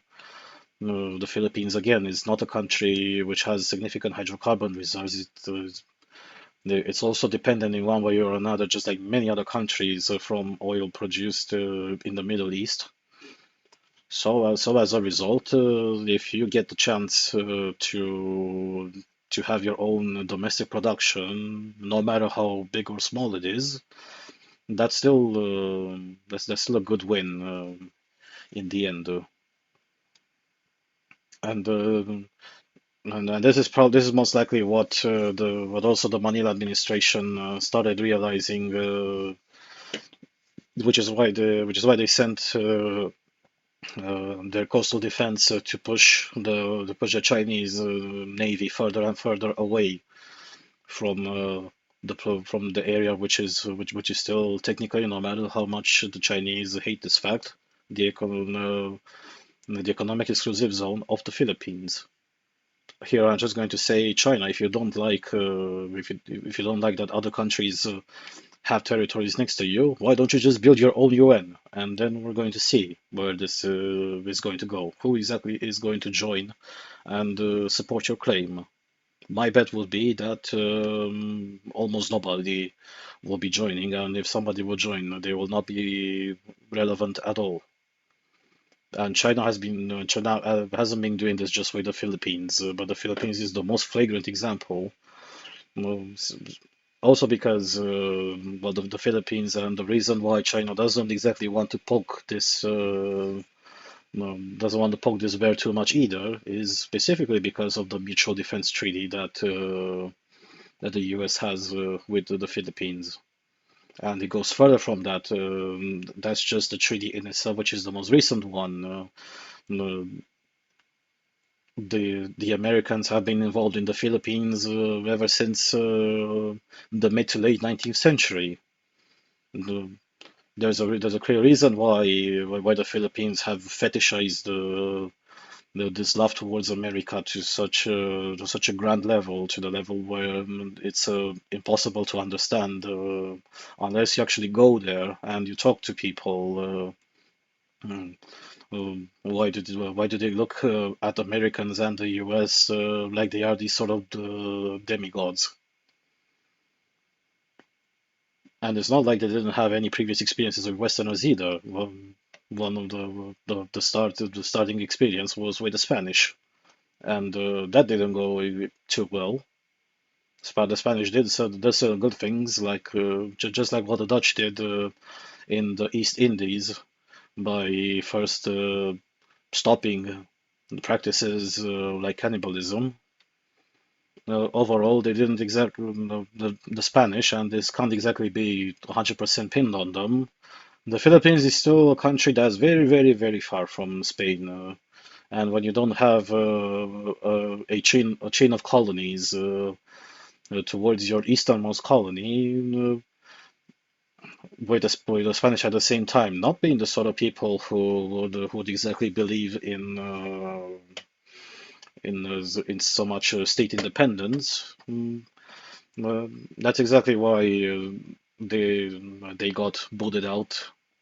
The Philippines did more or less its own thing. The British had some spats with the Filipinos over time, but in the Pacific, the Philippines were by far the biggest, the biggest and most not the biggest, but the most fervent allies of the Americans ever since that time.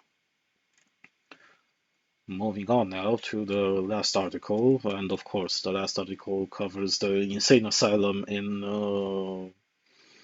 the Oceania region. The Sydney Morning Herald. A stabbing, a riot, a nation divided. Albanese's toughest test. Division is easy when a video goes viral of a young man striding toward a bishop and appearing to stab him on an altar as he falls to the floor. That sight creates an instant challenge for social cohesion and an urgent test for political leaders when the war in the Middle East has already set Australians against each other. The response was swift after the alleged attack on Bishop Mari Emanuel in Western Sydney on Monday night, but we can all see a worrying limit to the power of political leaders to maintain calm. At the very time New South Wales Premier Chris Minns hoped that community leaders could keep the peace, the crowd swelled from 50 to 500 outside the Christ the Good Shepherd Church and the riot began. At the very time Prime Minister Anthony Albanese was briefed on the events, the police had to be on guard against reprisals when they needed to establish the facts about the attack in the church. This made it harder and slower to be sure about whether this was terrorism. Albanese and Minns did all the right things. They said all the right things. Yet the events exploded regardless, to the point where young men were smashing police car windshields. In what world do people respond to a threat to a priest by throwing bricks at police, damaging 20 police cars, preventing paramedics taking people to hospital, and breaking a policeman's jaw? The danger to Australia's social cohesion is out in the open, and it's live on Facebook. One theory is that calling this terrorism would only make things worse. You're not going to create cohesion with that language and those words, said Dai Le, the independent MP for the federal electorate of Fowler, which includes the Wakeley Church. But what else can it be called? Australian Security Intelligence Organization Director General Mike Burgess said it was motivated by religious ideology. Islamist terror has the power to infect weak minds. There is a justified fear of reprisals if Muslim Australians are wrongly blamed for the actions of one boy. The early report suggests the accused attacker called out phrases about the Prophet Muhammad. That helps explain the rapid work by Islamic leaders to tell their communities to avoid a confrontation. We reject violence in all its forms, said Grand Mufti Sheikh Raid al-Rifai in a statement late Monday night. Most political and community leaders are doing everything they can to avoid any provocative words. Albanese was so intent on keeping the peace that he sidestepped an important question on Tuesday morning when ABC Melbourne host Ralph Epstein asked him the religion of the accused attacker. We are ensuring that everything is confirmed before any information is released, the Prime Minister replied. In other words, Albanese knows the answer but is wary of making it public. Will angry Christians march on a mosque if they knew in the moment that the attacker was a Muslim? That scenario seemed possible on Monday night, but unfortunately the Lakemba Mosque in Western Sydney needs extra protection. Peter Dutton, too, is being extremely cautious. His reaction was measured and bipartisan on Tuesday. The opposition leader has found fault with Albanese at other times, for instance, calling him weak on anti-Semitism, but has avoided that after the Bondi Junction murders and the weekly attack. The threat to unity is bigger now, but the need for bipartisanship is all the greater. The riot was a critical event, more so than the alleged attack because the public response showed just how frayed society has become. The calming words from prime ministers and premiers sounded like feeble platitudes when contrasted with the passion on the streets. Too many parts of the community want to default to division, and too many are eager for a domestic fight over the Middle East. There should be no dispute about the rise of anti-Semitism, for instance, when crowds chant "Where's the Jews?" at the Sydney Opera House and synagogues need constant security. Political leaders are reluctant to say it in public, but many feel that the protesters for Palestine are more aggressive and troubling than those in favor of Israel. Oh, gee, you think? Political leaders are setting the right tone so far. Albanese, Dutton, and Mills all condemned the attack in the church, sent bipartisan messages about cohesion, and made no excuses for the way the crowd turned to the police. Australia has been here before. The country regained its cohesion after the Cronulla riots in 2005 saw ugly racism against Muslim and Lebanese Australians. It recovered again after protesters made Nazi salutes at a crowd at St Kilda Beach in 2019. All communities feel targeted at times: Jewish, Muslim, Christian, Hindu, and many more. Over time, all put a priority on cohesion over conflict. The most disturbing fact about Monday night was that so many chose conflict first. Hold on. Before we continue with this commentary, since although I personally appreciate Bishop Emmanuel, since he is part of the Assyrian Church, and Assyrians adhering to what's considered a heresy called Nestorianism, you want to know how you can make a Nestorian upset? You show them this. You show them a rosary, because the Nestorians do not believe in the sanctity of Mary. Mary being the mother of Christ. Now, on to this dumpster fire that is the penal colony. I am just going to put a question. What exactly did you expect? Here we see again this adherence to heads of state or figures which represent heads of state, whether it is the prime minister himself or whether it is the provincial governor, and looking at them doing the good thing, and now when they did all the good things and when they essentially ticked the check boxes of everything that they could have done, mm, you're still ignoring the substrate as to how things ended up the way they are. It could also be, a possibility that there are some cultures that cannot be integrated within a Western society. That could start with the religion of special needs, and on the other side, why I wonder so many things ended up happening so soon and so close to one another, even if they are not related. Here I'm going to bring again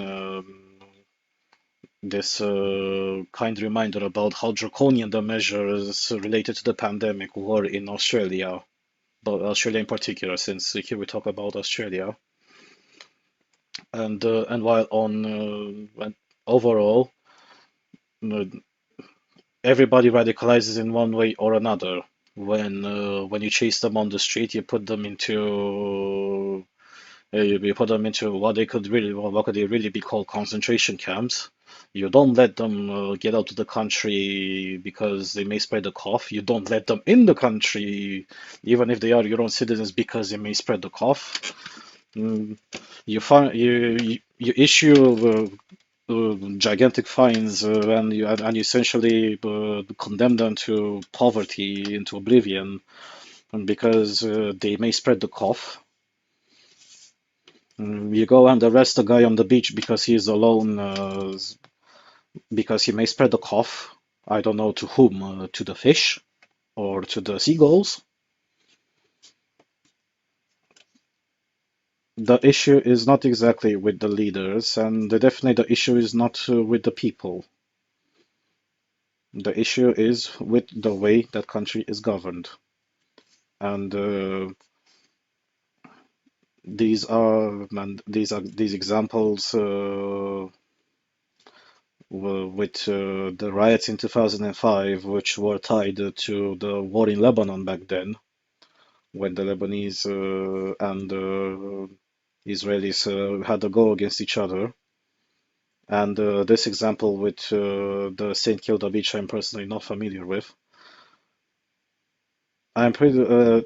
One thing that is worth mentioning is that I'm pretty sure that these ones are not the same as the others, because the others were organized in one way or another. So even this one here says that uh, the Cronulla riots in 2005 saw racism against Muslim, but so that was so those were the pro-Israelis essentially uh, rioting against the Muslims and the Lebanese.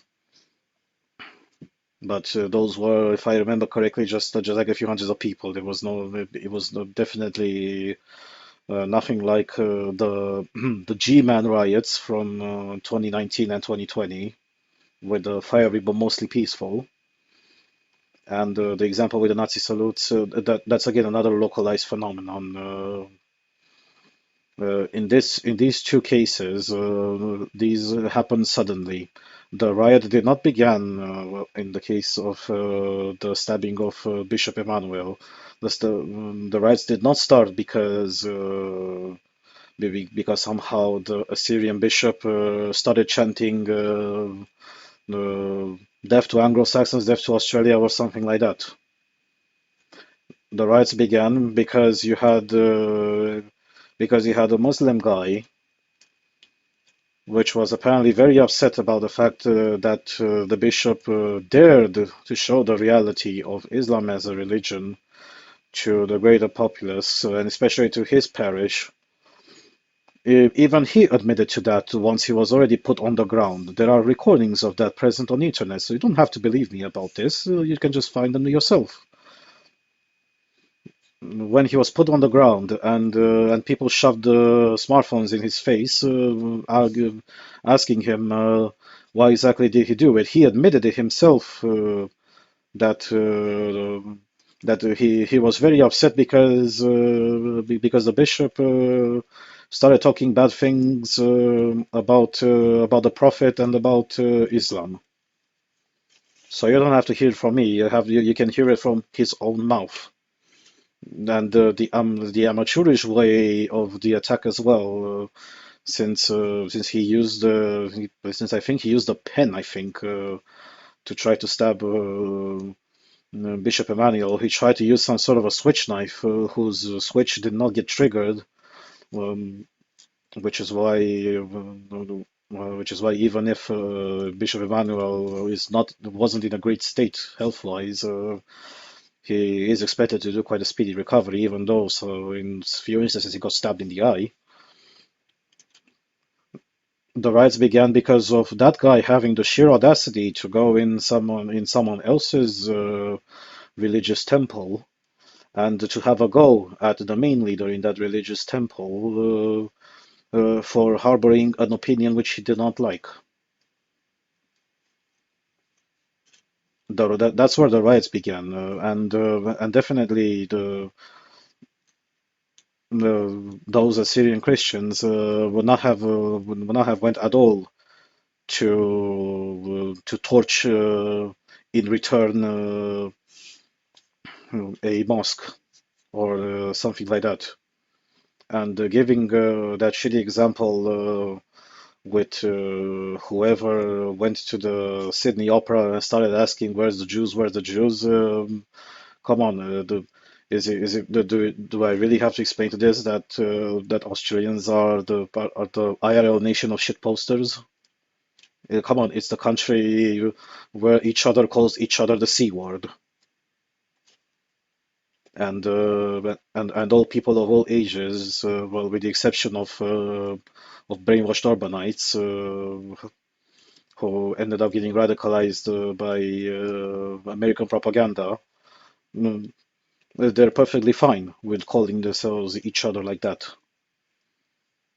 And these differences, this difference that this casual racism, it's not only something which is not foreign to me, but it's something which I don't consider abnormal either.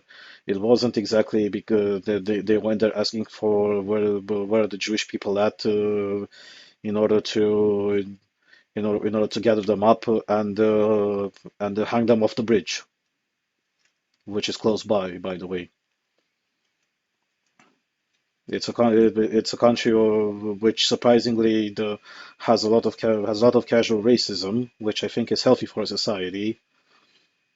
Having lived a decade into a country where casual racism was not only ubiquitous but also very multifaceted, just as proportional as the makeup of the country in itself. You could find you can find literally all nations on the world present there. And if there is a nation there, there's obviously going to be at least a racist sounding joke about it there. You can even, and of course, the best jokes that you got about the nation, you find them from the same from the same nation that will generally share that so-called racist joke with you, which is why the most anti-Semitic jokes that you're going to find, you're going to hear them from Jewish people. You're not going to hear them from the Ku Klux Klan, or you're not going to hear them from neo-Nazis, because those are groups of people that are not capable of joking. For example. So it's going to be fun and see how far does this dumpster fire get to. Already has it started out great, and overall the the elected officials of Australia have shown themselves to be very incapable of handling the situation. It's only a matter of time now until things will get worse. It's just a question of how worse will they be getting. Well, seeing as we've gotten now to the 5 hour and 10 minute mark, this has been the last article of this episode. Thank you very much for sticking around and for listening to it. I didn't personally expect to get to the 10th episode already. Feels like the time has flied from this point of view. I will be definitely be thinking in this instance, when I'll be busy with university stuff, exams and stuff like that, to finally implement some sort of monetization. Because if I am to wait for YouTube, I might as well wait until forever.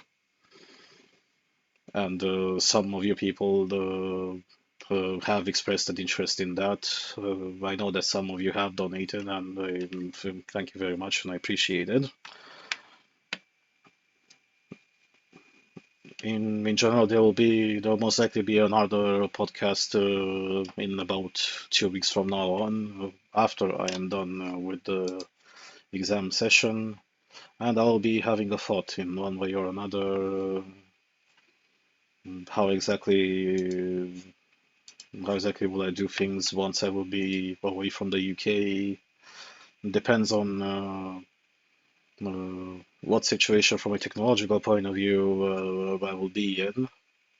Mm, Um, Depends on the people that I'll be meeting, and but since I'll also be in Romania, it remains to be seen to visit my former associate from the sofa in one way or another, and who knows, maybe mm, make a video, several videos with him, depending on how time allows and how our schedules will be aligning in that time interval.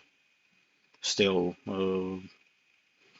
uh, I look for there will still be plenty of time, as in as in the Eastern Europe, I will have to spend almost 4 months. Upload schedules will definitely be more shoddy, so it will not be something entirely regular. It remains to be seen how will I be publishing content and what sort of content will I be publishing. That's also worth to see how will that be going. Probably some podcasts will appear at some point, but definitely in a shorter format. Simply because, hey, it's summer, and I live in a country where summer is a nice week out of an entire year, and recharging batteries from that point of view is definitely on my priority list. But in the meantime, I am aware that I still haven't made that video with the real role of the USA in the world. The, I still have to write a script for that at some point. But now priorities are different. Life has gotten in the way, and that will have to wait for a while. That could also be something that I will be doing once I will already arrive in Romania, and my schedule in my mind will definitely be much clearer. So, as I said, this was the end of the 10th episode. Thank you very much for watching. See you in about 2 weeks or so. Right, have a good day and cheers.